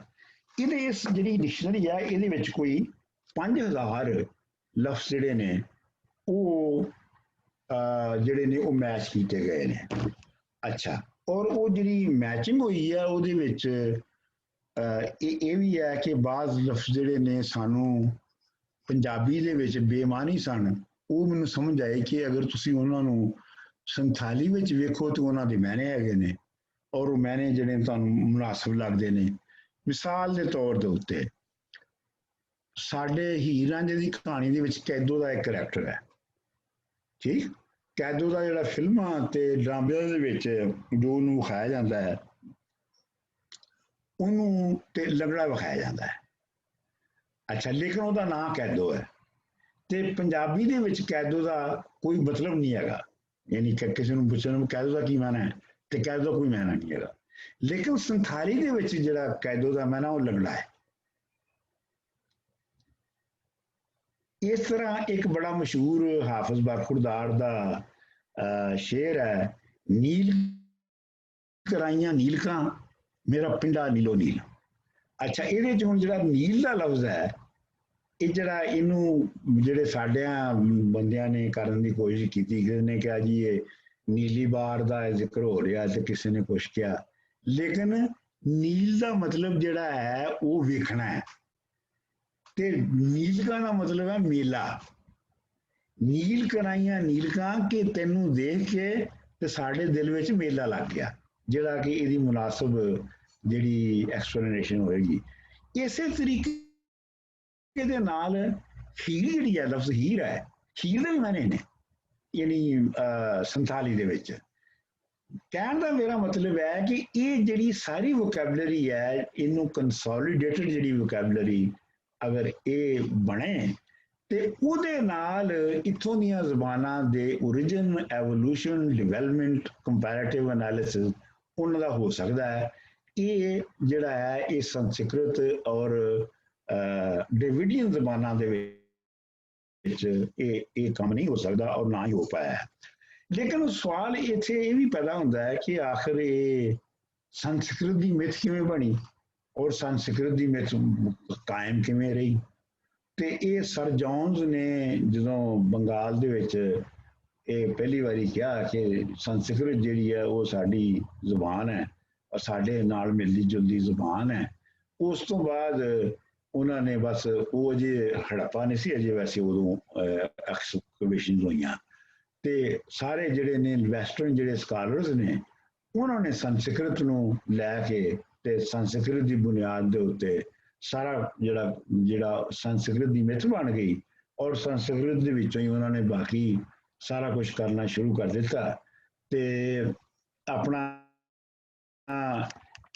ਹਾਲਾਂਕਿ ਮੈਂ ਦੁਬਾਰਾ ਰੀਅਸਰਟ ਕਰਾਂਗਾ ਕਿ ਨਾ ਤੇ ਸਪੀਚ ਡੇਟਾ ਦੀ ਜ਼ਬਾਨ ਸੀ ਜਿਹੜੀ ਕਿ ਲੈਂਗੁਏਜ ਦੀ ਬੇਸਿਕ ਜਿਹੜਾ ਬੇਸਿਕ ਡੇਟਾ ਲੈਂਗੁਏਜ ਦਾ ਹੁੰਦਾ ਉਹ ਸਪੀਚ ਡੇਟਾ ਹੁੰਦਾ ਹੈ, ਉਹ ਰਿਟਨ ਨਹੀਂ ਹੁੰਦਾ। ਇਹ ਸਿਰਫ ਲਿਖੀ ਹੋਈ ਜ਼ਬਾਨ ਸੀ ਔਰ ਲਿਖੀ ਹੋਈ ਵੀ ਇੱਕ ਬਹੁਤ ਛੋਟੇ ਗਰੁੱਪ ਨੂੰ ਰਿਪਰੈਜ਼ੈਂਟ ਕਰ ਰਹੀ ਸੀ। ਤੇ ਲੇਕਿਨ ਇਹ ਮੇਰੀ ਅਗਰ ਤੁਸੀਂ ਕਿਤਾਬ ਉਹ ਦੇਖੋ ਲਿੰਗੁਇਸਟਿਕ ਫੋਲੀਜ਼ ਇਨ ਦਾ ਸਬ ਕੰਟੀਨੈਂਟ, ਤੇ ਉਹਦੇ ਵਿੱਚ ਮੈਂ ਇਹ ਜਿਹੜੀ ਮਿੱਥ ਹੈ ਸੰਸਕ੍ਰਿਤ ਦੀ ਇਹ ਕਿਵੇਂ ਬਣੀ ਔਰ ਇਹ ਕਿਵੇਂ ਪਰਪੈਚੁਏਟ ਹੋਈ ਉਹ ਮੈਂ ਪੂਰਾ ਉਹਦੇ ਉੱਤੇ ਇੱਕ ਆਲਮੋਸਟ ਅੱਧਾ ਚੈਪਟਰ ਲਿਖਿਆ ਹੈ। ਉਹ ਤੁਸੀਂ ਐਮਾਜ਼ੋਨ ਤੇ ਇਹ ਵਿਕਦੀ ਹੈ ਕਿਤਾਬ, ਇਹ ਤੁਸੀਂ ਲੈ ਕੇ ਤੇ ਇਹਨੂੰ ਇੱਕ ਵਾਰੀ ਦੇਖਿਓ ਜ਼ਰੂਰ। ਅੱਛਾ, ਹੋਰ ਮੈਂ ਹੁਣ ਮੇਰਾ ਖਿਆਲ ਹੈ ਇੱਥੇ ਗੱਲ ਨੂੰ ਰੋਕਣਾ ਹੈ ਤੇ ਹੁਣ ਤੁਹਾਡੇ ਜਿਹੜੇ ਸਵਾਲ ਨੇ ਨਾ ਉਹਨਾਂ ਦੇ ਵਿੱਚ ਫਿਰ ਮੈਂ ਜਵਾਬਾਂ ਦੇ ਵਿੱਚ ਅਗਲੀ ਗੱਲ ਹੋਏਗੀ, ਕਿਉਂਕਿ 1 ਘੰਟਾ ਤਕਰੀਬਨ ਹੋ ਗਿਆ ਹੈ ਤੇ ਅੱਗੇ ਇੱਕ ਅੱਧਾ ਘੰਟੇ ਦੇ ਵਿੱਚ ਅਸੀਂ ਉਹ ਗੱਲਾਂ ਜਿਹੜੀਆਂ ਨੇ ਉਹ ਕਰ ਸਕਦੇ ਹਾਂ। ਹਾਂਜੀ, ਸਵਾਲ। ਡਾਕਟਰ ਸਾਹਿਬ ਮੈਂ ਪਹਿਲਾ ਸਵਾਲ ਕਰਨਾ ਜੀ ਮਨਸੂਰ ਬੋਲ ਰਿਹਾ ਮੈਂ। ਥੈਂਕ ਯੂ ਜੀ, ਵੈਰੀ ਇੰਟਰਸਟਿੰਗ ਔਰ ਨਵੀਂ ਲਾਈਟ ਪਈ ਹੈ। ਤੇ ਇਹ ਵੀ ਪੜ੍ਹਿਆ ਹੋਇਆ ਸੀ ਕਿ ਜੀ ਜਿਹੜੇ ਲੋਕ ਹੈ ਪੰਜਾਬੀ ਏਰੀਅਨ ਫੈਮਿਲੀ ਦੀ ਹੈ ਤੇ ਕਿਸੇ ਦਾ ਪੜ੍ਹਿਆ ਕਿ ਜੀ Punjabi is the only tonal language of this family. ਤੇ ਇਹ ਜਿਹੜੀ ਇਸ ਐਸਪੈਕਟ ਨੂੰ ਵੀ ਤੁਸੀਂ ਕਿਸ ਤਰ੍ਹਾਂ ਇੰਟਰਪ੍ਰੀਟ ਕਰੋਗੇ ਆਪਣੀ ਥੀਸਿਸ ਵਿੱਚ? ਟੋਨਲ ਲੈਂਗੁਏਜ ਉਹ ਜੀ ਇਹ ਸਾਰੀਆਂ ਜ਼ਬਾਨਾਂ ਜਿਹੜੀਆਂ ਨੇ ਜਿਹੜੀਆਂ ਬੰਗਾਲੀ ਔਰ ਸੰਥਾਲੀ ਔਰ ਸਾਰੀਆਂ ਟੋਨਲ ਹੀ ਨੇ ਤੇ ਉਹ ਟੋਨਲ ਦੇ ਨਾਲ ਹੋਣ ਦੇ ਨਾਲ ਇਹ ਤਾਂ ਸਾਬਤ ਨਹੀਂ ਨਾ ਹੋ ਜਾਂਦਾ ਕਿ ਉਹ ਸੰਸਕ੍ਰਿਤ ਚੋਂ ਨਿਕਲੀ ਹੈ। ਨਹੀਂ, ਮੈਂ ਤਾਂ ਕਹਿ ਰਿਹਾ ਟੋਨਲ ਹੋਣਾ ਤੇ ਐਕਚੁਅਲੀ ਸਟਰੈਂਥਨਸ ਇਵਨ ਮੋਰ ਕਿ ਸੰਸਕ੍ਰਿਤ ਤੋਂ ਸੈਪਰੇਟ ਹੈ ਫਿਰ। ਬਿਲਕੁਲ ਬਿਲਕੁਲ ਬਿਲਕੁਲ ਉਹਦੀ ਇਹੋ ਹੀ ਜਿਹੜੀ ਮੈਂ ਅਰਜ਼ ਕੀਤੀ ਸੀ ਨਾ, ਜਿਹੜੀ ਹੜੱਪਾ ਦਾ ਜਿਹੜਾ ਸਕ੍ਰਿਪਟ ਹੈ ਉਹ ਡਿਸਾਈਫਰ ਨਹੀਂ ਹੁੰਦਾ, ਉਹਦੀ ਵਜ੍ਹਾ ਹੀ ਇਹੋ ਹੀ ਹੈ ਕਿ ਉਹ ਲੱਭ ਹੀ ਬੇਸ ਹੀ ਗਲਤ ਬਣਾ ਰਹੇ ਨੇ ਉਹਦੀ ਸਾਰੀ ਦੀ। ਹਾਂਜੀ, ਤੁਸੀਂ ਸਹੀ ਕਹਿ ਰਹੇ ਹੋ ਗੱਲ, ਤੁਸੀਂ ਸਹੀ ਗੱਲ ਕਹਿ ਰਹੇ ਹੋ। ਆਪਣਾ ਇਹ ਗੱਲ ਹੋਰ ਇਹ ਮਜ਼ੀਦ ਸਹੀ ਸਾਬਤ ਹੁੰਦੀ ਹੈ। ਹੁਣ ਸਾਡੇ ਕੁਝ ਦੋਸਤ ਕਹਿੰਦੇ ਨੇ ਕਿ ਜੀ ਇਹ ਸਟਰਕਚਰਸ ਦਾ ਆਪਸ ਦੇ ਵਿੱਚ ਮੁਕਾਬਲਾ ਕਰਕੇ ਦੱਸੋ ਸਟਰਕਚਰਸ ਦਾ। ਹੁਣ ਸਟਰਕਚਰ ਕੀ ਹੈ? ਸਟਰਕਚਰ ਤੇ ਗ੍ਰਾਮਰ ਹੈ। ਬੇਸਿਕਲੀ ਲੈਂਗੁਏਜ ਦਾ ਜਿਹੜਾ ਸਟਰਕਚਰ ਉਹ ਤੇ ਗ੍ਰਾਮੈਟੀਕਲ ਸਟਰਕਚਰ ਹੈ ਨਾ ਜੀ। ਅੱਛਾ, ਹੁਣ ਗ੍ਰਾਮਰ ਦੇ ਬਾਰੇ ਦੇ ਵਿੱਚ ਜਿਹੜੇ ਨਿਊ ਗ੍ਰਾਮੇਰੀਅਨਸ ਨੇ ਲਿੰਗੁਇਸਟ ਦੇ ਵਿੱਚ ਵੀ ਜਿਹੜੇ ਨਿਊ ਗ੍ਰਾਮੇਰੀਅਨ ਸਕੂਲ ਹੈ ਉਹ ਇਹ ਕਹਿੰਦਾ ਹੈ ਕਿ ਜਿਹੜੀ ਗ੍ਰਾਮਰ ਹੈ ਉਹਦੇ ਵਿੱਚ ਗ੍ਰਾਮਰ ਦੇ ਵਿੱਚ ਤੇ ਕਈ ਸਦੀਆਂ ਦੇ ਵਿੱਚ ਬਹੁਤ ਹੀ ਮਾਮੂਲੀ ਫਰਕ ਪੈਂਦਾ ਹੈ, ਲੇਕਿਨ ਜਿਹੜੇ ਵੋਕੈਬਲਰੀ ਹੈ ਉਹ ਲੋੜਾਂ ਦੇ ਮੁਤਾਬਕ ਆਪਣੀ ਸ਼ਕਲ ਉਹਦੇ ਨਾਲ ਜਲਦੀ ਵਟਾਉਂਦੀ ਜਾਂਦੀ ਹੈ। ਹੁਣ ਤੁਸੀਂ ਮੈਨੂੰ ਤੁਸੀਂ ਇਹ ਸੋਚੋ ਇਸ ਗੱਲ ਨੂੰ ਕਿ ਜੇ ਜਿਹੜੀ ਹੜੱਪਾ ਸਿਵਲਾਈਜੇਸ਼ਨ ਦੀ ਜਿਹੜੀ ਜ਼ਬਾਨ ਸੀ ਮਲੋਹਾ, ਜੇ ਜ਼ਾਹਰ ਗੱਲ ਹੈ ਕਿ ਉਹਦੀ ਗ੍ਰਾਮਰ ਸੀ, ਗ੍ਰਾਮਰ ਤੋਂ ਬਗੈਰ ਤਾਂ ਜ਼ਬਾਨ ਉਹ ਨਹੀਂ ਸੀ ਬੋਲੀ ਜਾਂਦੀ ਤੇ ਲਿਖੀ ਜਾਂਦੀ।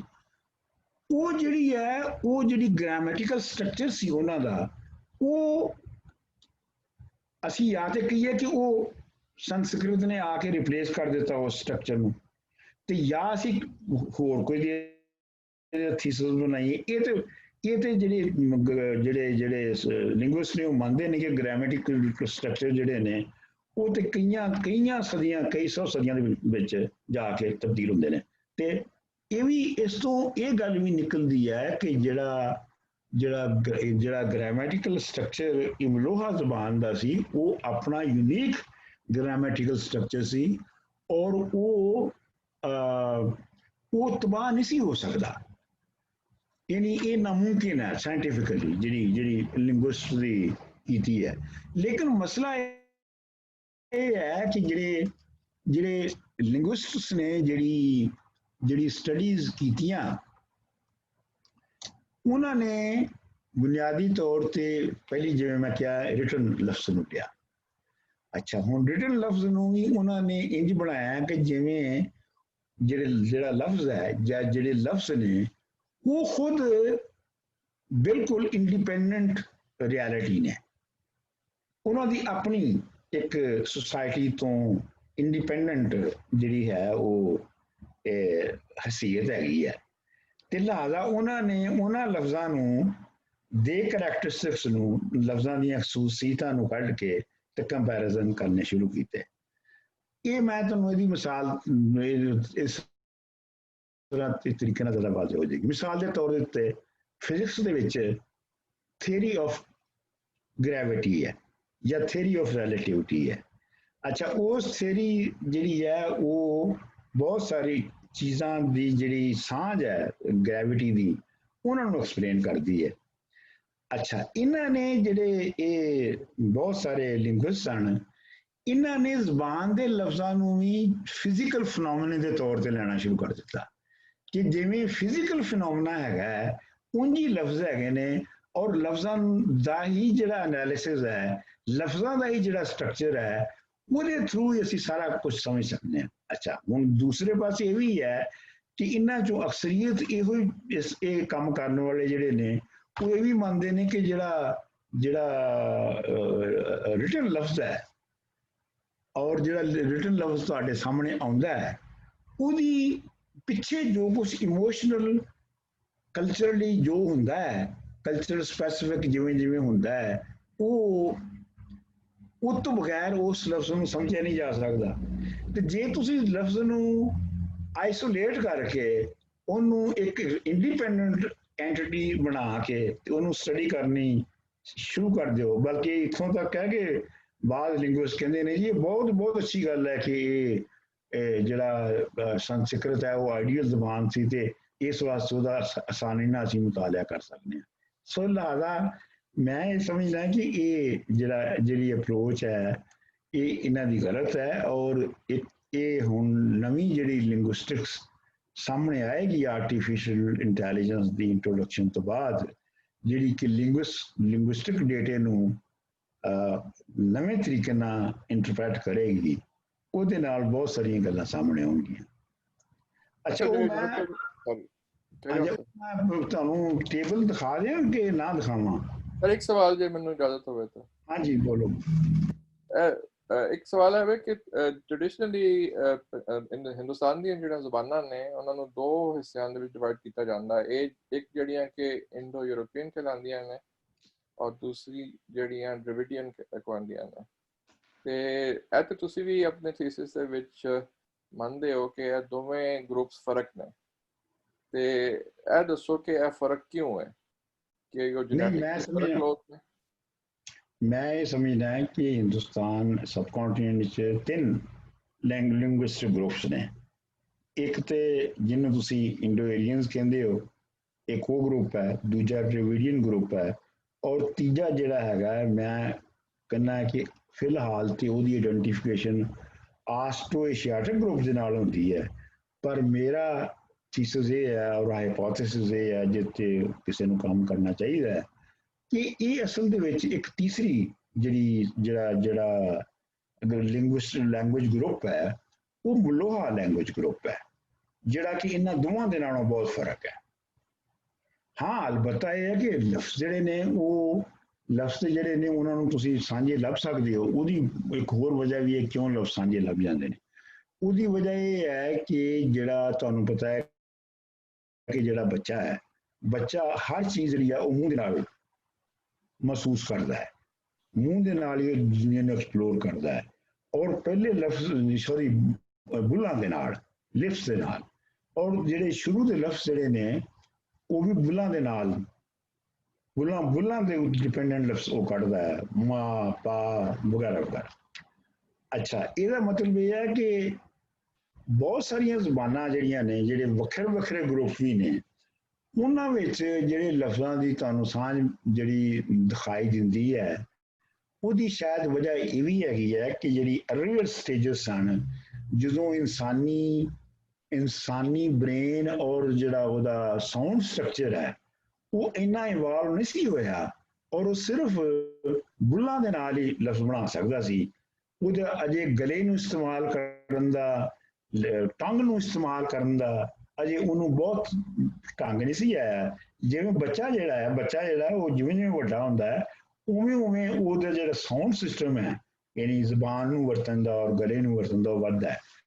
ਇਸ ਲਈ ਮੈਂ ਇਹ ਸਮਝਦਾ ਹੈ ਕਿ ਜਿਹੜੀ ਮਲੋਹਾ ਗਰੁੱਪ ਹੈ ਇਹ ਇੱਕ ਵੱਖਰਾ ਗਰੁੱਪ ਹੈ, ਇਹਦਾ ਤਾਲੁਕ ਆਸਟ੍ਰੋਏਸ਼ੀਆਟਿਕ ਦੇ ਨਾਲ ਜ਼ਿਆਦਾ ਹੈ ਜਾਂ ਕਿਹਦੇ ਨਾਲ ਜ਼ਿਆਦਾ ਹੈ, ਇਹ ਰਿਸਰਚ ਦੀ ਲੋੜ ਹੈਗੀ ਹੈ। ਫਿਲਹਾਲ ਜਿਹਨੂੰ ਆਸਟ੍ਰੋਏਸ਼ੀਆਟਿਕ ਉਹ ਕਹਿੰਦੇ ਨੇ, ਜਿਸ ਤਰ੍ਹਾਂ ਸੰਥਾਲੀ ਹੈ ਮੁੰਡਾ ਹੈ, ਉਹਨਾਂ ਦੇ ਨਾਲ ਜਿਹੜੀ ਮੈਂ ਕੰਪੈਰੀਜ਼ਨ ਕਰਕੇ ਦੇਖਿਆ ਤੇ ਮੈਨੂੰ ਇਹ ਲੱਗਾ ਕਿ ਉਹਨਾਂ ਦੇ ਜ਼ਿਆਦਾ ਕਲੋਜ਼। ਠੀਕ ਹੈ ਜੀ, ਹੋਰ ਕੋਈ ਸਾਹਿਬ ਸਵਾਲ ਪੁੱਛਣਾ ਚਾਹਣ? ਮੈਂ ਸਿਰਫ ਇੱਕ ਕਮੈਂਟ ਕਰਨਾ ਚਾਹੁੰਦਾ ਸੀ ਕਿ ਮੇਰਾ ਖਿਆਲ ਹੈ ਕਾਫੀ ਸਾਰੀ ਸਾਡੀ ਹਿਸਟਰੀ ਜਿਹੜੀ ਹੈ ਪੁਰਾਣੀ, ਉਹਦੇ ਬਾਰੇ ਚ ਇਸ ਵੇਲੇ ਥੋੜਾ ਹੈਜ਼ੀਟੈਂਟ ਜਿਹਾ ਐਟੀਟਿਊਡ ਹੋਣਾ ਚਾਹੀਦਾ ਹੈ ਕਿ ਸਾਰਾ ਹੀ ਉਹਦਾ ਫਰੇਮਵਰਕ ਜਿਹੜਾ ਹੈ ਉਹ ਚੇਂਜ ਹੋ ਸਕਦਾ ਹੈ।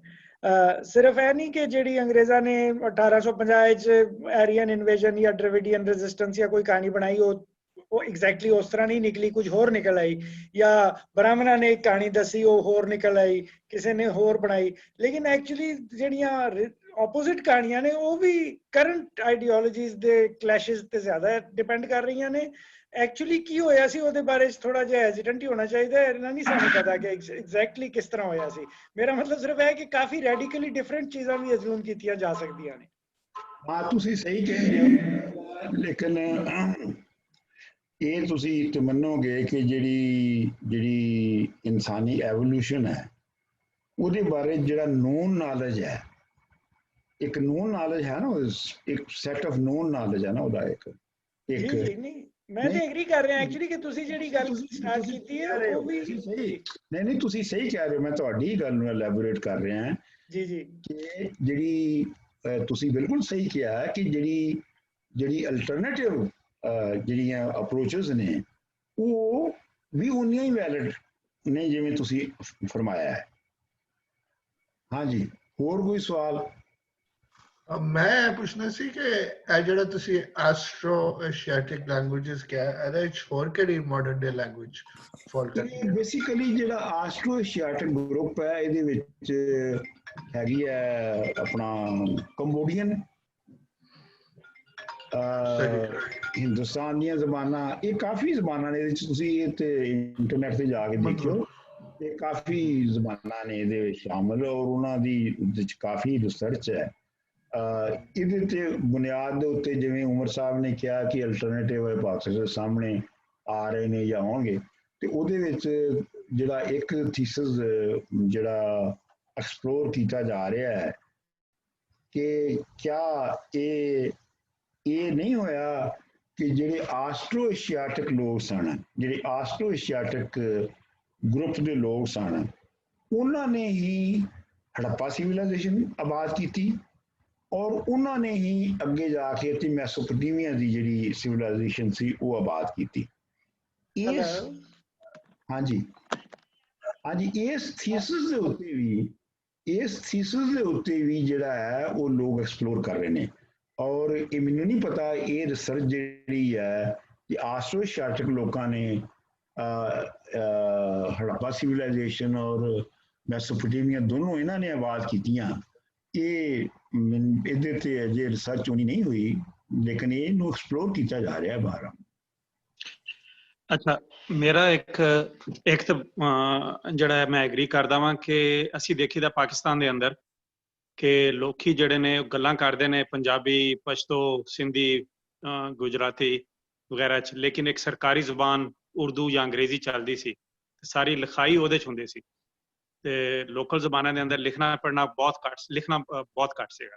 ਤੇ ਇਸੇ ਤਰ੍ਹਾਂ ਉਹਨੂੰ ਫਨਾਮੇਨਨ ਨੂੰ ਦੇਖੋ ਤਾਂ ਪਿੱਛੇ ਸੰਸਕ੍ਰਿਤ ਚ ਵੀ ਇਸੇ ਤਰ੍ਹਾਂ ਹੀ ਕਿ ਵੀ ਸਰਕਾਰੀ ਜਾਂ ਮਜ਼ਹਬੀ ਜ਼ੁਬਾਨ ਚ ਲਿਖਣ ਵਾਲਾ ਕੰਮ ਸਾਰਾ ਉਹਦੇ ਚ, ਲੇਕਿਨ ਬੋਲਦੇ ਲੋਕੀ ਸਾਰੇ ਪ੍ਰਾਕ੍ਰਿਤੀ ਜ਼ੁਬਾਨਾਂ ਚ। ਤੇ ਉਹ ਮੈਂ ਬਿਲਕੁਲ ਐਗਰੀ ਕਰਦਾ ਵਾਂ ਕਿ ਉਹ ਇੱਕ ਸਾਨੂੰ ਮਿਸਾਲ ਕਰੰਟਲੀ ਸਾਨੂੰ ਨਜ਼ਰ ਆਉਂਦੀ ਹੈ ਔਰ ਉਹਦੇ ਨਾਲ ਫਿੱਟ ਹੁੰਦੀ ਹੈ। ਅੱਛਾ, ਜਿਹੜੇ ਤੁਸੀਂ ਗੱਲ ਕੀਤੀ ਕਿ ਵੀ ਜੈਨੇਟਿਕਸ ਜਿਹੜਾ ਹੈ ਉਹ ਥਿਊਰੀ ਤੁਹਾਨੂੰ ਉਹਦੇ ਤੇ ਜ਼ਿਆਦਾ ਨਹੀਂ ਹੈ, ਲੇਕਿਨ ਮੈਂ ਦੇਖਦਾ ਵਾਂ ਕਿ ਵੀ ਜਿਹੜਾ ਨਾ ਉਹਦੇ ਚ ਉਹਦੀ ਫੇਵਰ ਚ ਬਹੁਤ ਸਾਰੀਆਂ ਚੀਜ਼ਾਂ ਜਾਂਦੀਆਂ ਨੇ, ਖਾਸ ਤੌਰ ਤੇ ਜਦੋਂ ਅਸੀਂ ਦੇਖੀ ਦੇ ਨੇ ਕਿ ਫੈਮਲੀਜ਼ ਜਿਨ੍ਹਾਂ ਦੇ ਅੰਦਰ ਬੱਚੇ ਜਿਹੜੇ ਨੇ ਉਹ ਬੋਲ ਨਹੀਂ ਸਕਦੇ, ਕਈ ਮੈਂਬਰ ਬੋਲ ਨਹੀਂ ਸਕਦੇ, ਔਰ ਉਹਨਾਂ ਚ ਅਸੀਂ ਦੇਖਦੇ ਹਾਂ ਕਿ ਵੀ ਇੱਕ ਜੀਨ ਡਿਫੈਕਟ ਹੈਗਾ, ਔਰ ਕਿਸੇ ਹੋਰ ਦੇ ਅੰਦਰ ਉਹੀ ਜੀਨ ਡਿਫੈਕਟ ਹੋਵੇ ਤਾਂ ਉਹਨੂੰ ਬੋਲਣ ਚ ਪ੍ਰੋਬਲਮ ਹੁੰਦੀ ਹੈ। ਔਰ ਇਹਦੇ ਇਸ ਤਰ੍ਹਾਂ ਮਲਟੀਪਲ ਹੁਣ ਜੀਨਸ ਪਤਾ ਲੱਗ ਗਈਆਂ ਨੇ ਜਿਹੜੀਆਂ ਕਿ ਉਹਨੂੰ ਬੋਲਣ ਦੇ ਅੰਦਰ, ਔਰ ਫਿਰ ਉਹਦੀ ਜਿਹੜੀ ਆਟਿਜ਼ਮ ਦੇ ਅੰਦਰ ਜਿਹੜੀ ਸਟੱਡੀਜ਼ ਨੇ ਕਿ ਉਹਨਾਂ ਨੂੰ ਜਿਹੜੇ ਲੈਂਗੁਏਜ ਪ੍ਰੋਬਲਮ ਨੇ ਕਿ ਕਿਸ ਤਰ੍ਹਾਂ ਸਿੰਬਲ ਨੂੰ ਕਨੈਕਟ ਕਰਨਾ ਆਪਣੇ ਥਾਟ ਦੇ ਨਾਲ, ਕਿ ਉਹਨਾਂ ਨੂੰ ਜਿਹੜੀ ਪ੍ਰੋਬਲਮ ਹੈ they are all related with ਕਿ ਉਹ ਜੈਨੇਟਿਕ ਜਿਹੜਾ ਨਾ ਉਹਨੂੰ ਫੇਵਰ ਕਰਦੀਆਂ ਨੇ ਕਿ some time over hundreds of thousands year ਕਿ 2-3 ਜੀਨਾਂ, ਇੱਕ ਜੀਨ ਨਹੀਂ 2-3 ਜੀਨਾਂ ਚੇਂਜ ਹੁੰਦੀਆਂ ਰਹੀਆਂ ਔਰ ਉਹਦੇ ਨਾਲ ਸਾਡੀ ਲੈਂਗੁਏਜ ਇਵੋਲਵ ਹੁੰਦੀ ਰਹੀ।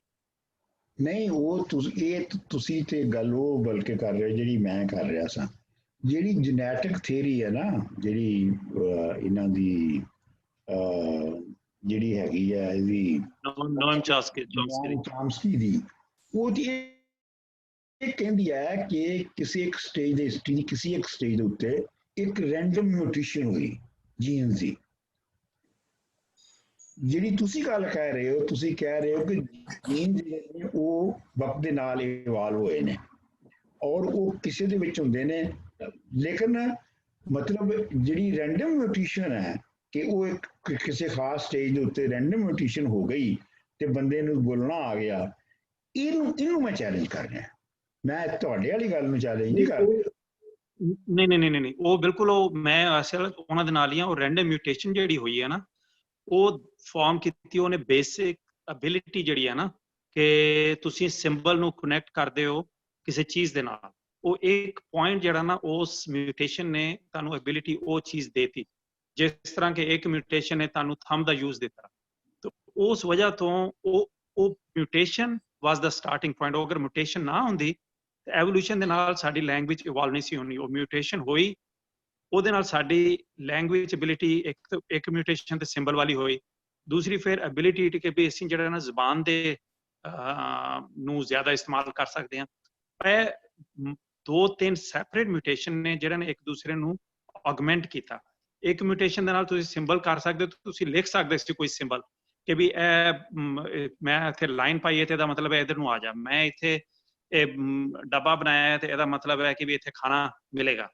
ਉਹ ਸਿੰਬਲ ਨੂੰ ਕਰਨਾ ਹੈ, ਲੇਕਿਨ ਜਿਹੜਾ ਬੋਲਣ ਵਾਲਾ ਹੈ ਉਹਦੇ ਚ ਫਿਰ ਦੂਸਰੀਆਂ ਹੋਰ ਜੀਨਸ ਆਉਂਦੀਆਂ ਨੇ ਕਿ ਜਿਹਦੇ ਚ ਤੁਹਾਡਾ ਜ਼ੁਬਾਨ ਦਾ ਕਨੈਕਸ਼ਨ ਦਿਮਾਗ ਦੇ ਉਸ ਹਿੱਸਿਆਂ ਨਾਲ ਡਿਵੈਲਪ ਹੋਇਆ ਜਿਹੜੇ ਤੁਹਾਡੇ ਸਿੰਬਲ ਨੂੰ ਇੰਟਰਪ੍ਰੇਟ ਕਰਦੇ ਨੇ। ਉਹ ਅਸੀਂ ਦੇਖਦੇ ਹਾਂ ਆਟਿਸਟਿਕ ਬੱਚੇ ਨਹੀਂ ਨਾਲੇ ਤੁਸੀਂ ਕਹਿ ਰਹੇ ਹੋ ਇਵਾਲਵ ਹੋਇਆ, ਨਾਲੇ ਤੁਸੀਂ ਰੈਂਡਮ ਮਿਊਟੇਸ਼ਨ ਨੂੰ ਵੀ ਕਰ ਰਹੇ ਹੋ, ਇਹ ਦੋ ਗੱਲਾਂ ਕਿਵੇਂ ਹੋਈਆਂ? ਅੱਛਾ, ਉਹ ਇਸ ਤਰ੍ਹਾਂ ਹੁੰਦਾ ਹੈ ਕਿ ਜਦੋਂ ਤੁਸੀਂ ਇੱਕ ਮਿਊਟੇਸ਼ਨ ਹੁੰਦੀ ਹੈ ਨਾ, ਉਹ ਮਿਊਟੇਸ਼ਨ ਦਾ ਇਹ ਮਤਲਬ ਨਹੀਂ ਹੈ ਕਿ ਤੁਹਾਨੂੰ ਉਸ ਚੀਜ਼ ਨੂੰ 100% from 0 to it does not go from 0 to 100% ਕਿ ਵੀ ਅੱਜ ਮਿਊਟੇਸ਼ਨ ਹੋ ਗਈ ਤਾਂ ਇਹ ਬੱਚਾ ਜਿਹੜਾ ਨਾ ਉਹ ਇੱਕਦਮ ਬੋਲਣ ਲੱਗ ਪਏਗਾ।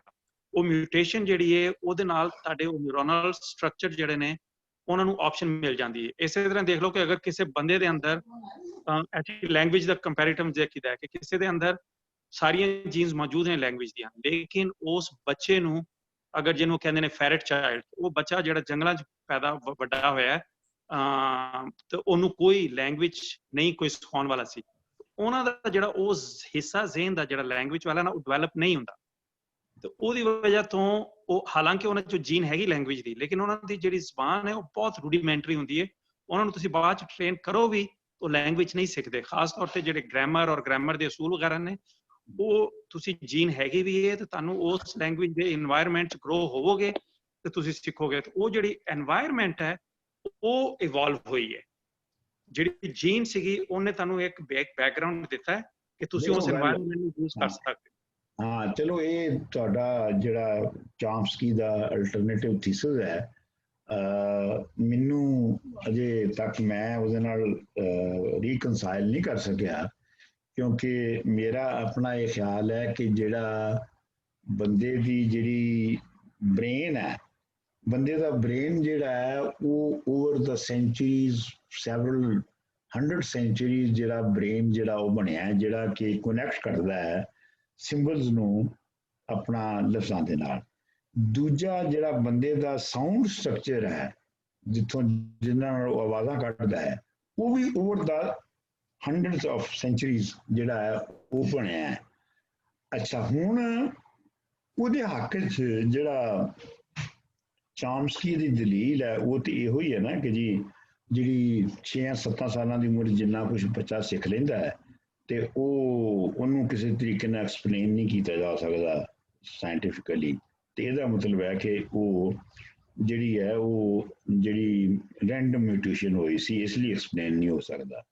ਮੈਂ ਸਿਰਫ ਇਹਨੂੰ ਕੰਟੈਸਟ ਕਰ ਰਿਹਾ ਇਸ ਪਹਿਲੂ ਨੂੰ ਕਿ ਇਹ ਇੰਜ ਨਹੀਂ, ਮੈਨੂੰ ਲੱਗਦਾ ਕਿ ਉਹਦੇ ਨਾ ਐਕਸਪਲੇਨ ਹੋਣ ਦਾ ਮਤਲਬ ਇਹ ਨਹੀਂ ਹੈ ਕਿ ਉਹਨੂੰ ਸਾਇੰਟੀਫਿਕਲੀ ਫਿਊਚਰ ਦੇ ਵਿੱਚ ਐਕਸਪਲੇਨ ਨਹੀਂ ਕੀਤਾ ਜਾ ਸਕੇਗਾ। ਇਹ ਸਿਰਫ ਹੈ ਕਿ ਹੁਣ ਤੱਕ ਅਸੀਂ ਐਕਸਪਲੇਨ ਨਹੀਂ ਕਰ ਪਾਏ। ਨਹੀਂ, ਉਹ ਮੈਂ ਚੌਂਸਕੀ ਨੂੰ ਜ਼ਿਆਦਾ ਨਹੀਂ ਪੜਿਆ, ਲੇਕਿਨ ਜਿਹੜਾ ਮੇਰਾ ਜਿਹੜਾ ਨਾ observation move on, sorry to interrupt. मेरा ख्याल है कि एक बड़ी इंटरेस्टिंग और लंबी डिस्कशन है, मे बी बाद we can have a separate discussion with doctor साहब।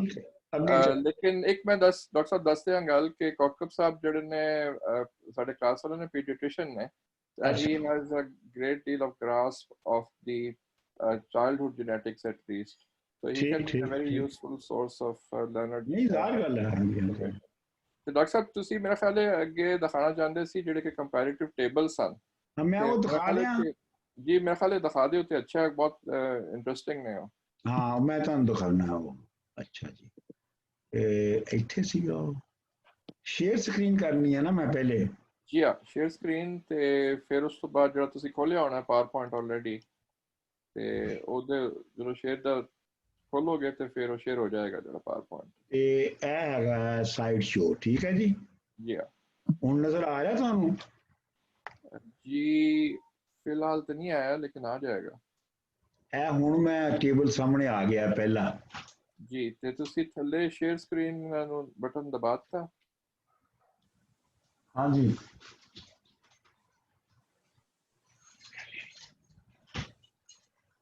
Can you talk to Tia? I'm teaching a class. Okay. ਅੱਛਾ, ਨਹੀਂ ਆਇਆ ਹੁਣ ਵੀ ਨਹੀਂ ਆਇਆ? ਅਜੇ ਤੱਕ ਨਹੀਂ ਆਇਆ। ਥੱਲੇ ਤੁਸੀਂ ਦੇਖੋ ਨਾ ਪੈਨਲ ਦੇ ਵਿੱਚ ਸ਼ੇਅਰ ਸਕਰੀਨ ਲਿਖਿਆ ਹੋਣਾ, green arrow pointing upwards. Okay, hold on. ਇਹ ਤੇ ਮੇਰੇ ਕੋਲ ਹੁਣ ਟੇਬਲ ਵੀ ਨਹੀਂ ਪਿੱਛੇ ਹਟ ਰਿਹਾ। ਟੇਬਲ ਨੂੰ ਤੁਸੀਂ ਐਸਕੇਪ ਬਟਨ ਦਬਾਓ ਤੇ ਸ਼ਾਇਦ ਹਟ ਜਾਏਗਾ। ਅੱਛਾ, ਮੈਂ ਐਸਕੇਪ ਕਰਨਾ ਹੈ, ਹਟ ਗਿਆ ਹੁਣ।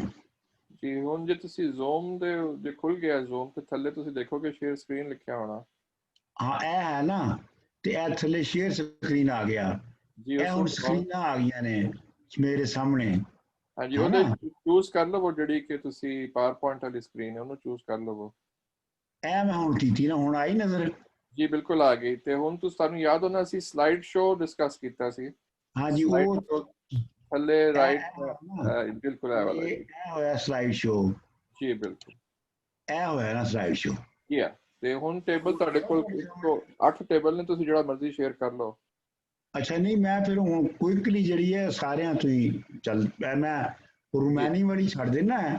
ਇਹ ਜਿਹੜੀ ਹੈ ਨਾ, ਇਹ ਟੇਬਲ ਜਿਹੜੀ ਹੈ, ਮੈਂ ਤੁਹਾਨੂੰ ਸਿਰਫ ਇੰਨੀ ਇਹਦੇ ਤੇ ਜਲਦੀ ਨਾਲ ਦੱਸ ਦਿੰਦਾ ਕਿ ਇਹ ਜਿਪਸੀਜ਼ ਨੇ ਯੂਰਪ ਦੇ, ਜਿਹੜੇ ਪੰਜਾਬ ਤੋਂ ਮਾਈਗ੍ਰੇਟ ਕਰਕੇ ਆਏ ਨੇ, ਉਹਨਾਂ ਦੀ ਜ਼ਬਾਨ ਜਿਹੜੀ ਹੈ ਉਹ ਹੈ, ਉਹਨੂੰ ਮੈਂ ਵੇਖਣਾ ਚਾਹੁੰਦਾ ਸਾਂ ਕਿ ਉਹਦੇ 'ਚ ਕਿੰਨੇ ਲਫ਼ਜ਼ ਜਿਹੜੇ ਨੇ, ਕਿਉਂਕਿ ਉਹ ਕੋਈ ਬਹੁਤ ਪਹਿਲੇ 5ਵੀਂ-6ਵੀਂ ਸਦੀ 'ਚ ਨਿਕਲੇ ਨੇ ਉੱਥੋਂ ਪੰਜਾਬ 'ਚੋਂ, ਤੇ ਮੈਂ ਦੇਖਣਾ ਚਾਹੁੰਦਾ ਸਾਂ ਕਿ ਕਿੰਨੇ ਲਫ਼ਜ਼ ਹੁਣ ਤੱਕ ਉਹਨਾਂ ਦੇ ਵਿੱਚ ਕਾਮਨ ਰਹਿ ਗਏ ਨੇ ਜਿਹਨਾਂ ਨੂੰ ਅਸੀਂ ਜੋੜ ਸਕਦੇ ਹਾਂ ਸੰਥਾਲੀ ਵਗੈਰਾ ਦੇ ਨਾਲ। ਤੇ ਇਹ ਤੁਸੀਂ ਦੇਖੋ ਕਿ ਜਿਹੜਾ ਪੰਜਾਬੀ 'ਚ ਪਾਣੀ, ਰੁਮਾਨੀ 'ਚ ਵੀ ਪਾਣੀ, ਦਰਿਆਓ, ਬੀਬੀ, ਅੱਛਾ ਜੀ, ਚੱਬਣਾ, ਉਹਨੂੰ ਕਹਿੰਦੇ ਨੇ ਚੰਬੜ। ਅੱਛਾ ਜੀ, ਚੋਰ ਚੋਰ, ਚੁੰਮੀ ਚੁੰਮੀ ਨੂੰ ਚੁੰਮੀ ਕਹਿੰਦੇ ਨੇ। ਦੁੱਖ ਦੋਖੀ ਹੈ, ਦੁੱਧ ਉਹਦੇ ਵਿੱਚ ਦੁਸ਼ਲ ਹੈ। ਅੱਛਾ ਜੀ, ਚੰਦ ਤੇ ਉਹਨੂੰ ਚੌਣ ਕਹਿੰਦੇ ਨੇ ਜਾਂ ਛਾਉਣ ਕਹਿੰਦੇ ਨੇ। ਅੱਛਾ, ਇਹ ਤੇ ਹੋ ਗਈ ਇਹ ਰੁਮਾਨੀ ਦੀ ਮੇਰੇ ਖਿਆਲ ਮੈਂ ਸਕਿਪ ਕਰ ਦਿੰਦਾ ਤੇ ਮੈਂ ਅੱਗੇ ਜਾਣਾ। ਇਹ ਜਿਹੜੇ ਤੁਹਾਨੂੰ ਅਸਲੀ ਮੈਂ ਦੱਸਣੇ ਚਾਹੁੰਦਾ ਸਾਂ ਉਹ ਹੈਗੇ ਨੇ ਸੰਥਾਲੀ। ਇਹ ਪਹਿਲੇ ਇਹਦੇ ਵਿੱਚ ਆਉਂਦਾ ਪੰਜਾਬੀ ਦਾ ਲਫ਼ਜ਼। ਇਹ ਜਿਹੜੇ ਜਿਹੜੇ ਜਿਹੜੇ ਬੇਸਿਕ ਡਿਜਿਟ ਨੇ 1 2 3 4 ਉਹ ਇਹਦੇ ਚ ਮੈਂ ਉਹ ਜਿਹੜੀ ਐਵੋਲੂਸ਼ਨ ਹੈ ਲੈਂਗੁਏਜ ਦਾ ਐਵੋਲੂਸ਼ਨ ਉਹਦੇ ਚੋਂ ਬਹੁਤ ਅਹਿਮ ਰੋਲ ਪਲੇ ਕਰਦੇ ਨੇ ਤੇ ਇਸ ਲਈ ਉਹ ਮੈਂ ਉਹਨਾਂ ਨੂੰ ਮਚਾ ਕੇ ਦੇਖਿਆ। ਪੰਜਾਬੀ ਵਿੱਚ ਇੱਕ ਨੂੰ ਇੱਕ ਹੀ ਕਹਿੰਦੇ ਨੇ, ਸੰਥਾਲੀ ਵਿੱਚ ਵੀ ਇੱਕ ਨੂੰ ਇੱਕ ਹੀ ਕਹਿੰਦੇ ਨੇ, ਸੰਸਕ੍ਰਿਤ ਵਿੱਚ ਉਹਨੂੰ ਏਕਮ ਕਹਿੰਦੇ ਨੇ ਜਿਹੜਾ ਮਿਲਦਾ ਜੁਲਦਾ ਹੈ। ਅੱਛਾ, ਜਿਹੜਾ ਦੋ ਹੈ, ਦੋ ਜਿਹੜਾ ਪੰਜਾਬੀ ਦਾ ਉਹਨੂੰ ਸੰਥਾਲੀ ਚ ਦੋ ਹੀ ਕਹਿੰਦੇ ਨੇ। ਤੇ ਇਹਦੀ ਜਿਹੜੀ ਡੈਰੀਵੇਸ਼ਨ ਹੈ, ਮੈਂ ਡੈਰੀਵੇਸ਼ਨ ਇਸ ਵਾਸਤੇ ਤੁਹਾਨੂੰ ਨਾਲ ਦੇ ਰਿਹਾ ਕਿ ਬਾਜ਼ ਲਫ਼ਜ਼ ਜਿਹੜੇ ਨੇ ਉਹ ਸੰਥਾਲੀ ਵਿੱਚ ਉਂਝ ਤੇ ਨਹੀਂ ਆਉਂਦੇ ਜਿਵੇਂ ਕਿ ਆਉਂਦੇ ਨੇ ਪੰਜਾਬੀ ਵਿੱਚ, ਲੇਕਿਨ ਉਹਨਾਂ ਦੀ ਅਗਰ ਡੈਰੀਵੇਸ਼ਨ ਦੇਖੋ ਤੇ ਤੁਹਾਨੂੰ ਲੱਗੇਗਾ ਕਿ ਇਹ ਉੱਥੋਂ ਲਫ਼ਜ਼ ਆਇਆ ਹੈ। ਦੋ ਦਾ ਦੋ ਹੀ ਹੈ ਤੇ ਸੰਸਕ੍ਰਿਤ ਦੇ ਵਿੱਚ ਨੈਤਰਾ ਹੈ। ਅੱਛਾ, ਹੁਣ ਆ ਜਾਓ ਤਿੰਨ ਦਾ ਸੰਥਾਲੀ ਵੀ ਤਿੰਨ ਹੀ ਹੈ ਤੇ ਜਿਹੜਾ ਡੈਰੀਵੇਸ਼ਨ ਹੈ ਦੋਵਾਂ ਦੇ ਵਿੱਚ ਹੀ ਉਹ ਤੈਰਾ ਹੈ। ਅੱਛਾ, ਤੇ ਜਿਹੜੀ ਸੰਸਕ੍ਰਿਤ ਹੈ ਉਹਦੇ ਚ ਉਹਦੇ ਲਈ ਲਫ਼ਜ਼ ਦੇਣਾ ਹੈ। ਅੱਛਾ, ਚਾਰ ਜਿਹੜੀ ਹੈ ਉਹ ਸੰਥਾਲੀ ਚ ਵੀ ਚਾਰ ਹੈ, ਪੰਜਾਬੀ ਚ ਵੀ ਚਾਰ ਹੈ ਤੇ ਇਹ ਜਿਹੜੀ ਹੈਗੀ ਹੈ ਇਹ 4.5 ਜਿਹੜੀ ਹੈ 4.5 ਇਹ ਸੰਥਾਲੀ ਦੇ ਵਿੱਚ ਵੀ ਡੈਰੀਵੇਸ਼ਨ ਐਵੇਂ ਹੀ ਹੈ ਤੇ ਪੰਜਾਬੀ ਚ ਵੀ ਐਵੇਂ ਹੈ। 5 ਨੂੰ ਉਹ ਪੰਚ ਕਹਿੰਦੇ ਨੇ, ਪੰਜ ਸੇਰੀ ਪਸੇਰੀ, ਇਹ ਡੈਰੀਵੇਸ਼ਨਾਂ ਜਿਹੜੀਆਂ ਨੇ ਇਹ ਦੋਨਾਂ ਜ਼ਬਾਨਾਂ ਦੇ ਵਿੱਚ ਹੀ ਜਿਹੜੀਆਂ ਉਹ ਕਾਮਨ ਨੇ। ਇਸੇ ਤਰ੍ਹਾਂ 6 ਜਿਹੜਾ ਹੈ ਉਹ ਸੰਥਾਲੀ ਦੇ ਵਿੱਚ ਤੁਰੋਈ ਦਾ ਲਫ਼ਜ਼ 6 ਦੇ ਵਾਸਤੇ ਵਰਤਿਆ ਜਾਂਦਾ ਹੈ। ਅੱਛਾ, ਲੇਕਿਨ ਇਹਦੇ ਵਿੱਚ ਜਿਹੜੀ ਦਿਲਚਸਪ ਗੱਲ ਹੈ ਉਹ ਇਹ ਹੈਗੀ ਹੈ ਕਿ ਜਿਹੜਾ 16 ਹੈ 16 ਉਹ ਸੰਥਾਲੀ ਵਿੱਚ ਵੀ 16 ਹੀ ਹੈ। ਪੰਜਾਬੀ ਵਿੱਚ ਜਿਵੇਂ 16 ਹੈ ਐਵੇਂ ਹੀ ਉਹ ਸੰਥਾਲੀ ਵਿੱਚ ਵੀ 16 ਹੈ। ਅੱਛਾ ਜੀ, ਉਹ ਹੋ ਗਿਆ। ਅੱਛਾ ਜੀ, ਅੱਗੇ 9 ਆ ਗਿਆ। ਆਰੇ 19 ਜਿਹੜਾ ਹੈ ਉਹ ਸੰਥਾਲੀ ਚ ਵੀ ਉਂਝ ਹੀ ਆਉਂਦਾ ਜਿਵੇਂ ਪੰਜਾਬੀ ਚ ਆਉਂਦਾ ਹੈ, ਲੇਕਿਨ ਸੰਥਾਲੀ ਦੇ ਵਿੱਚ 9 ਲਈ ਆ ਰਿਹਾ ਹੈ ਲਫ਼ਜ਼। 10 ਦੇ ਉਹ ਗੱਲ ਜਿਹੜਾ ਉਹ ਗੱਲ ਉਹ ਕਹਿੰਦੇ ਨੇ 10 ਨੂੰ, ਤੇ ਲੇਕਿਨ ਧੜਾ 10 ਸ਼ੇਰ ਦਾ ਉਹ ਸੰਥਾਲੀ ਵਿੱਚ ਵੀ ਉਵੇਂ ਹੀ ਆਉਂਦਾ ਹੈ ਜਿਵੇਂ ਪੰਜਾਬੀ ਵਿੱਚ ਆਉਂਦਾ ਹੈ। ਤੇ ਇਹ ਸੰਸਕ੍ਰਿਤ ਦੇ ਵਿੱਚ ਤੁਸੀਂ ਦੇਖ ਰਹੇ ਹੋ ਕਿ ਨਾਲ ਕਿ ਇਹ ਡਾਜ਼ਾ ਇਹਦੇ ਵਾਸਤੇ ਲਫ਼ਜ਼ ਬੋਲਿਆ ਜਾਂਦਾ ਹੈ। ਅੱਛਾ ਜੀ, ਅੱਗੇ ਆ ਗਿਆ ਜੀ ਇੰਗਲਿਸ਼ ਲਈ। ਇੰਗਲਿਸ਼, ਪੰਜਾਬੀ, ਸਿੰਧੀ, ਸੰਸਕ੍ਰਿਤ, ਤਾਮਿਲ ਤੇ ਸੰਥਾਲੀ ਇਹ ਕਿਵੇਂ ਨੇ। ਅੱਛਾ ਜੀ, ਸਪੀਕਿੰਗ ਲਈ ਜਿਹੜਾ ਪੰਜਾਬੀ ਚ ਲਫ਼ਜ਼ ਹੈ ਉਹ ਗੱਲ ਜਾਂ ਬੋਲਣਾ, ਸਿੰਧੀ ਦੇ ਵਿੱਚ ਵੀ ਗੱਲਾਂ, ਸੰਸਕ੍ਰਿਤ ਦੇ ਵਿੱਚ ਬਰਾਵਤੀ ਜਾਂ ਗਦਾਤੀ, ਤਾਮਿਲ ਦੇ ਵਿੱਚ ਉਹਨੂੰ ਪੀਚੂ ਕਹਿੰਦੇ ਨੇ ਤੇ ਸੰਥਾਲੀ ਦੇ ਵਿੱਚ ਉਹਨੂੰ ਜਿਹੜਾ ਹੈ ਉਹ ਸੰਥਾਲੀ ਦੇ ਵਿੱਚ ਉਹਨੂੰ ਕਿੱਥੇ ਗਿਆ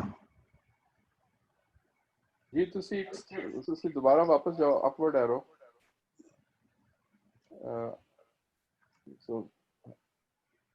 ਹਾਂਜੀ, ਤੁਸੀਂ ਥੱਲੇ ਵੱਲ ਜਾ ਰਹੇ ਹੋ ਨਾ, ਉੱਤੇ ਵੱਲ ਜਾਓ। ਉੱਤੇ ਵੱਲ ਜਾਵਾਂ? ਹਾਂ, ਇਹ ਹੋ ਗਿਆ ਨਾ। ਜੀ ਜੀ ਇੱਕ ਅੱਛਾ ਗੱਲ ਸਰ ਮੈਂ ਮੈਂਸ਼ਨ ਕਰਦੇ ਹਾਂ ਆਪਣੀ ਆਡੀਅנס ਲਈ ਕਿ ਸੰਥਾਲੀ ਔਰ ਮੁੰਡਾ ਜਿਹੜੀਆਂ ਜ਼ਬਾਨਾਂ ਨੇ ਉਹ north East India, north East of Bangladesh ਉੱਥੇ ਬੋਲੀਆਂ ਜਾਂਦੀਆਂ ਨੇ ਔਰ ਕਾਫੀ ਦੂਰ ਨੇ ਮੇਨ ਹੜੱਪਾ ਦੀ ਸਿਵਲਾਈਜੇਸ਼ਨ ਤੋਂ। So this is data is very very interesting for that reason. ਹਾਂਜੀ ਹਾਂਜੀ।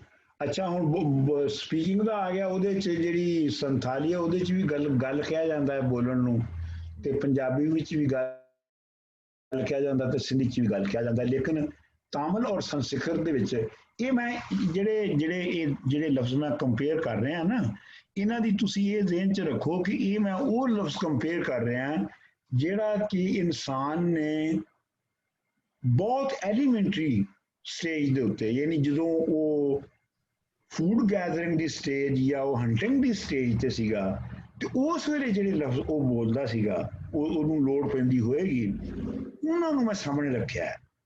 ਇਹ ਹੋਰ ਵੀ ਲਿੰਗੁਇਸਟਾਂ ਨੇ ਕੀਤਾ ਹੈ, ਲੇਕਿਨ ਮੈਂ ਆਪਣੇ ਤਰੀਕੇ ਨਾਲ ਕੀਤਾ ਹੈ ਇਨਸਾਨੀ ਲੋੜਾਂ ਨੂੰ ਆਇਡੈਂਟੀਫਾਈ ਕਰਕੇ। ਅੱਛਾ ਹੁਣ ਦੇਖੋ ਤੁਸੀਂ ਸੀਇੰਗ ਦੇਖਣਾ, ਉਹਦੇ ਵਿੱਚ ਜਿਹੜਾ ਹੈ ਪੰਜਾਬੀ ਵਿੱਚ ਉਹਨੂੰ ਵੇਖਣਾ ਕਹਿੰਦੇ ਨੇ, ਸਿੰਧੀ ਵਿੱਚ ਪੰਜਾਬੀ ਵਿੱਚ ਉਹਨੂੰ ਦਿਸਣਾ ਵੀ ਕਹਿੰਦੇ ਨੇ, ਤੇ ਜਿਹੜਾ ਸਿੰਧੀ ਹੈ ਉਹਦੇ ਵਿੱਚ ਉਹਨੂੰ ਦਿਸਣ ਕਹਿੰਦੇ ਨੇ, ਤੇ ਸੰਸਕ੍ਰਿਤ ਦੇ ਵਿੱਚ ਉਹਨੂੰ ਦਰਜ਼ਾਨਮ ਕਹਿੰਦੇ ਨੇ, ਤੇ ਤਾਮਿਲ ਦੇ ਵਿੱਚ ਉਹਨੂੰ ਪਾਰਤੋਇਓ ਕਹਿੰਦੇ ਨੇ। ਇਹ ਕਿਵੇਂ ਮੈਂ ਇਹਨੂੰ ਕਰਾਂ ਇੱਕ ਪਾਸੇ ਜੀ ਡਾਊਨਵਰਡ ਐਰੋ ਜੀ ਤੇ ਅਗਲੀ ਸਲਾਈਡ ਆ ਜਾਏਗੀ। ਨਹੀਂ ਮੈਂ ਅੱਗੇ ਤੇ ਆ ਜਾਏਗੀ, ਮੈਂ ਸੰਥਾਲੀ ਦੇ ਲਫ਼ਜ਼ ਨਹੀਂ ਨਾ ਦਿਸ ਰਹੇ ਜੀ। ਇਸ ਦੇ ਵਿੱਚ ਕਾਲਬਨਸ ਟੇਬਲ ਚ ਨਹੀਂ ਹੈਗੇ, ਨਹੀਂ ਹੈਗੇ ਨੇ ਨਾ, ਇਹ ਵੇਖੋ ਨਾ ਇਹ ਵਾ, ਇਹ ਮੈਂ ਇਹਦੀ ਵਜ੍ਹਾ ਤੋਂ ਨਹੀਂ ਨਾ ਹੋ ਰਹੇ, ਇਹਨਾਂ ਕੀ ਕਿਵੇਂ ਮਨਜ਼ੂਰ ਸਾਹਿਬ ਥੰਬਨੇਲ ਜਿਹੜਾ ਨਾ, ਥੰਬਨੇਲ ਉਹਨੂੰ ਹਾਈਡ ਕਰੋ। ਬਿਲਕੁਲ ਸਾਈਡ ਤੇ ਦੋ ਤਿੰਨ ਚੀਜ਼ਾਂ ਤੁਹਾਨੂੰ ਨਜ਼ਰ ਆਣਗੀਆਂ, ਰਾਈਟ ਹੈਂਡ ਇੱਕ ਹੋ ਗਿਆ, ਥੰਬਨੇਲ ਕਰੋਗੇ ਤੇ ਉਹ ਗਾਇਬ ਹੋ ਜਾਣਗੀਆਂ ਪਿਕਚਰਸ, ਆਗ ਹੋ ਗਈਆਂ ਗਾਇਬ। ਅੱਛਾ ਜੀ ਚਲੋ ਠੀਕ ਹੈ। ਅੱਗੇ ਆ ਗਿਆ ਸੰਥਾਲੀ ਦੇ ਵਿੱਚ ਵੀ ਦਰਸੋਨ ਤੇ ਨੀਲ ਆ ਗਿਆ, ਜਿਹਦੀ ਮੈਂ ਪਹਿਲੇ ਹਾਫਿਜ਼ ਬਰਖੁਰਦਾਰ ਦੇ ਸਿਲਸਿਲੇ 'ਚ ਜ਼ਿਕਰ ਕੀਤਾ ਸੀ, ਨੀਲ ਕਰਾਈਆਂ ਨੀਲਕਾਂ, ਤੇ ਸੰਥਾਲੀ ਦੇ ਵਿੱਚ ਨਜ਼ਰ ਵੀ ਉਹਨੂੰ ਕਹਿੰਦੇ ਨੇ। ਅੱਛਾ ਜੀ ਅੱਗੇ ਆ ਗਿਆ ਜੀ ਸਮੈਲਿੰਗ ਲਿਖੀ ਹੀ ਲਫ਼ਜ਼ ਨੇ, ਪੰਜਾਬੀ ਵਿੱਚ ਸੁੰਘਣਾ ਹੈ, ਸਿੰਧੀ ਵਿੱਚ ਵੀ ਸੁੰਘਣਾ ਹੈ, ਸੰਸਕ੍ਰਿਤ ਦੇ ਵਿੱਚ ਗੰਦਾ ਹੈ, ਤੇ ਜਿਹੜਾ ਤਾਮਿਲ ਹੈ ਉਹਦੇ ਵਿੱਚ ਲੁਕਾਰਾ ਹੈ, ਤੇ ਜਿਹੜਾ ਸੰਥਾਲੀ ਹੈ ਉਹਦੇ ਵਿੱਚ ਬਾਸ ਹੈ ਔਰ ਸਿੰਘ ਹੈ, ਯਾਨੀ ਜਿਹੜਾ ਸੁੰਘਣ ਦੇ ਵਾਸਤੇ ਸਿੰਘ ਆ। ਅੱਛਾ ਜੀ ਅੱਗੇ ਆ ਗਿਆ ਟੇਸਟਿੰਗ, ਚਖਣਾ, ਅਸੀਂ ਚਖਣਾ ਬੋਲਦੇ ਹਾਂ, ਸਿੰਧੀ ਵਿੱਚ ਵੀ ਚਖਣਾ, ਤੇ ਸੰਸਕ੍ਰਿਤ ਦੇ ਵਿੱਚ ਸਵਾਦਾ ਆ ਗਿਆ, ਤੇ ਤਾਮਿਲ ਦੇ ਵਿੱਚ ਆ ਗਿਆ ਚੋਵਿਲਿਆਨਾ, ਤੇ ਲੇਕਿਨ ਸੰਥਾਲੀ ਦੇ ਵਿੱਚ ਉਹ ਚੱਖਾ ਹੀ ਹੋਏਗਾ। ਅੱਛਾ ਜੀ ਅੱਗੇ ਆ ਗਿਆ ਹੀਅਰਿੰਗ, ਸੁਣਨਾ, ਸਿੰਧੀ ਦੇ ਵਿੱਚ ਉਹਨੂੰ ਅਬਦਾਨ ਕਹਿੰਦੇ ਨੇ, ਤੇ ਸੰਸਕ੍ਰਿਤ ਦੇ ਵਿੱਚ ਉਹਨੂੰ ਜ਼ਰਾ ਵਨਮ ਕਹਿੰਦੇ ਨੇ, ਤਾਮਿਲ ਦੇ ਵਿੱਚ ਉਹਨੂੰ ਕਿਟਲ ਕਹਿੰਦੇ ਨੇ, ਤੇ ਸੰਥਾਲੀ ਦੇ ਵਿੱਚ ਉਹਨੂੰ ਸੁਣਨਾ ਹੀ ਕਹਿੰਦੇ ਨੇ, ਜਿਵੇਂ ਪੰਜਾਬੀ 'ਚ ਕਹਿੰਦੇ ਨੇ। ਚਿਊਇੰਗ ਆ ਗਿਆ ਅੱਗੋਂ, ਯਾਨੀ ਚੱਬਣਾ ਜਿਹੜਾ ਪੰਜਾਬੀ ਦਾ ਜਿਹੜਾ ਲਫ਼ਜ਼ ਹੈ ਉਹਨੂੰ ਸਿੰਧੀ ਦੇ ਵਿੱਚ ਚਬਰਨ ਕਹਿੰਦੇ ਨੇ, ਤੇ ਸੰਸਕ੍ਰਿਤ ਦੇ ਵਿੱਚ ਚਾਰ ਵਨਮ ਕਹਿੰਦੇ ਨੇ, ਤਾਮਿਲ ਦੇ ਵਿੱਚ ਮੈਲਮ ਕਹਿੰਦੇ ਨੇ, ਤੇ ਸੰਥਾਲੀ ਦੇ ਵਿੱਚ ਉਹਨੂੰ ਚਬਲਣ ਜਾਂ ਤਗੋਚੋ ਕਹਿੰਦੇ ਨੇ। ਚਬਲਣ ਦਾ ਲਫ਼ਜ਼ ਜਿਹੜਾ ਹੈ ਉੱਥੇ ਮੌਜੂਦ ਹੈ, ਚੱਬਣ ਤੋਂ ਜਿਹੜਾ ਹੈ।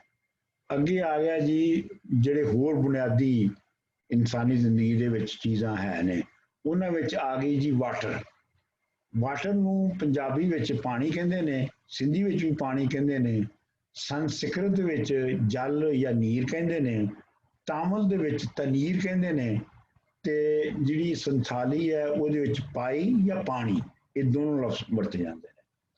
ਅੱਗੇ ਆ ਗਿਆ ਜੀ ਰਿਵਰ, ਦਰਿਆ ਪੰਜਾਬੀ ਦੇ ਵਿੱਚ, ਸਿੰਧੀ ਵਿੱਚ ਦਰਿਆ, ਸੰਸਕ੍ਰਿਤ ਦੇ ਵਿੱਚ ਨਦੀ, ਤਾਮਿਲ ਦੇ ਵਿੱਚ ਨਾਤੀ ਤੇ ਸੰਥਾਲੀ ਦੇ ਵਿੱਚ ਦਰਿਆਓ। ਜ਼ਮੀਨ ਅਰਥ ਧਰਤੀ ਜਾਂ ਜ਼ਮੀਨ, ਸਿੰਧੀ ਵਿੱਚ ਵੀ ਜ਼ਮੀਨ ਹੈ, ਸੰਸਕ੍ਰਿਤ ਦੇ ਵਿੱਚ ਪ੍ਰਿਥਵੀ ਹੈ, ਤਾਮਿਲ ਦੇ ਵਿੱਚ ਭੂਮੀ ਹੈ ਤੇ ਸੰਥਾਲੀ ਦੇ ਵਿੱਚ ਧਰਤੀ ਹੈ। ਸਕਾਈ ਆਸਮਾਨ, ਤੇ ਪੰਜਾਬੀ ਚ ਆਸਮਾਨ ਹੈ, ਸਿੰਧੀ ਚ ਵੀ ਆਸਮਾਨ ਹੈ, ਸੰਸਕ੍ਰਿਤ ਦੇ ਵਿੱਚ ਆਕਾਸ਼ ਹੈ, ਤਾਮਿਲ ਦੇ ਵਿੱਚ ਬਨਾ ਟਿਲ ਹੈ ਤੇ ਜਿਹੜਾ ਸੰਥਾਲੀ ਹੈ ਉਹਦੇ ਚ ਸਰਮਾ ਜਾਂ ਇਪਸੋਟੋ ਕਹਿੰਦੇ ਨੇ। ਅੱਗੇ ਆ ਗਿਆ ਜੀ ਚੰਦ, ਮੂਨ, ਚੰਦ ਕਹਿੰਦੇ ਨੇ ਪੰਜਾਬੀ ਚ, ਸਿੰਧੀ ਚ ਵੀ ਚੰਦ ਕਹਿੰਦੇ ਨੇ, ਸੰਸਕ੍ਰਿਤ ਚੰਦਰਾ ਕਹਿੰਦੇ ਨੇ, ਤਾਮਿਲ ਚ ਉਹਨੂੰ ਨੀਲਾ ਕਹਿੰਦੇ ਨੇ ਤੇ ਸੰਥਾਲੀ ਵਿੱਚ ਉਹਨੂੰ ਚੰਦੋ ਕਹਿੰਦੇ ਨੇ। ਸੂਰਜ ਨੂੰ ਸੂਰਜ ਕਹਿੰਦੇ ਨੇ, ਸਿੰਧੀ ਵਿੱਚ ਸੱਜ ਕਹਿੰਦੇ ਨੇ, ਸੰਸਕ੍ਰਿਤ ਵਿੱਚ ਸੂਰੀਆ ਕਹਿੰਦੇ ਨੇ, ਤਾਮਿਲ ਵਿੱਚ ਚੂਰੀਅਨ ਕਹਿੰਦੇ ਨੇ ਤੇ ਸੰਥਾਲੀ ਵਿੱਚ ਉਹਨੂੰ ਸੂਰਜ ਹੀ ਕਹਿੰਦੇ ਨੇ। ਅੱਛਾ ਜੀ, ਅੱਗੇ ਆ ਗਿਆ, ਅਗਲਾ ਟੇਬਲ ਆ ਗਿਆ ਮੇਲ ਯਾਨੀ ਬॉय। ਪੰਜਾਬੀ ਵਿੱਚ ਮੁੰਡਾ ਕਹਿੰਦੇ ਨੇ, ਸਿੰਧੀ ਵਿੱਚ ਛੋਕਰੋ ਕਹਿੰਦੇ ਨੇ, ਸੰਸਕ੍ਰਿਤ ਚ ਬਾਲਕਾ ਕਹਿੰਦੇ ਨੇ, ਤਾਮਿਲ ਦੇ ਵਿੱਚ ਚਿਰੋਵਨ ਕਹਿੰਦੇ ਨੇ ਤੇ ਸੰਥਾਲੀ ਦੇ ਵਿੱਚ ਕੁਰਵਾ ਕਹਿੰਦੇ ਨੇ, ਕੁਰਵਾ। ਇਹ ਮੈਂ ਹੁਣ ਉੱਤੇ ਗੱਲ ਕਰਨਾ ਤੁਹਾਡੇ ਨਾਲ। ਅੱਛਾ, ਅੱਗੇ ਆ ਗਿਆ ਗਰਲ ਦਾ। ਗਰਲ ਦਾ ਹੋ ਗਿਆ ਕੁੜੀ ਪੰਜਾਬੀ ਚ,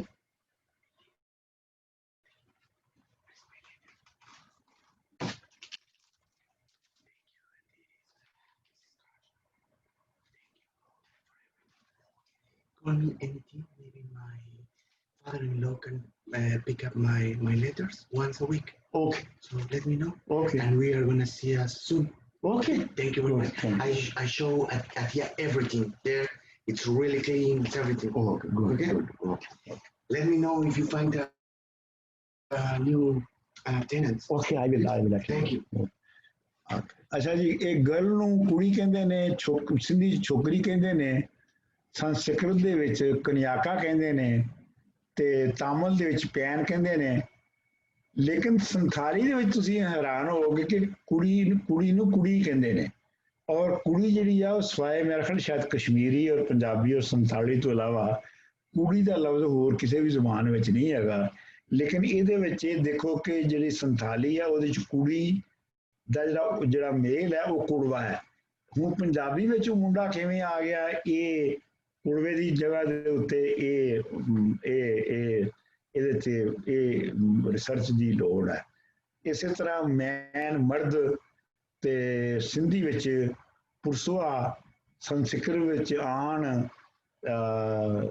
ਤਾਮਿਲ ਦੇ ਵਿੱਚ ਮਰਦੇ ਸ਼ਾਇਦ ਕਹਿੰਦੇ ਨੇ ਉਹਨੂੰ। ਹਾਂਜੀ, ਵੂਮਨ ਜਿਹੜੀ ਆ ਔਰਤ, ਪੰਜਾਬੀ ਚ ਜ਼ਾਲ, ਸਿੰਧੀ ਵਿੱਚ ਵੀ ਜ਼ਾਲ ਤੇ ਔਰਤ ਕਹਿੰਦੇ ਨੇ ਤੇ ਸੰਸਕ੍ਰਿਤ ਵਿੱਚ ਮਾਹਿਲਾ ਕਹਿੰਦੇ ਨੇ ਤੇ ਜਾਂ ਨਾਰੀ ਕਹਿੰਦੇ ਨੇ ਤੇ ਜਿਹੜੀ ਤਾਮਿਲ ਹੈ ਉਹਦੇ ਵਿੱਚ ਇਮਾਈ ਜਾਂ ਬੁੱਢੀ ਕਹਿੰਦੇ ਨੇ। ਲੇਕਿਨ ਜਿਹੜੀ ਸੰਥਾਲੀ ਹੈ ਉਹਦੇ ਵਿੱਚ ਜ਼ਨਾਨੀ ਤੇ ਬੁੱਢੀ ਦੋ ਲਫ਼ਜ਼ ਬੋਲੇ ਜਾਂਦੇ ਨੇ। ਜ਼ਨਾਨੀ ਜਿਹੜਾ ਉਹ ਪੰਜਾਬੀ ਚ ਵੀ ਬੋਲਿਆ ਜਾਂਦਾ ਹੈ। ਸਨੇਕ, ਸੱਪ ਜਾਂ ਨਾਗ, ਇਹਨੂੰ ਸਿੰਧੀ ਵਿੱਚ ਨਾਂਗ ਕਹਿੰਦੇ ਨੇ, ਸੰਸਕ੍ਰਿਤ ਦੇ ਵਿੱਚ ਸਾਰਪਾ ਕਹਿੰਦੇ ਨੇ, ਤਾਮਿਲ ਦੇ ਵਿੱਚ ਪੰਬੂ ਕਹਿੰਦੇ ਨੇ ਤੇ ਜਿਹੜਾ ਸੰਥਾਲੀ ਆ ਉਹਦੇ ਵਿੱਚ ਇਹਨੂੰ ਬੀਨ ਜਾਂ ਸਬੀਨ ਕਹਿੰਦੇ ਨੇ। ਇਹ ਹੁਣ ਤੁਸੀਂ ਦਿਲਚਸਪ ਗੱਲ ਦੇਖੋ, ਦਿਲਚਸਪ ਗੱਲ ਇਹ ਹੈਗੀ ਹੈ ਕਿ ਜਿਹੜੀ ਇਹ ਬੀਨ ਦਾ ਲਫ਼ਜ਼ ਹੈ ਇਹ ਪੰਜਾਬੀ ਵਿੱਚ ਸੱਪ ਦੇ ਵਾਸਤੇ ਨਹੀਂ ਹੈ, ਲੇਕਿਨ ਸੱਪ ਦੇ ਅੱਗੇ ਜੋ ਵਜਾਇਆ ਜਾਂਦਾ, ਜਿਹੜੀ ਉਹ ਜਿਹੜਾ ਇੰਸਟਰੂਮੈਂਟ ਸਪੇਰੇ ਵਜਾਉਂਦੇ ਨੇ ਉਹਨੂੰ ਅਸੀਂ ਵੀ ਬੀਨ ਕਹਿੰਦੇ ਹਾਂ। ਇਹਦਾ ਮਤਲਬ ਹੈ ਕਿ ਇਹ ਜਿਹੜਾ ਲਫ਼ਜ਼ ਬੀਨ ਹੈ, ਜਿਹੜਾ ਪੰਜਾਬੀ ਦੇ ਵਿੱਚ ਬੀਨ ਵਜਾਉਣ ਦੇ ਵਾਸਤੇ ਆਇਆ ਹੈ, ਉਹਨੂੰ ਜਿਹੜੀ ਇੰਸਟਰੂਮੈਂਟ ਨੂੰ ਅਸੀਂ ਬੀਨ ਕਹਿੰਦੇ ਹਾਂ, ਇਹਦਾ ਮਤਲਬ ਹੈ ਕਿ ਇਹ ਸੱਪ ਤੋਂ ਹੀ ਆਇਆ, ਕਿਉਂਕਿ ਬੀਨ ਦਾ ਜਿਹੜੀ ਬੀਨ ਵੱਜਦੀ ਹੈ ਉਹਦਾ ਸਿਰਫ ਜ਼ਿਕਰ ਉਹਦਾ ਸਿਰਫ ਤਲਕ ਜਿਹੜਾ ਸੱਪ ਨਾਲ ਹੈ। ਇਹਦਾ ਮਤਲਬ ਹੈ ਕਿ ਬੀਨ ਜਿਹੜਾ ਹੈ ਉਹ ਇੱਕ ਇਹ ਲਫ਼ਜ਼ ਹੋਵੇਗਾ ਮੌਜੂਦ ਪਹਿਲੇ ਕਿਸੇ ਸਟੇਜ ਦੇ ਉੱਤੇ ਜਿਹਨੂੰ ਅਸੀਂ ਹੁਣ ਸੱਪ ਜਾਂ ਨਾਗ ਕਹਿੰਦੇ ਹਾਂ। ਤੇ ਇਹਦੀ ਹੋਰ ਕੋਈ ਐਕਸਪਲੇਨੇਸ਼ਨ ਨਹੀਂ ਹੋ ਸਕਦੀ ਕਿ ਬੀਨ ਜਿਹੜਾ ਹੈ ਉਹ ਜਿਹੜੀ ਸਾਡੀ ਬੀਨ ਹੈ ਉਹ ਕਿੱਥੋਂ ਆਈ ਹੈ, ਉਹ ਸੰਥਾਲੀ ਤੋਂ ਆਈ ਹੈ। ਅੱਛਾ ਜੀ, ਅੱਗੇ ਆ ਗਿਆ ਜੀ ਟਰੀ, ਰੁੱਖ। ਸਿੰਧੀ ਦੇ ਵਿੱਚ ਵਾਣ ਕਹਿੰਦੇ ਨੇ, ਸੰਸਕ੍ਰਿਤ ਦੇ ਵਿੱਚ ਮੁਹੇਰੋ ਕਹਿੰਦੇ ਨੇ, ਤਾਮਿਲ ਦੇ ਵਿੱਚ ਮਾਰਾਮ ਕਹਿੰਦੇ ਨੇ, ਤੇ ਸੰਥਾਲੀ ਦੇ ਵਿੱਚ ਰੋਖੀ ਕਹਿੰਦੇ ਨੇ। ਅੱਛਾ, ਹੈਂਡ ਦੇ ਵਾਸਤੇ ਜਿਹੜਾ ਹੱਥ, ਤੇ ਸਿੰਧੀ ਦੇ ਵਿੱਚ ਵੀ ਹਾਥੀ, ਤੇ ਸੰਸਕ੍ਰਿਤ ਵਿੱਚ ਹਸਤਾ, ਤਾਮਿਲ ਦੇ ਵਿੱਚ ਕਾਈ, ਤੇ ਸੰਥਾਲੀ ਦੇ ਵਿੱਚ ਤੀ ਕਹਿੰਦੇ ਨੇ। ਅੱਛਾ, ਹੁਣ ਤੁਸੀਂ ਇਹ ਦੇਖੋ ਇਹਦੇ ਚ ਕਿ ਜਿਹੜੀ ਤੀ ਹੈ ਉਹ ਪੰਜਾਬੀ ਚ ਅਸੀਂ ਤੀ ਤੇ ਨਹੀਂ ਬੋਲਦੇ, ਲੇਕਿਨ ਪੰਜਾਬੀ ਦੇ ਵਿੱਚ ਅਸੀਂ ਤਾਲੀ ਬੋਲਦੇ ਹਾਂ। ਤਾਲੀ ਦਾ ਮਤਲਬ ਜਿਹੜੀ ਹੱਥਾਂ ਨਾਲ ਆਵਾਜ਼ ਕੱਢੀ ਜਾਂਦੀ ਹੈ, ਤਾਲੀ। ਇਹ ਹੁਣ ਅਗਰ ਤਾਲੀ ਨੂੰ ਤੁਸੀਂ ਐਟੀਮੋਲੋਜੀ ਲੱਭਣੀ ਸ਼ੁਰੂ ਕਰੋ ਪੰਜਾਬੀ ਚ, ਤੁਹਾਨੂੰ ਨਹੀਂ ਲੱਭਦੀ, ਲੇਕਿਨ ਉਹ ਤੁਹਾਨੂੰ ਸੰਥਾਲੀ ਦੇ ਵਿੱਚੋਂ ਲੱਭਦੀ ਹੈ ਕਿ ਉਹ ਟੀ ਦੇ ਉੱਤੋਂ ਨਿਕਲੀ ਹੈ ਤਾਲੀ। ਅੱਛਾ, ਇਸੇ ਤਰ੍ਹਾਂ ਆਪਣਾ ਫੁੱਟ, ਪੈਰ ਸੰਸਕ੍ਰਿਤ ਚ ਪਾਡਾ, ਤਾਮਿਲ ਦੇ ਵਿੱਚ ਕਾਲ, ਤੇ ਸੰਥਾਲੀ ਦੇ ਵਿੱਚ ਜੰਗਾ ਪਾਓ, ਪੁਰਾਂਗੋ। ਅੱਛਾ, ਇਹ ਜਿਹੜਾ ਜੰਗਾ ਹੈ ਇਹ ਪੰਜਾਬੀ ਦੇ ਵਿੱਚ ਵੀ ਵਰਤਿਆ ਜਾਂਦਾ ਹੈ। ਜੰਗਾ ਉਹ ਆਮ ਤੌਰ ਤੇ ਲੱਤਾਂ ਲਈ ਵਰਤਿਆ ਜਾਂਦਾ ਹੈ, ਲੇਕਿਨ ਇਹ ਸੰਥਾਲੀ ਦੇ ਵਿੱਚ ਉਹ ਪੈਰ ਲਈ ਵਰਤਿਆ ਜਾਂਦਾ ਹੈ। ਫੇਸ, ਮੱਥਾ, ਮੁੱਖ, ਸਿੰਧੀ ਦੇ ਵਿੱਚ ਮਨਣ, ਸੰਸਕ੍ਰਿਤ ਦੇ ਵਿੱਚ ਵੰਦਨਾ, ਤਾਮਿਲ ਦੇ ਵਿੱਚ ਮੁਕਮ, ਤੇ ਸੰਥਾਲੀ ਦੇ ਵਿੱਚ ਮੁੱਖ।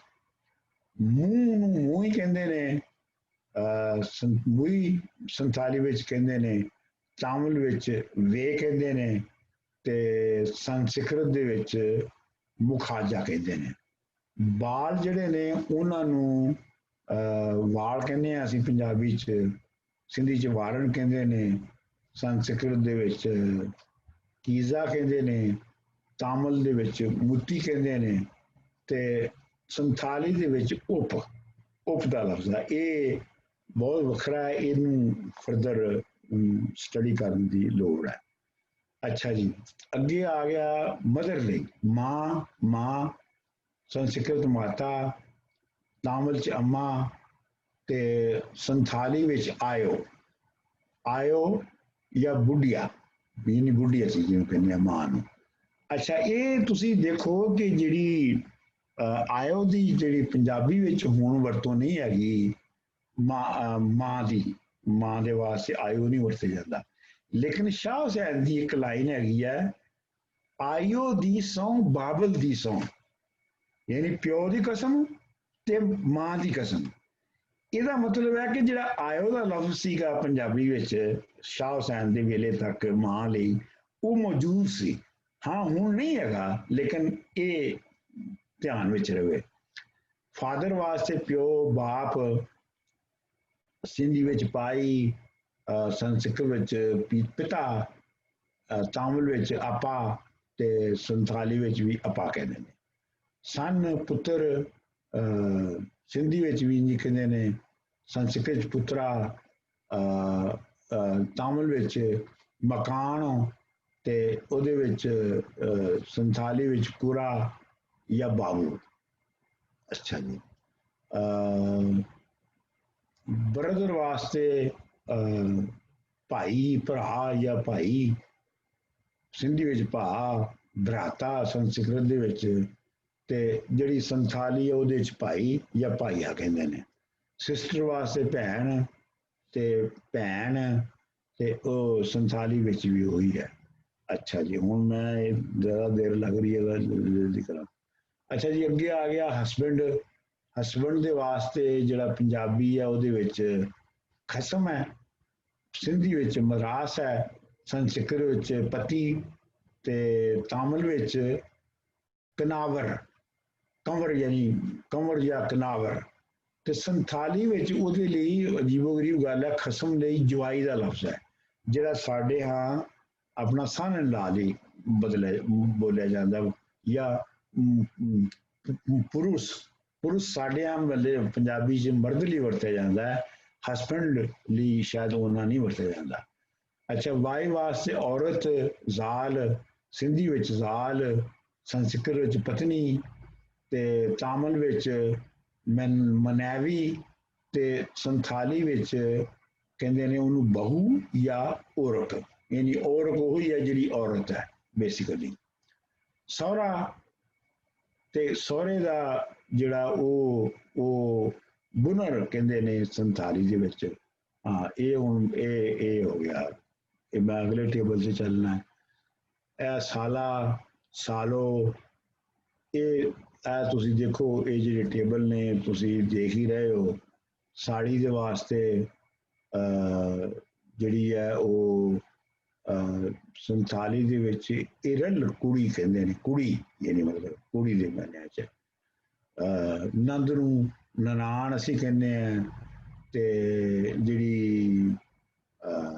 ਸੰਥਾਲੀ ਹੈ ਉਹਦੇ ਵਿੱਚ ਨੰਦ ਹੀ ਕਹਿੰਦੇ ਆ ਨਾਨਾ ਨਾਨੇ ਦੇ ਵਾਸਤੇ ਸੰਥਾਲੀ ਚ ਹੋਰ ਕੁਛ ਹੈ ਅੱਛਾ ਜੀ ਇਹ ਮੈਂ ਹੁਣ ਅਗਲੇ ਟੇਬਲ ਤੇ ਜਾਵਾਂ ਇਹ ਹੁਣ ਜਿਹੜੇ ਨੇ ਰਿਸ਼ਤਿਆਂ ਦੇ ਨੇ ਇਹ ਮੈਂ ਇਸ ਵਾਸਤੇ ਕੀਤੇ ਨੇ ਕਿ ਇਹ ਪ੍ਰਾਇਮਰੀ ਵੋਕੈਬਲਰੀ ਦਾ ਹਿੱਸਾ ਹੈ ਨੇ ਇਹ ਪੰਜਵਾਂ ਟੇਬਲ ਜਿਹੜਾ ਹੈ ਇਹ ਦਾਦਾ ਦਾਦੀ ਫੁੱਫੀ ਤਾਇਆ ਭਤੀਜਾ ਭਤੀਜੀ ਭਾਣਜਾ ਭਾਣਜੀ ਤੇ ਇਹਨਾਂ ਦੇ ਅੱਗੇ ਉਹ ਦਿੱਤੇ ਨੇ ਅੱਛਾ ਜੀ ਫਿਰ ਪੋਤਾ ਪੋਤੀ ਦੋਤਰਾ ਦੋਤਰੀ ਭਣਵਈਆ ਸਾਂਢੂ ਸਾਂਢੂ ਨੂੰ ਸੰਥਾਲੀ ਵਿੱਚ ਵੀ ਸਾਂਢੂ ਹੀ ਕਹਿੰਦੇ ਨੇ रंडी अच्छा ये बड़ी दिलचस्प गल है कि रंडी जी है वो बेवा औरत वास्ते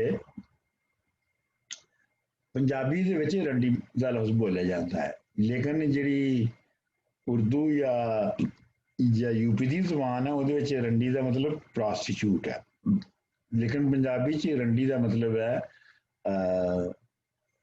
बेवा औरत ते इनू सिंधी च कहंदे ने जालन लेकिन ये तुसी वेखो कि इनू संथाली दे विच रंडी ही कहंदे ने जिवें कुड़ी दा खास सी ना सिर्फ पंजाबी और संथाली च है इस तरीके नाल रंडी दा भी जिहड़ा एक मैना है एक ही मैने च सिर्फ संथाली और पंजाबी च है अच्छा जी अगे आ गया जी जानवरां दे पशु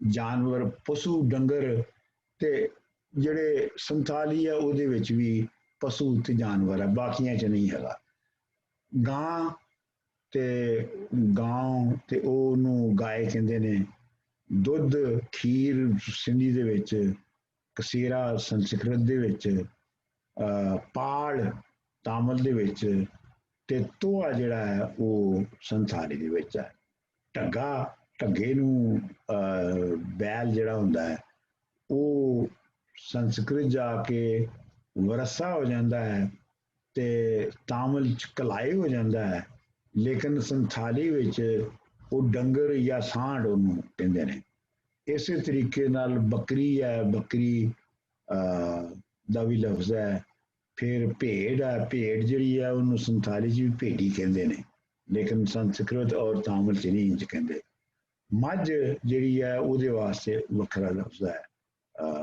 उहदे च संथाली दे विच घोड़ा ए लफ्ज़ है ने फिर आ गया टेबल 7 लैंड ਇਹਦੇ ਵਿੱਚ ਵੀ ਤੁਸੀਂ ਇੱਕ ਭੂਮੀ ਤੇ ਜਿਹੜੀ ਹੈਗੀ ਹੈ ਜ਼ਮੀਨ ਇਹ ਦੋਵਾਂ 'ਚ ਵਰਤਿਆ ਜਾਂਦਾ ਹੈ ਹਲ ਵਾਹੁਣ ਲਈ ਹਾਲੀ ਤੇ ਉਹਦੇ 'ਚ ਵੀ ਤੇ ਸੰਥਾਲੀ ਵਿੱਚ ਹਰ ਵਾਲਾ ਕਹਿੰਦੇ ਨੇ ਉਹਨੂੰ ਯਾਨੀ ਹਲ ਵਾਹੁਣ ਵਾਲਾ ਯੋਗ ਜਿਹੜਾ ਜੂਲਾ ਹੁੰਦਾ ਹੈ ਢੱਗਿਆਂ ਦੇ ਸਿਰ ਤੇ ਪਾਇਆ ਉਹਨੂੰ ਉਹ ਯੋਗਾ ਕਹਿੰਦੇ ਨੇ ਹਲਵਾਉਣ ਦੇ ਵੀ ਉਹੀ ਲਫ਼ਜ਼ ਨੇ ਹਲ ਪਲੋ ਸੰਥਾਲੀ ਵਿੱਚ ਨਹਿਲ ਹਾੜੀ ਪਲੋਮੈਨ ਹਲ ਬੋਹਾ ਹਰ ਵਾਲਾ ਜੂੜਾ ਜਨੀ ਯੋਗ ਇਹ ਹੁਣ ਦੇਖੋ ਇਹ ਇੱਕ ਲਫ਼ਜ਼ ਹੈਗਾ ਜਿਹੜਾ ਸੰਥਾਲੀ ਦੇ ਵਿੱਚ ਜੂੜੇ ਵਾਸਤੇ ਅਰਾਰ ਜਾਂ ਅਰਾਣਾ ਦਾ ਲਫ਼ਜ਼ ਜਿਹੜਾ ਹੈ ਉਹ ਵਰਤਿਆ ਜਾਂਦਾ ਹੈ ਅੱਛਾ ਹੁਣ ਤੁਸੀਂ ਤੁਹਾਨੂੰ ਜਿਹਨੂੰ ਵੀ ਜੂੜੇ ਦਾ ਪਤਾ ਹੈ ਤੁਹਾਡੇ ਚੋਂ ਅਗਰ ਕਿਸੇ ਨੇ ਜੂੜਾ ਵੇਖਿਆ ਹੈ ਤੇ ਉਹਨੂੰ ਇੱਕ ਲਫ਼ਜ਼ ਦਾ ਵੀ ਪਤਾ ਹੋਏਗਾ ਅਰਲੀ ਅਰਲੀ ਉਹ ਹੁੰਦੀ ਹੈ ਜਿਹੜੀ ਸ਼ਟਲ ਦੇ ਤੌਰ ਦੇ ਉੱਤੇ ਲਾਈ ਜਾਂਦੀ ਹੈ ਔਰ ਉਹਦੇ ਨਾਲ ਢੱਗਾ ਜਿਹੜਾ ਹੈ ਉਹ ਆਪਣਾ ਸਿਰ ਬਾਹਰ ਨਹੀਂ ਕੱਢ ਸਕਦਾ। ਅੱਛਾ, ਅਰਲੀ ਜਿਹੜੀ ਹੈ ਜਿਵੇਂ ਵਾਰਿਸ਼ਾਹ ਦੇ ਵਿੱਚ ਉਹ ਹੈਗਾ ਲਾ ਅਰਲੀਆਂ ਛਾਉਂ ਤੇ ਆਉਂਦਾ ਹੈ, ਤੇ ਇਹ ਅਰਲੀ ਜਿਹੜੀ ਜਿਹੜਾ ਉਹ ਪੰਜਾਬੀ 'ਚ ਉਹ ਜੂੜੇ ਦੇ ਨਾਲ ਜੁੜਿਆ ਹੈ, ਉਹਦਾ ਵਜ੍ਹਾ ਇਹ ਹੈਗੀ ਹੈ ਕਿ ਉਹ ਸੰਥਾਲੀ ਵਿੱਚ ਉਹਦੇ ਵਾਸਤੇ ਉਹੀ ਲਫ਼ਜ਼ ਹੈਗਾ। ਇਸ ਤਰ੍ਹਾਂ ਆਪਣਾ ਜੋਣਾ ਹੈ, ਜੋਤਾ, ਜੋਤੇ ਨੂੰ ਜੋਤਾ ਹੀ ਕਹਿੰਦੇ ਨੇ ਪੰਜਾਬੀ ਸੰਥਾਲੀ 'ਚ ਵੀ। ਜੋਤਰ ਨੂੰ ਜਿਹੜੀ ਉਹ ਰੱਸੀ ਪਾਈ ਜਾਂਦੀ ਹੈ ਢੱਕਿਆਂ ਦੇ ਦੁਆਲੇ, ਤੇ ਇਸ ਤਰ੍ਹਾਂ ਇਹ ਹੋ ਗਿਆ ਜੀ। ਚਲੋ ਠੀਕ ਹੋ ਗਿਆ। ਮੈਂ ਸਾਰੇ ਜਿਹੜੇ ਨੇ ਉਹ ਉਹਨਾਂ ਤੇ ਨਹੀਂ ਕਰਦਾ ਸਟਾਪ। ਹਾਂਜੀ ਚਲੋ ਜੀ, ਹੁਣ ਆ ਗਿਆ ਮੈਂ ਵਾਪਸ। ਤੁਹਾਨੂੰ ਮੈਂ ਜਿਹੜੇ ਹੈਗੇ ਸਨ ਟੇਬਲਸ, ਉਹਨਾਂ ਤੋਂ ਇੱਕ ਆਈਡੀਆ ਤੁਹਾਨੂੰ ਜਿਹੜਾ ਨਾ ਉਹ ਤੇ ਤੁਹਾਨੂੰ ਮਿਲ ਜੀ ਸਰ, ਕਿ ਮੈਂ ਕੀ ਕਹਿ ਰਿਹਾ ਗੱਲ। ਬੜਾ ਜ਼ਬਰਦਸਤ ਇੱਕ ਸਵਾਲ ਉੱਠਦਾ। ਮੈਂ ਉਹ ਜਨਰਲ ਐਫਟਸਨ ਨੇ ਇੱਕ ਕਿਤਾਬ ਲਿਖੀ, ਉਹ ਜਿਹੜੀ ਪੰਜਾਬ ਦੀ ਕਾਸਟ ਦੇ ਉੱਤੇ, ਪੰਜਾਬ ਕੀ ਜ਼ਾਤ, ਉਹਦਾ ਤਰਜਮਾ ਵੀ ਹੈਗਾ। ਉਹਦੇ ਚ ਕਹਿੰਦਾ ਹੈ ਕਿ ਵੀ ਬਹੁਤ ਸਾਰੇ ਕਬੀਲੇ ਔਰ ਬਰਾਦਰੀਆਂ ਜਿਹੜੀਆਂ ਨੇ ਉਹ ਜਿਹੜਾ ਗੰਗਾ ਜਮਨਾ ਦੇ ਦਰਮਿਆਨ ਚ ਹੁੰਦੀਆਂ ਸੀ, ਉੱਥੋਂ ਮੂਵ ਕੀਤੀਆਂ ਨੇ ਪੰਜਾਬ ਚ ਸਦੀਆਂ ਪਹਿਲਾਂ। ਤੇ ਉਹ ਹੁਣ ਇੱਕ ਤਾਂ ਇਹ ਕਿ ਵੀ ਕੀ ਉਹ ਲੈ ਕੇ ਆਏ ਨੇ ਪੰਜਾਬੀ ਜ਼ੁਬਾਨ ਉਸ ਇਲਾਕੇ ਚੋਂ ਇੱਧਰ, ਕਿ ਇਹਨਾਂ ਦੀ ਓਰੀਜਨ ਦੋਨਾਂ ਦੀ ਇਕੱਠੀ ਹੈ। ਤੇ ਇਹਦੇ ਤੇ ਜ਼ਰਾ ਕਦੀ ਪੜ੍ਹ ਕੇ ਜ਼ਰਾ ਦੱਸਣਾ। ਹਾਂ, ਇਹਨੂੰ ਜਿਹੜੇ ਨਾ ਇਸ ਜਿਹੜੀ ਟੋਟਲ ਜ਼ਬਾਨ ਹੈ ਜਿਹਨੂੰ ਮੈਂ ਮਲੋਹਾ ਕਹਿ ਰਿਹਾ, ਇਹਨੂੰ ਹੋਰ ਕਈ ਜਿਹੜੇ ਲਿੰਗੁਇਸਟ ਨੇ ਉਹ ਇਹਨੂੰ ਜ਼ਬਾਨ ਐਕਸ ਕਹਿੰਦੇ ਨੇ। ਉਹਦਾ ਨਾਂ ਕੋਈ ਨਹੀਂ ਦੇ ਸਕੇ ਕਿ ਇਹ ਸਾਰਾ ਕੁਝ ਜ਼ਬਾਨ ਐਕਸ ਚੋਂ ਨਿਕਲਿਆ ਹੈ, ਤੇ ਇਹ ਹੁਣ ਹੋਰ ਤੇ ਰਿਸਰਚ ਕਰਾਂਗੇ। ਚਲੋ ਅੱਛਾ, ਇੱਕ ਹੋਰ ਚੀਜ਼ ਮੈਂ ਦਰਖਾਸਤ ਕਰਾਂਗਾ ਕਿ ਨਾਲ ਅਗਰ ਤੁਸੀਂ ਫਾਰਸੀ ਦਾ ਵੀ ਜਿਹੜੇ ਲਫ਼ਜ਼ ਨੇ ਇਹਨਾਂ ਦੇ ਟੇਬਲ ਦੇ ਅੰਦਰ ਪਾ ਦਿਓ, ਉਹਦੇ ਨਾਲ ਸਾਨੂੰ ਉਹ ਜਿਹੜਾ ਇੱਕ ਥਿਊਰੀ ਹੈ ਕਿ ਵੀ ਜਿਹੜੀ ਓਰੀਜਨਲ ਇੰਡੋ ਯੂਰਪੀਅਨ ਲੈਂਗੁਏਜ ਜਿਹੜੀ ਜਿੱਥੋਂ ਸੰਸਕ੍ਰਿਤ ਨਿਕਲੀ ਹੈ, ਉਸ ਤੋਂ ਅੰਦਾਜ਼ਾ ਹੋ ਜਾਏਗਾ ਕਿ ਵੀ ਉਹ ਜਿਹੜਾ ਮੈਨੂੰ ਲੱਗ ਰਿਹਾ ਲਫ਼ਜ਼ ਦੇਖ ਕੇ ਕਿ ਕਾਫੀ ਸਾਰੇ ਸੰਸਕ੍ਰਿਤ ਮੋਰ ਜਿਹੜੀ ਨਾ ਉਹ ਫਾਰਸੀ ਦੇ ਨਾਲ ਮਿਲਦੀ ਹੈ, ਲੇਕਿਨ ਸਾਡੀਆਂ ਜਿਹੜੀਆਂ ਜ਼ੁਬਾਨਾਂ ਨੇ ਉਹ ਵੱਖਰੀਆਂ ਨੇ। ਹਾਂ ਬਿਲਕੁਲ ਬਿਲਕੁਲ, ਇਹੋ ਮੇਰਾ ਨਾਲ ਫਾਰਸੀ ਹੋਏਗੀ ਤਾਂ ਪਤਾ ਲੱਗ ਜਾਏਗਾ ਕਿ ਵੀ ਫਾਰਸੀ ਵੀ ਐਡ ਕਰ ਦਿਆਂਗਾ। ਹਾਂ, ਫਾਰਸੀ ਵੀ ਐਡ ਕਰ ਦਿਆਂਗਾ। ਉਦੋਂ ਮੇਰਾ ਸਾਰਾ ਸੀ ਨਾ ਧਿਆਨ, ਜਦੋਂ ਮੈਂ ਕਰ ਰਿਹਾ ਸਾਂ ਟੇਬਲਸ ਬਣਾ ਰਿਹਾ ਸਾਂ, ਤੇ ਮੇਰਾ ਸਾਰਾ ਧਿਆਨ ਹੈਗਾ ਸੀ ਤਾਮਿਲ ਔਰ ਸੰਸਕ੍ਰਿਤ ਦੇ ਉੱਤੇ। ਉਹਨਾਂ ਦੇ ਨਾਲ ਜਿਹੜੇ ਨੇ ਉਹਨਾਂ ਨੂੰ ਲਫ਼ਜ਼ਾਂ ਨੂੰ ਕੰਪੇਅਰ ਕਰਕੇ ਦੇਖਣਾ। ਲੇਕਿਨ ਤੁਸੀਂ ਸਹੀ ਕਹਿ ਰਹੇ ਹੋ, ਫਾਰਸੀ ਦੇ ਹੋਣੇ ਚਾਹੀਦੇ। ਬਹੁਤ ਮਿਹਨਤ ਕੀਤੀ, ਬਹੁਤ ਬਹੁਤ ਸ਼ੁਕਰੀਆ ਇਹਨੂੰ ਸ਼ੇਅਰ ਕਰਨ ਦਾ। ਹਾਂਜੀ, ਇਹ ਤੁਸੀਂ ਜਿਹੜਾ ਨਾ ਤੁਸੀਂ ਮਿਹਰਬਾਨੀ ਸਾਰੇ ਕਰੋ। ਇਹ ਇੱਕ ਤੇ ਇਹ ਡਿਕਸ਼ਨਰੀ ਜਿਹੜੀ ਹੈ ਨਾ, ਇਹਨੂੰ ਜ਼ਰੂਰ ਮੰਗਵਾ ਕੇ ਦੇਖੋ। ਇਹ ਹੈਗੀ ਹੈ comparative dictionary of Indian Austro Asiatic languages, Santali, Munda, Khasi, Romani and Punjabi, ਇਹਨਾਂ ਦੀ ਜਿਹੜੀ ਹੈ ਉਹ ਕੰਪੈਰੇਟਿਵ ਡਿਕਸ਼ਨਰੀ। ਤੇ ਦੂਜੀ ਜਿਹੜੀ ਹੈਗੀ ਆ ਉਹ ਲਿੰਗੁਇਸਟਿਕ ਫੋਲੀਜ਼ ਇਨ ਦਾ ਸਾਊਥ ਕੰਟੀਨੈਂਟ। ਇਹ ਜਿਹਦੇ ਬੁਨਿਆਦ ਤੇ ਅੱਜ ਮੈਂ ਗੱਲ ਕੀਤੀ ਹੈ, ਪੂਰੀ ਤੇ ਮੈਂ ਗੱਲ ਨਹੀਂ ਕਰ ਸਕਿਆ ਕਿਉਂਕਿ ਬੜੀ ਕੰਡੈਂਸ ਕਿਸਮ ਦੀ ਕਿਤਾਬ ਹੈ ਔਰ ਬਹੁਤ ਟੈਕਨੀਕਲ ਜਿਹੜੀ ਹੈ ਉਹ ਡਿਸਕਸ਼ਨ ਹੈ ਉਹਦੇ ਵਿੱਚ, ਤੇ ਉਹ ਮੈਂ ਆਸਾਨੀ ਲਈ ਉਹਨੂੰ ਕੁਝ ਗੋਲ ਵੀ ਕੀਤਾ ਹੈ ਵਿੱਚੋਂ। ਤੇ ਬੜੀ ਬੜੀ ਮਿਹਰਬਾਨੀ ਤੁਹਾਡੀ ਸਾਰਿਆਂ ਦੀ ਜੀ। ਬਹੁਤ ਵਧੀਆ ਡਾਕਟਰ ਸਾਹਿਬ। ਮੈਂ ਡਾਕਟਰ ਸਾਹਿਬ ਚਾਹੁੰਦਾ ਕਿ ਕਿਤਾਬਾਂ ਜਿਹੜੀਆਂ ਨੇ ਉਹਦਾ ਮੈਂ ਲਿੰਕ ਦੋਵਾਂ ਦਾ ਸ਼ੇਅਰ ਕੀਤਾ ਚੈਟ ਦੇ ਉੱਤੇ, ਤੁਸੀਂ ਪੀਡੀਐਫ ਵਰਜ਼ਨ ਦੇਖ ਸਕਦੇ ਹੋ ਔਰ ਡਾਊਨਲੋਡ ਕਰ ਸਕਦੇ ਹੋ। ਲੇਕਿਨ ਮੇਰਾ ਖਿਆਲ ਹੈ ਕਿ ਜਿਹੜੀ comparative dictionary, it's a masterpiece, it's very hard work और I think relatively voluminous book। ਤੇ ਮੇਰਾ ਇਹ ਖਿਆਲ ਹੈ ਕਿ ਤੁਸੀਂ ਜੇ ਖਾਸ ਤੌਰ ਤੇ ਜਿਹੜੇ ਅਮਰੀਕਾ 'ਚ ਲੋਕ ਨੇ ਉਹ ਜੇ ਡਾਊਨਲੋਡ ਕਰ ਸਕਦੇ ਨੇ, ਐਮਾਜ਼ੋਨ ਤੋਂ ਖਰੀਦ ਸਕਦੇ ਨੇ ਪੇਪਰ ਫਾਰਮੈਟ ਦੇ ਵਿੱਚ, ਤੇ ਉਹ ਪੜ੍ਹਨਾ ਬਿਹਤਰ ਹੈ। ਤੇ ਬਾਕੀ ਮੈਂ ਖਿਆਲ ਹੈ ਹੋਰ ਕੋਈ ਸਵਾਲ ਨਹੀਂ ਹੈ, ਕਮੈਂਟ नहीं, तो थैंक यू वेरी मच। मेरा सवाल है जी हुक्म। मैं ये कह रहा हूँ कि why are you encouraging piracy? I don't think it is fair for people to download free versions. I think you should encourage them to buy it properly. एक सवाल मैं क्या कोई दरखास्त करांगा। वैसे है कि डॉक्टर साहब ने ऑलरेडी शेयर एक वेबसाइट पे की थी ने एक किताबा, लेकिन I think it would be nice to be able to download and share it। हाँ डॉक्टर साहब, मैं इसलिए कीतियां सी कि ਪਾਕਿਸਤਾਨ ਦੇ ਵਿੱਚ ਐਮਾਜ਼ੋਨ ਜਿਹੜੀ ਹੈ ਉਹ ਮਿਲਦੀ ਨੇ, ਐਮਾਜ਼ੋਨ ਤੋਂ ਲੋਕ ਕਿਤਾਬ ਨਹੀਂ ਖਰੀਦ ਸਕਦੇ। ਇਹ ਸਿਰਫ ਪਾਕਿਸਤਾਨ ਦੀ ਵਜ੍ਹਾ ਤੋਂ ਮੈਂ ਇਹ ਕੀਤੀਆਂ ਸੀ ਸ਼ੇਅਰ, ਲੇਕਿਨ ਅਗਰ ਤੁਸੀਂ ਇਹਨੂੰ ਐਮਾਜ਼ੋਨ ਤੋਂ ਖਰੀਦੋ ਤੇ ਤੁਹਾਡੀ ਬੜੀ ਮਿਹਰਬਾਨੀ ਹੈ। ਕੁਝ ਆਪਣਾ ਜਿਹੜਾ ਹੈਗਾ ਐਮਾਜ਼ੋਨ ਵਾਲਿਆਂ ਨੂੰ ਵੀ ਸਮਝ ਆ ਜਾਂਦੀ ਹੈ ਕਿ ਕਿਤਾਬਾਂ ਵਿਕ ਰਹੀਆਂ ਨੇ। ਹਾਂਜੀ ਅੱਗੇ ਹਾਂਜੀ जी और कोई कमेंट या सवाल? एक सवाल पूछ Athar, can I ask one question? जी जी फरमाइए साहब, फरमाइए। इफ यू डोंट माइंड तो उर्दू में मैं पूछ लूंगा। तो जी बिल्कुल। तो ये जो सिंथाली लैंग्वेज है, which is one of the Austro-Asian languages, which is central or eastern part of the subcontinent. So in your mind, जो theoretical model है वो उसके ये language सिंथाली और ये पंजाबी उसका जो मलोहा है, do you think they were parallel to each other evolving, or one evolved from the other? In what direction? ਮੇਰਾ ਜਿਹੜਾ ਇਨੀਸ਼ੀਅਲ ਹਾਈਪੋਥੈਟੀਕਲ ਜਿਹੜੀ ਰਿਸਰਚ ਕੁਐਸਚਨ ਹੈ ਉਹ ਮੈਂ ਇੰਜ ਫਾਰਮੂਲੇਟ ਕਰਨਾ ਹੈ ਕਿ ਬੁਨਿਆਦੀ ਤੌਰ ਤੇ ਇਹ ਇੱਕ ਹੀ ਜ਼ਬਾਨ ਸੀ ਔਰ ਉਹਦੇ ਰੀਜਨਸ ਔਰ ਮੋਡ ਆਫ ਪ੍ਰੋਡਕਸ਼ਨ ਦੀ ਫਰਕ ਦੇ ਨਾਲ ਉਹਨਾਂ 'ਚ ਕੁਝ ਲਫ਼ਜ਼ਾਲੀ ਬਦਲ ਗਈ, ਲੇਕਿਨ ਮੈਂ ਸਮਝਦਾ ਕਿ ਇਹਨਾਂ ਦੋਵਾਂ ਜ਼ਬਾਨਾਂ ਦਾ ਹੀ ਜਿਹੜਾ रूट सी, ਜਿਹੜਾ ਜਿਸ ਤੋਂ ਨਿਕਲੀਆਂ ਨੇ ਉਹ ਇੱਕ ਹੀ ਜ਼ਬਾਨ ਸੀ ਜਿਹਨੂੰ हम लोहा कहना है। But उसका ओरिजिनल एरिया जो था वो इंडस सिविलाइजेशन। बिल्कुल Indus civilization, yes yes. in your theoretical model तो उसमें ये एक्सप्लेनेशन है कोई कि इतना बड़ा जो सब कॉन्टिनेंट है उसको स्किप करके you find the similar languages on both wings? No, हाँ ये जो मैं शुरू कीता सी ना संथाली तो शुरू कीता सी, लेकिन by the time I ended up